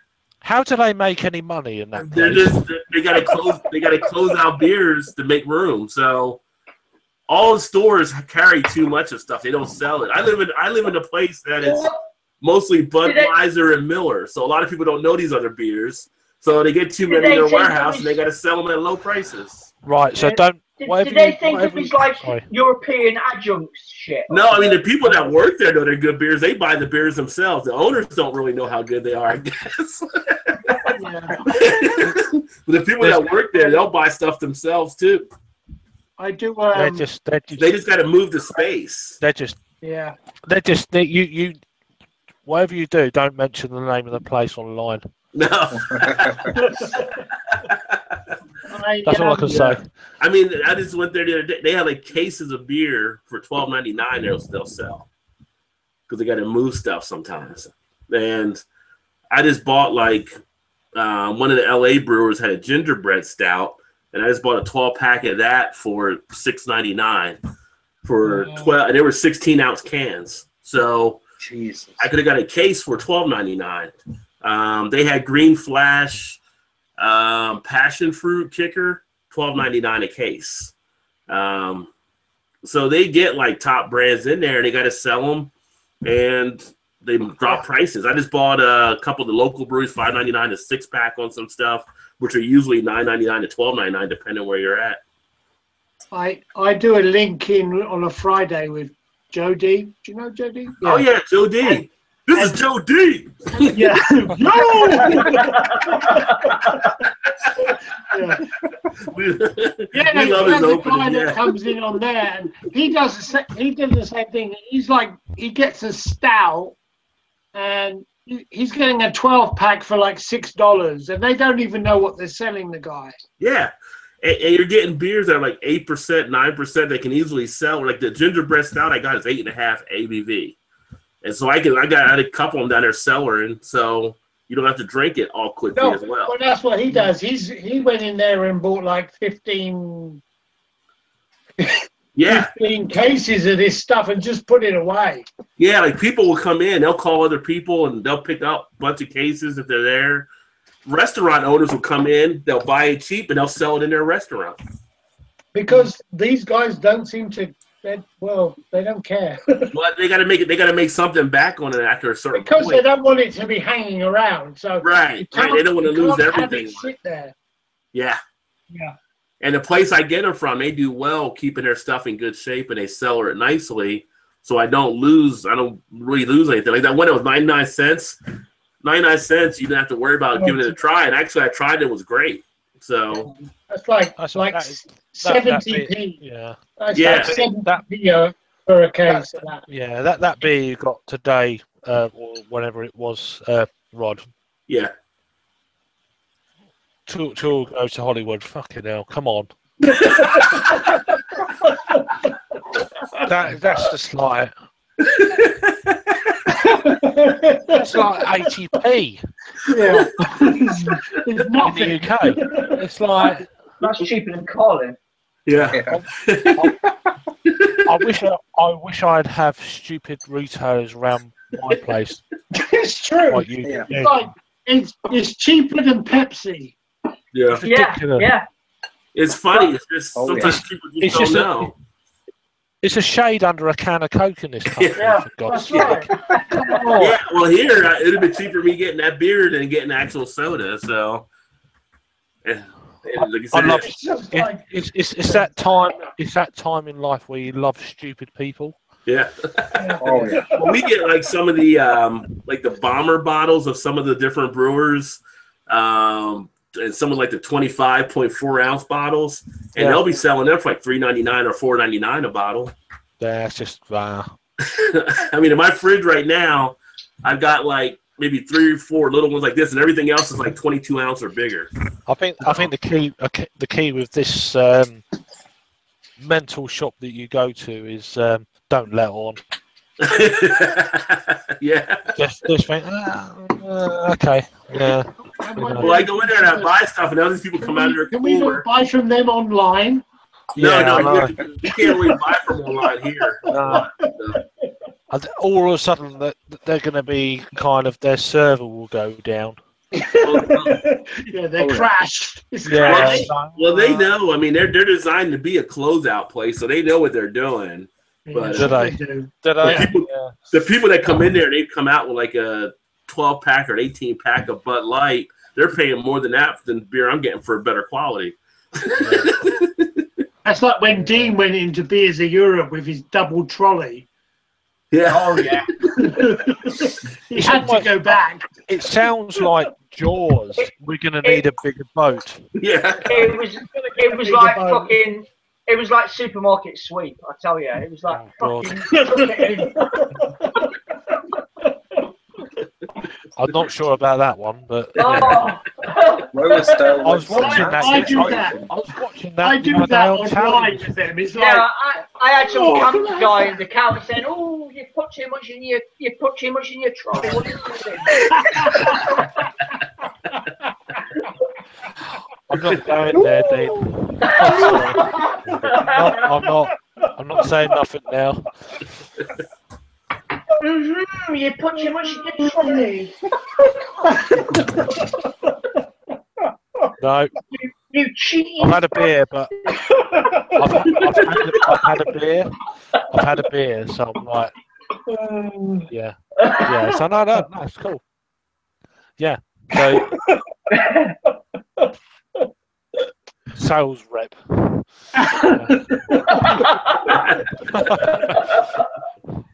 You get another trolley. Get another trolley. You need to get a bigger trolley, darling. Yeah. Anyway, moving on to the next trolley. No, but yeah, I mean, you just know as soon as you go in that place, it's like you've got a great advantage, Dean, where your missus wants to pick up a couple of bottles. Yeah. That kind of buys you a bit of time. Yeah. Yeah. Because if I went in there, I'd be like, I'll wait outside. Yeah. You know? Well, I did have that. I did have that to begin with, but she sort of, Yeah. I don't know, sort of warm into it, and yeah, it takes time. But my missus willing to try. drink. My missus doesn't when she can't drink, being with a condition and stuff. Which is a little bit. Dean, was that what your missus drank? Yeah, that's the one. Yeah. It's a lovely little beer, though. Yeah. Was it 3.8? Yeah, that's what I bought. That's what I bought for my missus. Yeah. Then I spent 70 quid on the beer I wanted. Not bad for one beer. Imagine if she had like 4 beers, for Christ's sake. Well, she had 2. Oh, right. So I'm just trying to work the equivalent. So yeah, about £3.60 for her 2 bottles and about 70 quid for my bottles. Yeah, well, that's about equal. Yeah, she thought it was a bargain. She thought it was a bargain, but she didn't know. I've no idea. I've no idea. I just buy beer for me, so it's kind of like my missus don't drink. Being epileptic and. Does her mother? Does her mom get upset seeing you drink? Say that again. Like this, because her mother's there now, right? Yeah. Does she get upset seeing you drink if her daughter can't drink? Yeah. Yeah. I think she's more upset that I drink. Yeah. Is your wife Portuguese then? Yeah, she's from Madeira. Oh, nice. That's why because her parents have separated. I wondered why you went there all the time. So now I know. Yeah. Her father lives. It makes total sense. yeah. I mean, it just gives me a window of opportunity to try different stuff from out there, whether it's just lagers or nice weather. Well, yeah, it was a pleasant 16 degrees every day, and because you were out there quite a long time this last go, weren't you? Yeah, not as long as the time before, but I was out there for 4 weeks. Oh wow! It kind of tough. So you get 4 weeks off. You get 4 weeks off from work. Well, I'm a carer. I'm my partner's carer. Okay. So it allows me to do it. If I had a regular, proper job where I had to be doing things, and I wouldn't be able to do it. Okay. I'm currently looking at. My wife is not well, so we're looking at having to care for her shortly. So. Yeah, I mean, this is why I'm doing these things the last few days. I've done a lot of reviews yesterday. I've done a lot of reviews, partly tonight. It allows me to do this because my partner's mother's down for a little while. Oh, so good. Mm-hmm. Yeah. Just say hello to our little girl, really. So it gives me a little bit of a break just to. But apart from that, when I do these reviews and stuff, I get in there. The way I live, it works for me. If I had my own place, then wouldn't be doing anything like this for sure. No. So I'm just making the most of it, really. Mm. Plus, I'm looking at, my mum's not too well. We're all in the same kind of house. It's quite a big house, so yeah. Anyway, I'll get on to all that nonsense. Mm. I'd rather talk about this stuff. Mm-hmm. But so hence when I go to Madeira, I try and do lots of different kind of stuff that's not people don't know about. But craft beer is definitely kicking off in Portugal since the first time I went out there. In the last probably 2 years, it's really going well. Yeah, I think for all of us that like we like to drink decent beer, things are looking good. Yeah, I think certainly America. If you look at it globally, craft beer is going to swamp macro beer first if the trends continue. I'd be okay with that. No, but you're the first. Have you been there, Craig? Have you been to America? Have you been to the States? Not been to mainland. No, I've been to Jamaica and Mexico, but I've not been to mainland America. Because I feel, I mean, I do get out there fairly often, and yeah, the actual like mainstream, that Budweiser, that it's huge. Oh yeah, it's huge. Yeah, it's huge. It is huge. It's like one out of every 5 beers is like a Budweiser. Budweiser has no real worries about craft beer. Right, and they're buying more of them. They're even. The thing is, they now buy homebrew outfits. The thing is, but why would you want to homebrew Budweiser? Well, they buy it to put the money on the book. It's not that they want to homebrew Budweiser. It's that they own the homebrew outlet. Right. So the revenue they make goes under the revenue of Budweiser. Supply the grain, that supply everything else. They don't care that you don't drink Budweiser because they're selling you the grain to make your own beer. So they completely control it becomes part of their assets. Sure. I do think, but on a global scale, craft beer, is there one country in the world that will break the monopoly? I think that countries to do that. Oh, I think Donald Trump cut your thing off. Well, there's people showing up at your door, Craig. Yeah. I just think it will be the first country. You think? Donald Trump's presidency could be potentially 8 years. Craft beer will be. Don't say that. It's going to be 4. It's going to be 4. I think that Trump will quit right now, Rod. Trump quits in 3. Trump quits in 3. That's what I think. I think potentially assassinated within 2. Or he gets impeached before then. Yeah. No, but anyway, but seriously, guys, I'm just going for a Jimmy. You're going to the loo, aren't you? Yeah. Yeah, but I'm still talking. I'm still talking. I'm just kind of like. There's a bucket down there somewhere. Yeah. That's a good idea. I'm looking for it. No, anyway, I'll be back in a minute. Sorry, I've got it. It's on the edge. Yeah. Oh dear. I do know. I do think that Trump could just get bored with it all and just go in 3.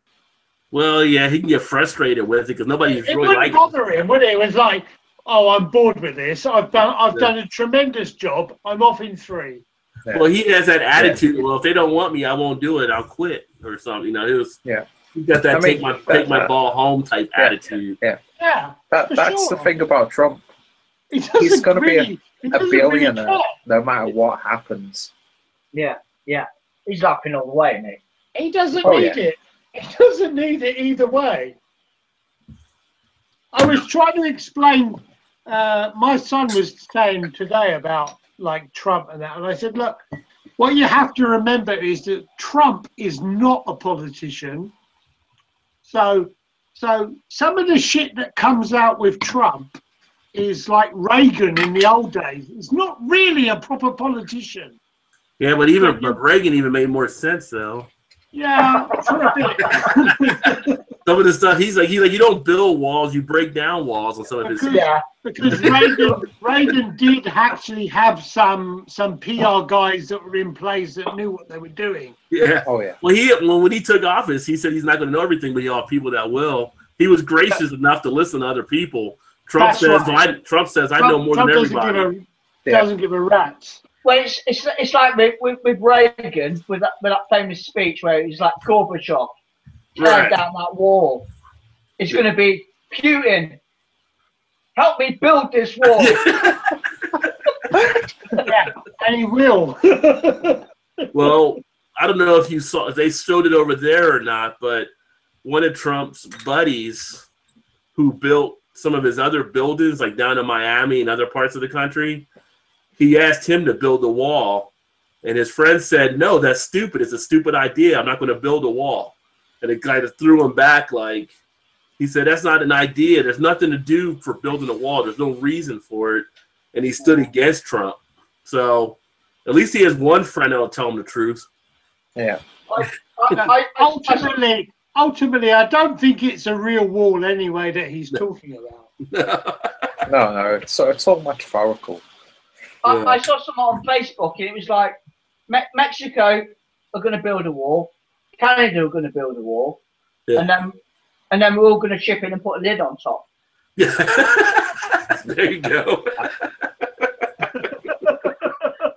As long as I can get out. The best thing for the UK is that we just send all our bricklayers over there to build a freaking wall in the first place. Well, the cost of the wall was so much more than he thought it was going to be, I think. So I don't think there's any wall ever going to get built. Well, I don't think it will either, but he's trying. Is right now the people that are going to pay for it, the people that voted for. Well, everybody's going to pay for it, but especially people that voted for Trump. It's not going to work. And like some of the Trump people,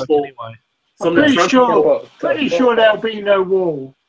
And some of the Trump people now are having buyer's remorse, complaining like, you can't complain, you voted for him. Yeah, every wall can be destroyed. Yeah. It doesn't matter. All you need is one bulldozer. And well, someone said someone built a 30-foot wall. All he needs a 40-foot ladder. Yeah. It's such a stupid idea. Yeah. Yeah, but they voted for the stupid idea. That's the And even one of the Mexican shows was making a joke on their thing. They're talking about most of when they get in America coming through planes and stuff, so they'll just fly over the wall. Did you? Plus, don't they do those tunnels as well? I posted a thing about that in beer. I don't know if any of you guys saw that on Facebook. It was quite amusing. Just like over the flying over. There's a wall about, I don't know, 3 or 4 foot high, and the sharing a beer. Yeah. I was just it was a bit old. I was going to say, it was like, well, you have Corona, you've got Malada. Without these beers, America's in trouble anyway. So they have to have a kind of an access point for these beers because they drink so much of it. I don't know. Well, like one of the comedians said, once avocados cost $25 a pound, Americans are going to lose their mind because Americans love guacamole. So. Guacamole is beautiful. Isn't most of the zucchini come from Mexico as well? I don't know. It may. I mean, we get a lot of stuff coming in from Mexico from different fruits and vegetables. Or from South America. There's now a world shortage on zucchini, apparently. Oh, fucking hell. More vegetables. Back to this again. Fuck them. I don't care. Yeah. I eat food. That doesn't apply to me. So it's only the tip of the iceberg, though. So. Oh, fucking hell. There we go. That's a good one. I like that one, though. That's quite cool.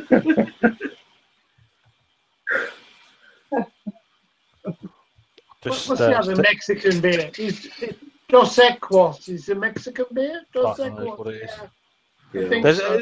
In fairness, there is some decent craft beer coming out of Mexico. I'm trying to think where I've seen it. Most of it I've seen is on that French website at the top of the page. It probably wasn't Corona. No, it's probably No, it was Ducati, the one with the wall. Corona Especial. Ducati's the one that did the wall commercial. Yeah, well. Actually, I don't mind Modelo either. I think that's a decent beer. It's probably had wall-to-wall hops in it. Yeah, so I'll drink like Modelo. Sometimes if Dos Equis, if I'm at a Mexican restaurant, I'll drink that. I don't drink Bud or anything like that stuff, though. I tell you what's not bad is the Negro Modelo. Is it? Yeah. Yeah, I thought that was a decent beer. I've had that. Yeah, that's not a bad one. Yeah. Right, it's quite German. It's got like a German Dunkel style to it. Right, I'm just going to do another review. I'll leave the camera on this time so you could take a piss. He's just going to the toilet again. No, I've done that. No, I just need to fuel the next visit. I have to say I've never seen Dean awake at like midnight before. It's great. I love everyone staying on late. It's Saturday night. Yeah, why not? Excellent. I'm into a session tonight, funnily enough. Right. Okay. I'm going to turn you guys off so I can't hear So you. what are you reviewing right now?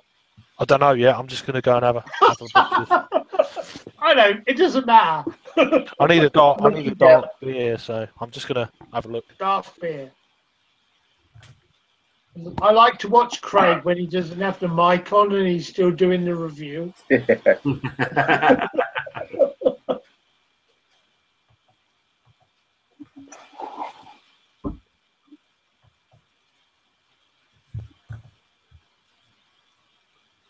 So we were talking earlier, Rod, about the most expensive beer we've ever bought.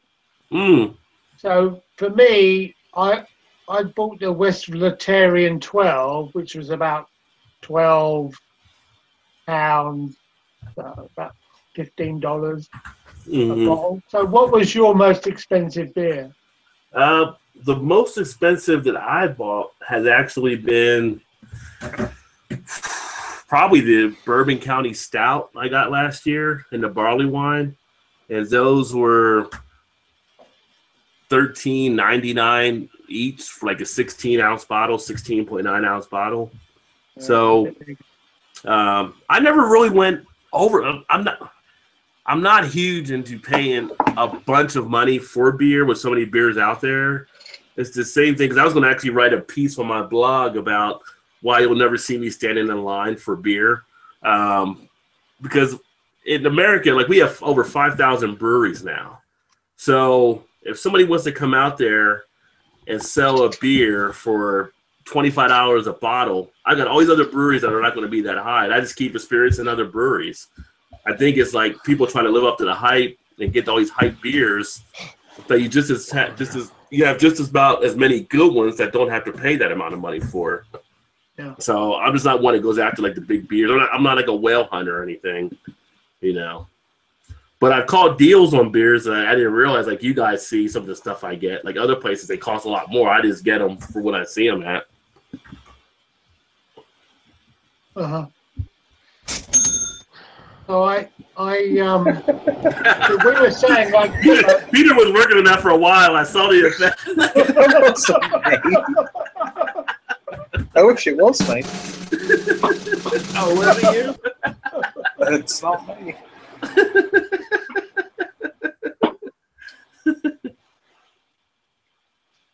I've just realised that I've put the. You hear me? You can't hear me. Yeah, you can hear me.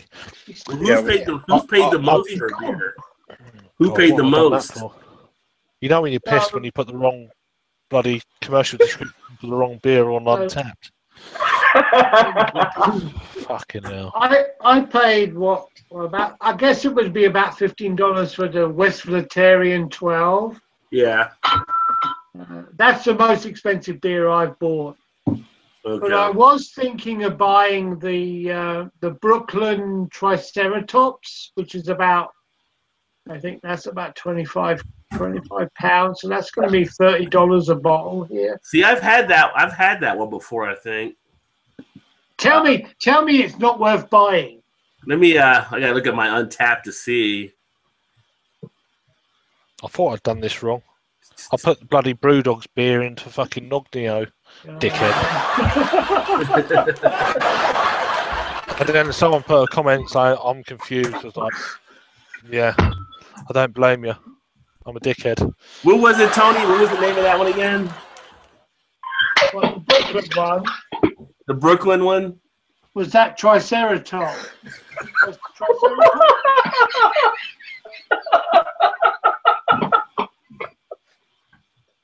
Oh, mate. What a knob end. Craig's done, I think. No, I'm just talking out loud. I'm just talking. Sorry. Oh, I'm sorry. People are listening. No. I'm just being noisy. No, I know you can hear. I'm just like, it just annoys me though. So the Brooklyn Quinticeratops. That's what it is. Okay, that's what I was like. I knew it wasn't Triceratops. No, it should be Triceratops. So it's Quinticeratops. So I'm presuming it's a quad. Oh, okay. Let me see here. I can get the Brooklyn. Oh, it is a quad. I thought I had that one. I had a different one. It wasn't that one though. Did you get like the Brooklyn 1 or the Brooklyn 2? That's quite expensive. Let me see which one I had. Well, it says on Untapped that Quinceratops. Yeah. The average rating is 3.3 out of 5, so it's not a great rating for if you're paying a ton of money. When you think that you're paying that kind of money, it may be not the best beer. But then you could have people that don't know what to experience though. But that's true. That's true because it depends what site you're on is how they're reviewing it. If you go to Beer Advocate, I think that they're probably fairer. I know I had a Tops. I thought from. I thought you'd have had that beer actually. Oh wait! I had the Brooklyn Quad Racer Tops. It's got to be the same beer. That's a Belgian quad as well. Let me see. Oh, Well, this was the Quad Racer Tops. Okay. It's a different one than the other one. That one I actually. Let me see. That's a Belgian quad. What was that? A 10.9? This one was 9.9. And I actually gave that one a 5 out of 5. It was really good, I said. And that average rating is 3.87 on that one. Well, as far as I can work out, there's only 2 bottles of that in the UK right now. Okay. But if it's the Quad Racer, and that's the one I had. That one was actually worth it. I got that at one of the places here for a happy hour. So I got a 10 ounce of it. And I think it was like $3 or something. Right, I'm just going to do this review, but I'll keep the camera rolling. Just take the piss, whatever.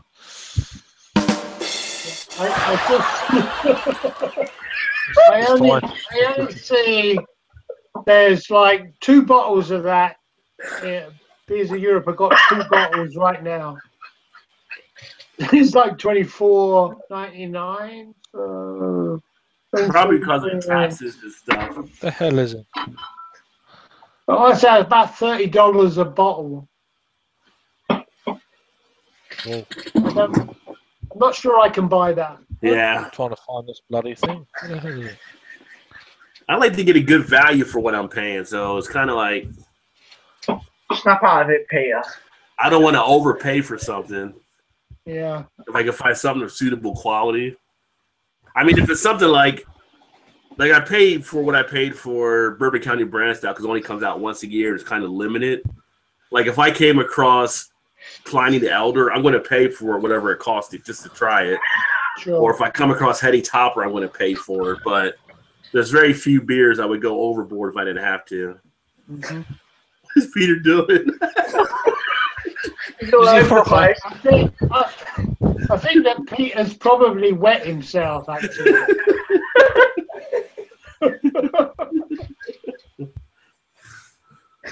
He's there. I can see his shirt. Yeah. Oh God. You all right, mate? Yeah. Hey, Him and Dean are doing something.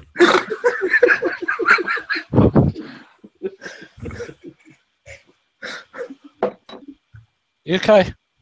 Yeah, I'm good.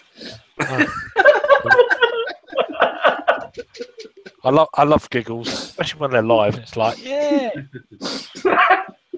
I'm not sure what beer Peter was drinking, but I think we probably should have had that ourselves.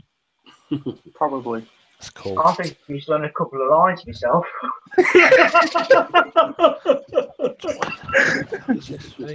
Oh, it's like the Canadian guy that was on earlier. He said it was okay to do a couple of lines in Calgary. There you go, then. Who was on earlier? Jordan? Yeah.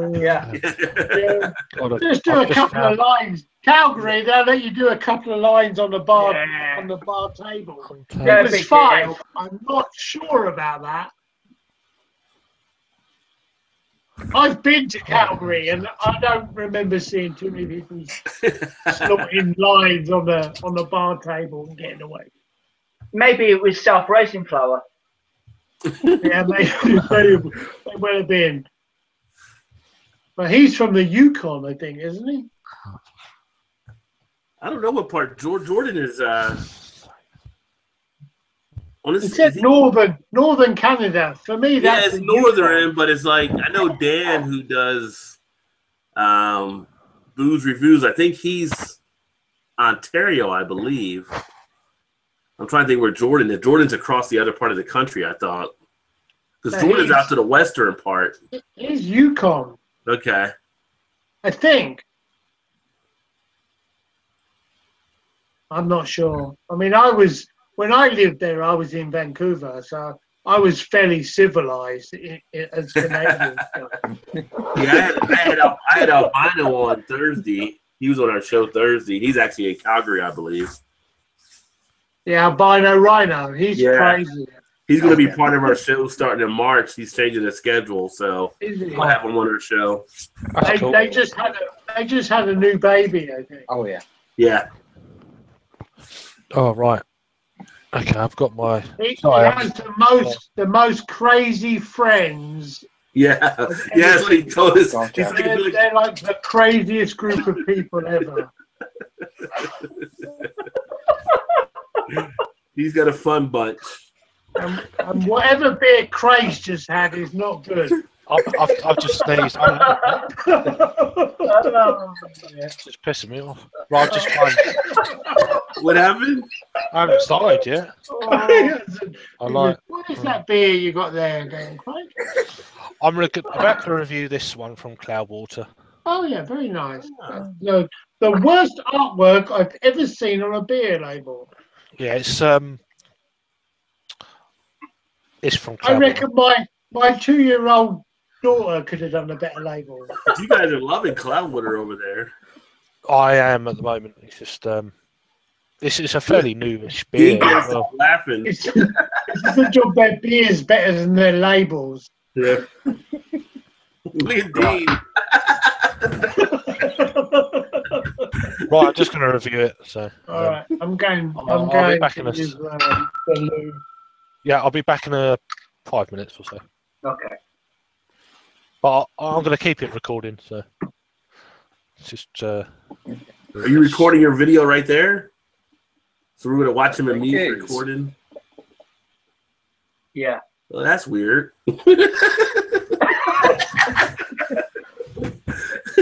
Let's all put him off. Yeah.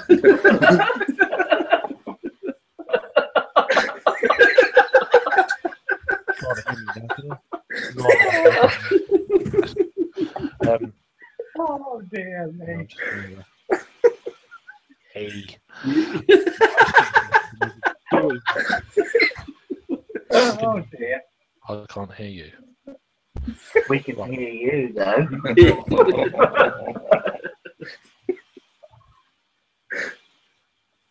No idea, because I'm such a dickhead.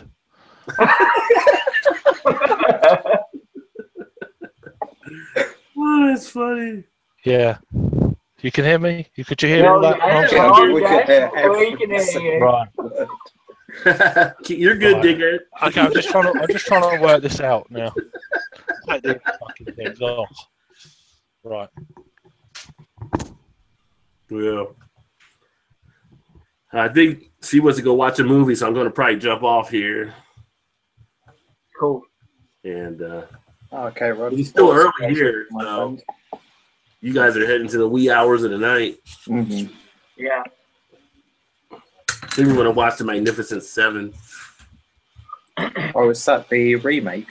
Yeah, with Denzel Washington and those other guys. Shooting and violence always makes it fun, so. Oh, yeah. American is apple pie.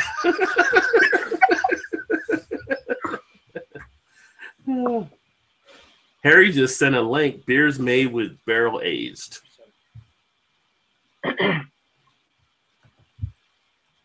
Oh yeah, yeah. Well, was that in the... Oh, Beatrice. Yeah.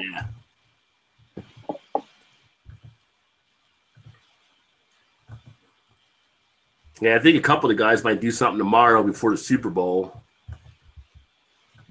Oh, God, yeah, that's tomorrow, isn't it? I forgot about that. Yeah.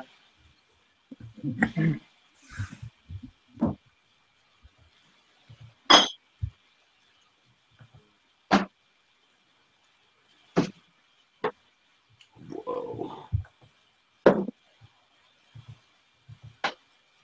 I'm seeing a lot more beer reviewers pop up, though, on YouTube. Yeah, there seem to be a few new ones jumping on now, isn't there?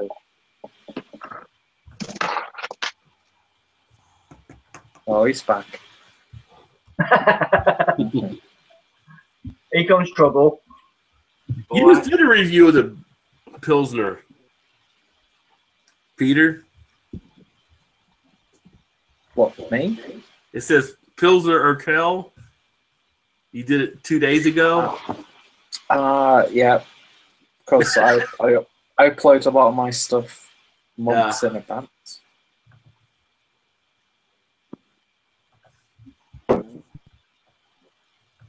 Did you say we were going to do the review of Pilsner Urquell? Mm-hmm. Excuse me. Yeah, well, I'm still interested in doing the live review of Pilsner Urquell. 1050. 1050 Oscar Blues.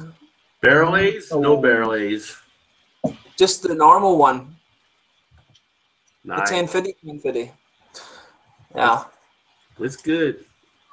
Yeah, no, it's quite nice. I've been noticing that like recently I've been trying a lot of imperial stouts, you know, sort of older ones, and it's really interesting to go back and try these ones because like now I don't find this one like that complex, just because of all the other things I've had after it. Right. Before it rather, so it's really cool to just go back and do these older ones and see how the styles kind of evolved, even though it's only like 5 years or something. I think it said on this it was introduced in like 2011 or something. So it's amazing what kind of 5 years can really do the beer industry, how many more ingredients and everything like this they're going to have. So it's really cool. I've noticed that a lot with some of the like Denmark is really good for imperial stouts, and I've really noticed it with theirs. Like some of the old ones are really quite nice. I think I have to admit I think some of the Danish imperial stouts I've had have been better than some of the American ones. But that said, maybe I need to try the right American ones. I don't know how many of the really good ones I've had from the States, but yeah. You Yeah. You need to get some more of that Evil Twin. That Evil Twin is good as. Oh, well, that's a Danish brewery, really, isn't it? Yeah. They're very good at dark beers here. I'll say that for them. Yeah. Northern countries are very good for dark beers.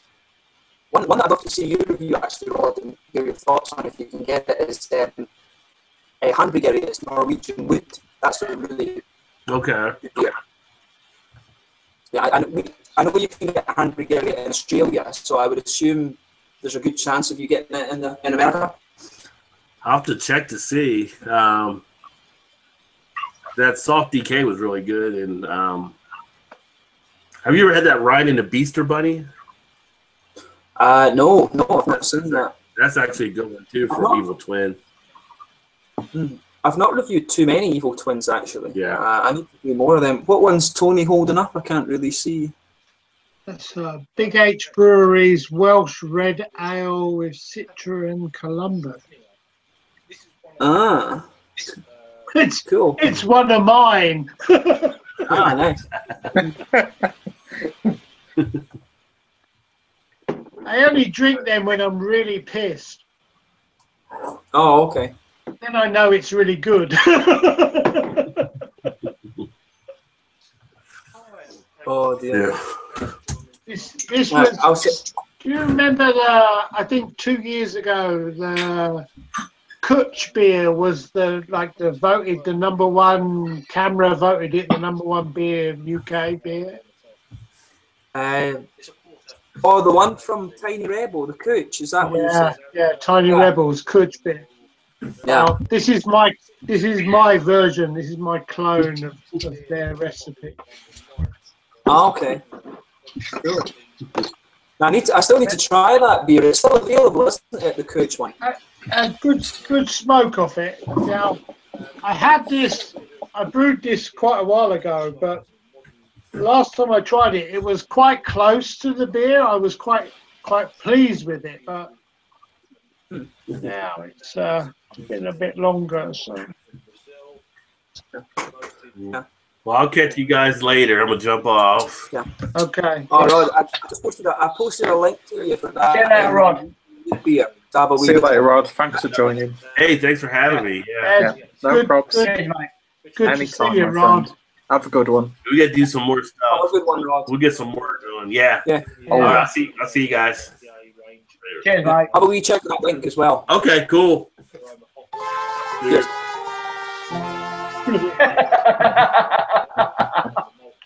I'm sure. And that's what you call. I'm sure. Really, we've scared No, Rod that's- away.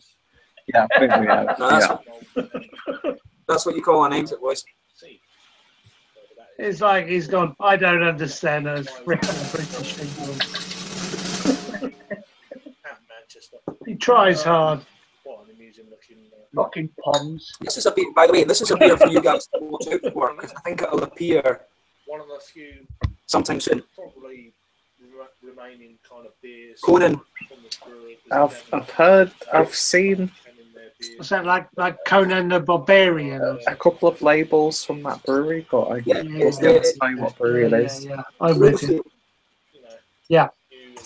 Yeah, this is Brewski are kind of jumping on the bandwagon a little bit with the what do you call it, the sort of New England, the kind of Stieg beer gets juice bomb things. They're jumping on the bandwagon with that, and that was really good. That is probably just as good as some of the stuff that's come out of Stieg beer. The finger and a half of just tan coloured head. So looks really nice. Lovely. Yeah. Be right back, guys. There's a slight rubbiness at the bottom of the glass. No worries. This was another. I actually just reviewed this today as well. This is OO Brewing Muscles, it's called. And Kind of a collection of the guy who brews the OO beers, this is the guy who brews the Stieg beers, the GBG Beer Week and Amazing Haze and stuff. This is his own company. And this particular one is a West Coast double IPA, which was really nice. Quite orangey. Like I'm a big fan of the really coming through the dark baker's chocolate. and the Amarillo hops. So that one was this one was nice and orangey. I love like the orangey flavors that you get in a lot of beers. A really impressive Yes. aroma to the beer. So it's quite fresh. So the coffee notes are going to be really quite prevalent. I think Craig might turn his mic off. Yeah. I'm recording this in the early I'm going to get off, guys. Are you heading off to sleep? Yeah, I'm going to get off, mate. Yeah. I'll see you all, guys, another day. Yeah, keep me posted. Cheers, Jamie. Yeah, keep me posted on the plans for the McEwen's thing. Yeah. Probably be in the week, if that's all right with you, mate. Any time except the 20th. You just need to tell me. So, Yeah, sure, mate. Just have a word with Craig, because I think he's got a bottle of that as well, hasn't he? Yeah, I think are you keen to join in as well, Tony? Yeah, I'm sure I've got that beer in downstairs somewhere, so I'm gonna find it, and if I've got it, I'm quite happy to do it. Aye, this one. Yeah, I'll send you a link, Tony, mate, when we're going to do it. And Yeah, McEwen Champion. I think I've got it. yeah, Cool. Cool. Coffee, but Aye. all right then. It'll be See you later, guys. good. Yep. Say bye to Peter for me, yeah? Aye, we'll do. Yeah. Cool. Ciao now, Dean. Catch you later. See you later.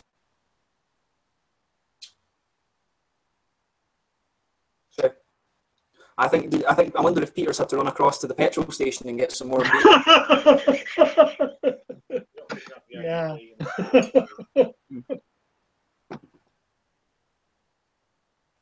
I think that's quite a common thing for him.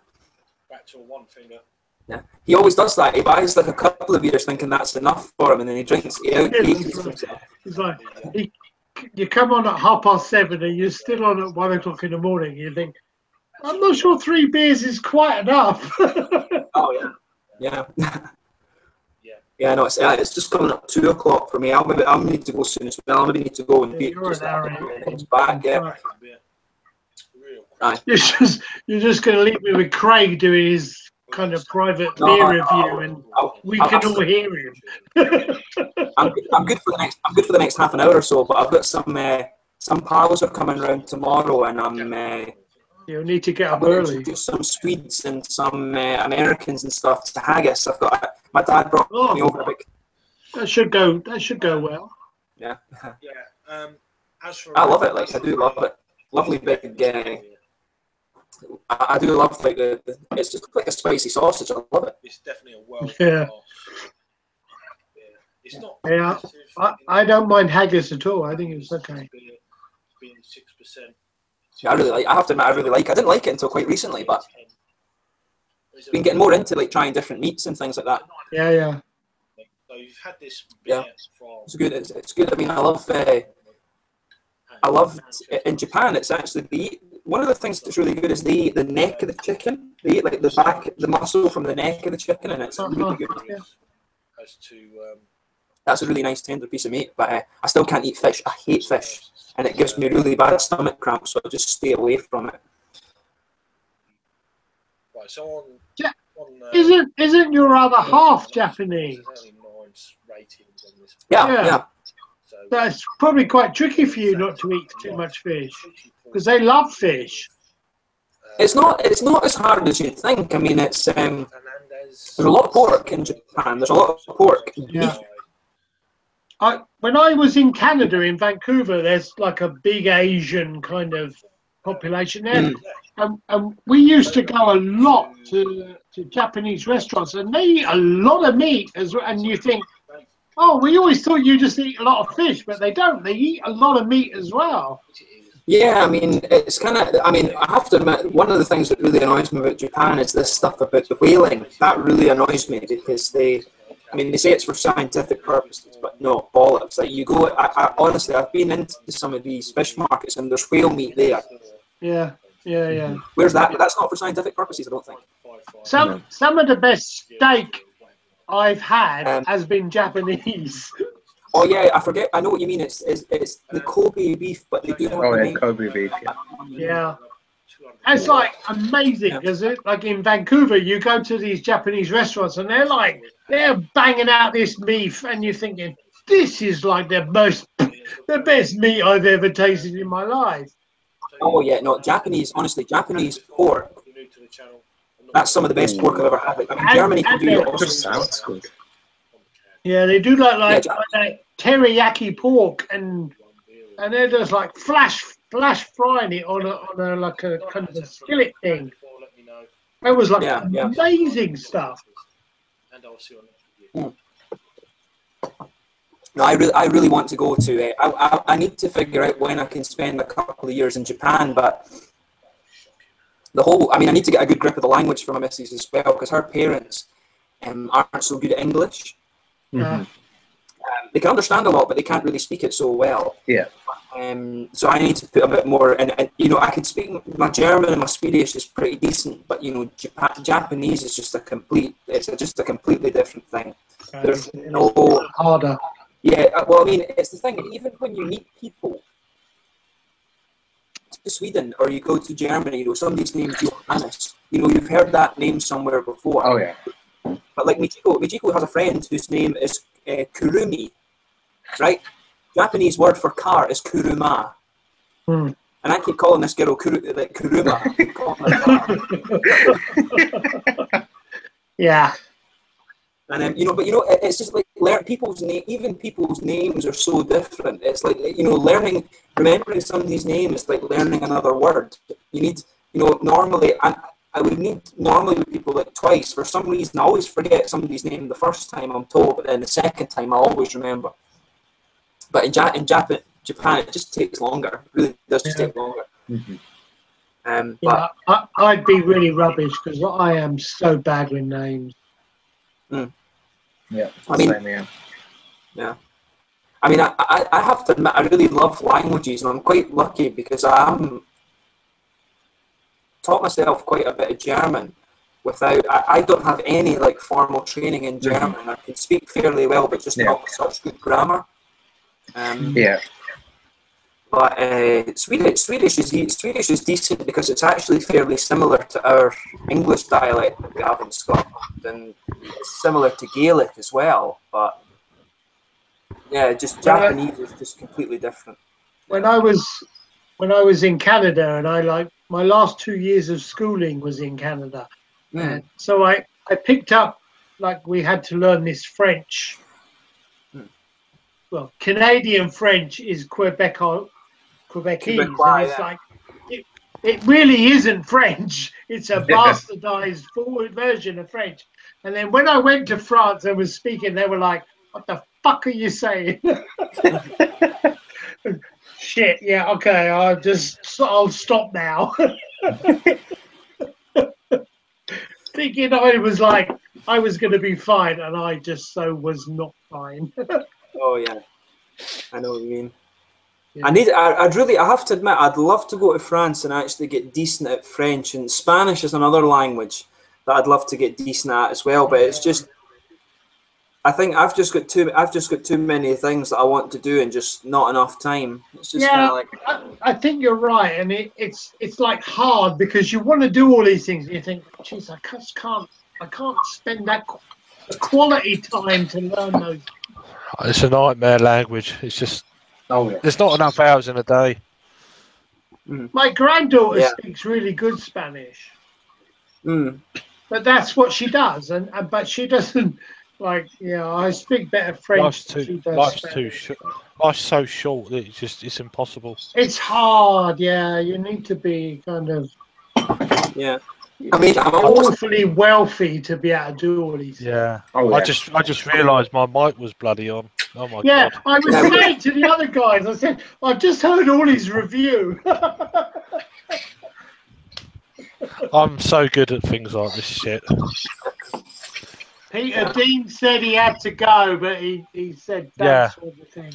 No, that's all no problem. I'll message him after the show. I just realised I was like, oh, what the fucking hell.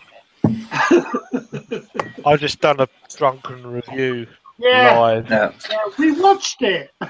Yep. We know exactly what you thought of that beer, Craig. It's all right. That was a shit beer review. It was. I know. You liked it, didn't you? You liked the beer. Not at all.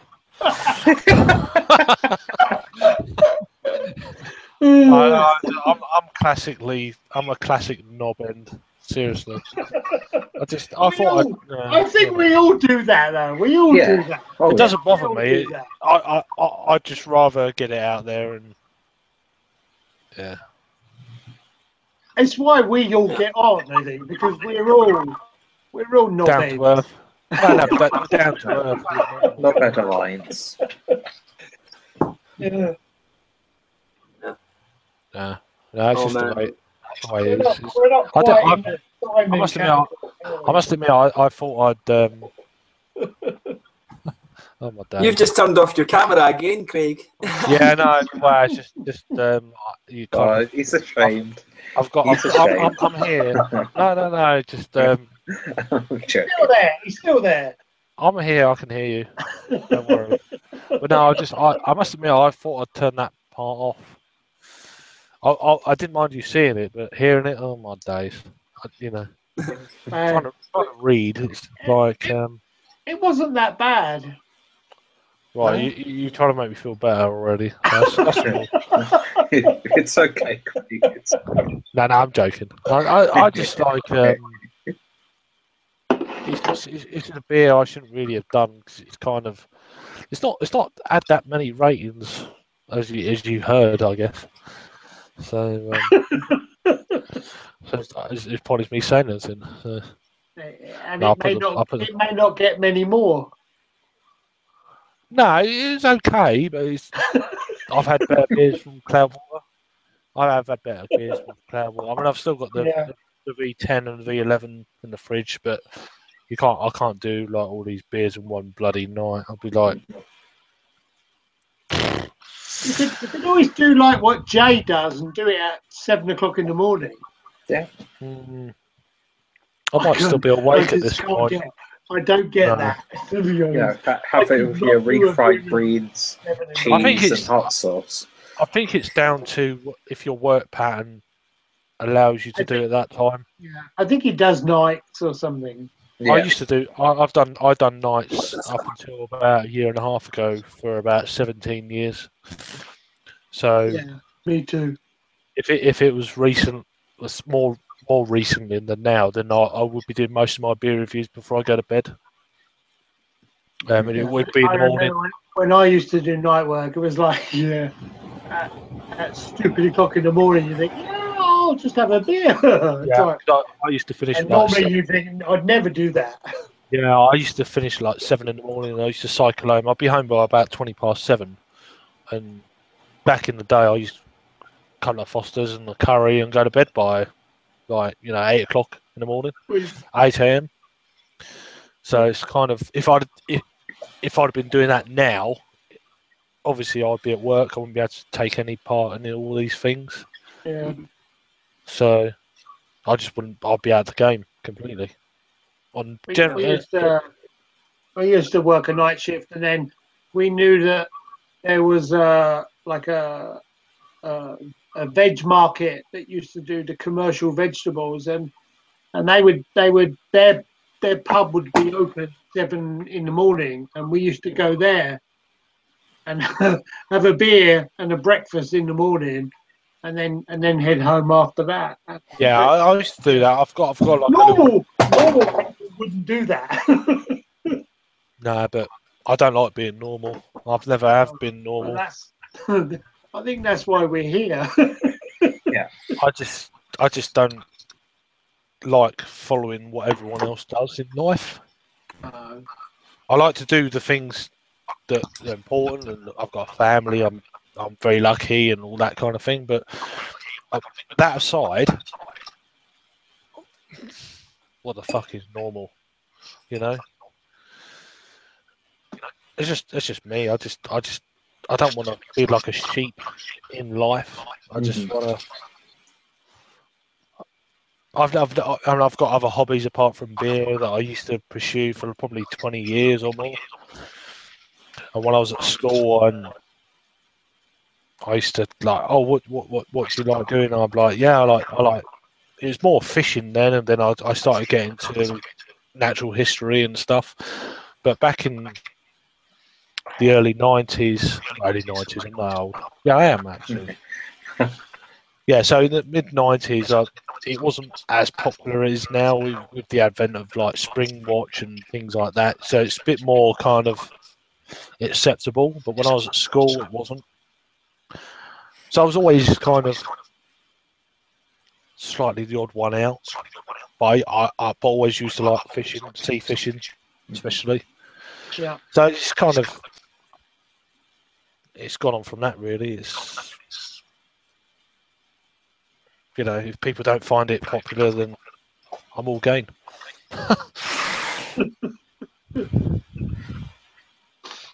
What people like they just kind of expect you to be things into what they're into all the time. I'm like, sorry, I'm not. Yeah. I don't think. Yeah, I think like this kind of group. I think I'm probably on the edge of this group, but we're not here because we are normal per se. Yeah. And I think that's the good thing, is that we're all Yeah. different, but we all have a kind of a common link. Yeah. I mean, it's like we were saying earlier. You know, there isn't many people you'd go off down the pub or a bar to chat with, as we can all do when we're in here. Yeah. No, I mean, most people would just be like bored to tears and whatever. Yeah. And it's just, that's fine, because then I can be on my own. That's the way I look at it. If they want to go off and like, yeah, okay, I'll catch up with you in a minute. I'm just gonna have a beer and just stay where I am. That's right. It's right. It's exactly right. It's just me. It's just, you know, I don't mind my own company. It's absolutely fine. When I finished my job the other month, and I had to go and do like a leaving do. Yes, it was Thursday, and it was like I really didn't want to go. But then we went and did this leaving do, and it was all right. We went to a decent pub, and there were decent beers there, because probably was the main reason why I went. And but then at the end of it, there was like 3 people left there, and what we had in common was we all actually just liked drinking decent beer. Yeah, that's great. And you know, that was the best part of it. And then you start talking about decent beer. No, I mean, it depends what you're into. Which is like being here now. It's like it doesn't. I wouldn't put it down to just beer, or it's any kind of interest in life. It's not restricted to any one thing everyone's interested in. I've found this before. There's a community with any kind of social interest: beer, wildlife, the arts, pool, whatever you want to. Stamp collecting. It's the same kind of common kind of interest. It doesn't matter what it is. It's just, if you've got people who are interested in what you're interested in, it works, you know. Yeah. I think people are more tolerant now of people's interest in probably the last 10 years than that they were when I was at school and stuff like that. It was kind of a bit weird being into natural history when I was at school, but now it's more acceptable because it's on TV. You know, if it's on TV, you're okay, but if it's not, then that seems to be the way it's. I guess also that the modern technology that has brought these things easier access to what we're doing now. Oh, that makes a huge difference. Yeah, I mean, something else going on here. Peter's just like grinding up something. I'm not sure what. No, I was putting the German getting the power working. I just thought I was doing a beer review then for a minute. No, I just realised that I've got like this full exposed open window in front of me. No, it sounded like my beer review. That did. I write a load of nonsense. You still do the film channel, Pete? Every now and then, I've taken the focus away from it a little bit, but I'm still uploading stuff. Because I was looking a while back now, and I thought, I knew you probably actually further back than the beer thing. Than Yeah. I actually think I knew you from the film thing before the beer thing. Okay. Yeah, I think the last thing I uploaded was about 2 or 3 weeks ago, maybe. Yeah, I should look that back up. But yeah, you used to some quite bizarre film stuff. Oh yeah, it was always about the strange. I just realised I think I'm the first beer reviewer to review this beer, and I completely fucked it up. Oh well. It happens. Never mind. You can do another one. I can't really because I've only bought one. I should do another one really, but You could do another one. You could do it. I'm just gonna post it. Have a look in the morning and see what you think of it. I don't like watching them back sometimes because there's always something I don't like. So it could be quite good that you just put it straight out there, and that's what I generally do. And yeah, they're generally a bit like that. How do you post your videos, Craig? Do you schedule them or do you? Yeah, I've scheduled a lot of recent ones. I've got like I posted another one this evening, but I haven't put it out on social media yet. I've got another one more scheduled for 9 o'clock tomorrow, and then from then on it's back to reality. So I've done quite a few out there. I think I left another 2 in the fridge out there I didn't get to review because I just didn't fancy a beer on the last day. After after that the Wednesday I done that Bell's beer. That was all the same day. I think I done like 4 reviews, and then I done that review, and then the shitload of other beers I had that day. And the next day I was like, you know what? I can't be asked to drink these shitty pilsners, Portuguese pilsners that I know I can get. Next time I go out there, I'll get them easy. So it's kind of like I can't be asked. I left them in the fridge and left. So if anyone wants to drink them in my family out there, it's like, yeah. It'd be better than normal lagers, but you know, I couldn't be doing it.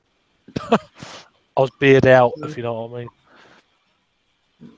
Quite jealous of that. You get to go to Madeira whenever the hell you want. Basically, it's good. Well,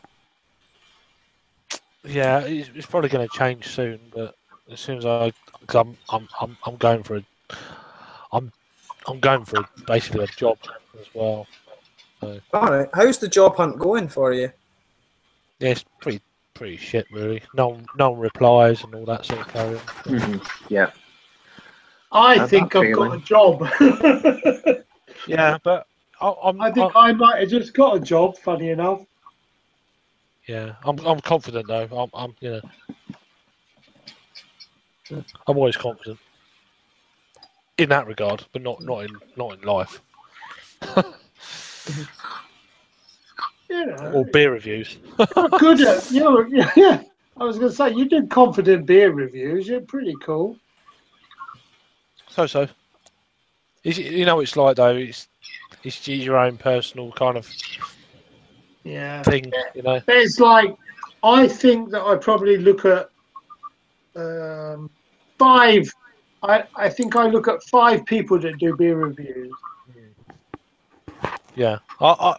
It's 3 of them have been on tonight. Yeah. It's just enough time. I mean, I'd like to watch everyone, but it's just the time in the day to actually watch everyone. It's just like there's quite a lot of beer reviewers out there, which there's just more.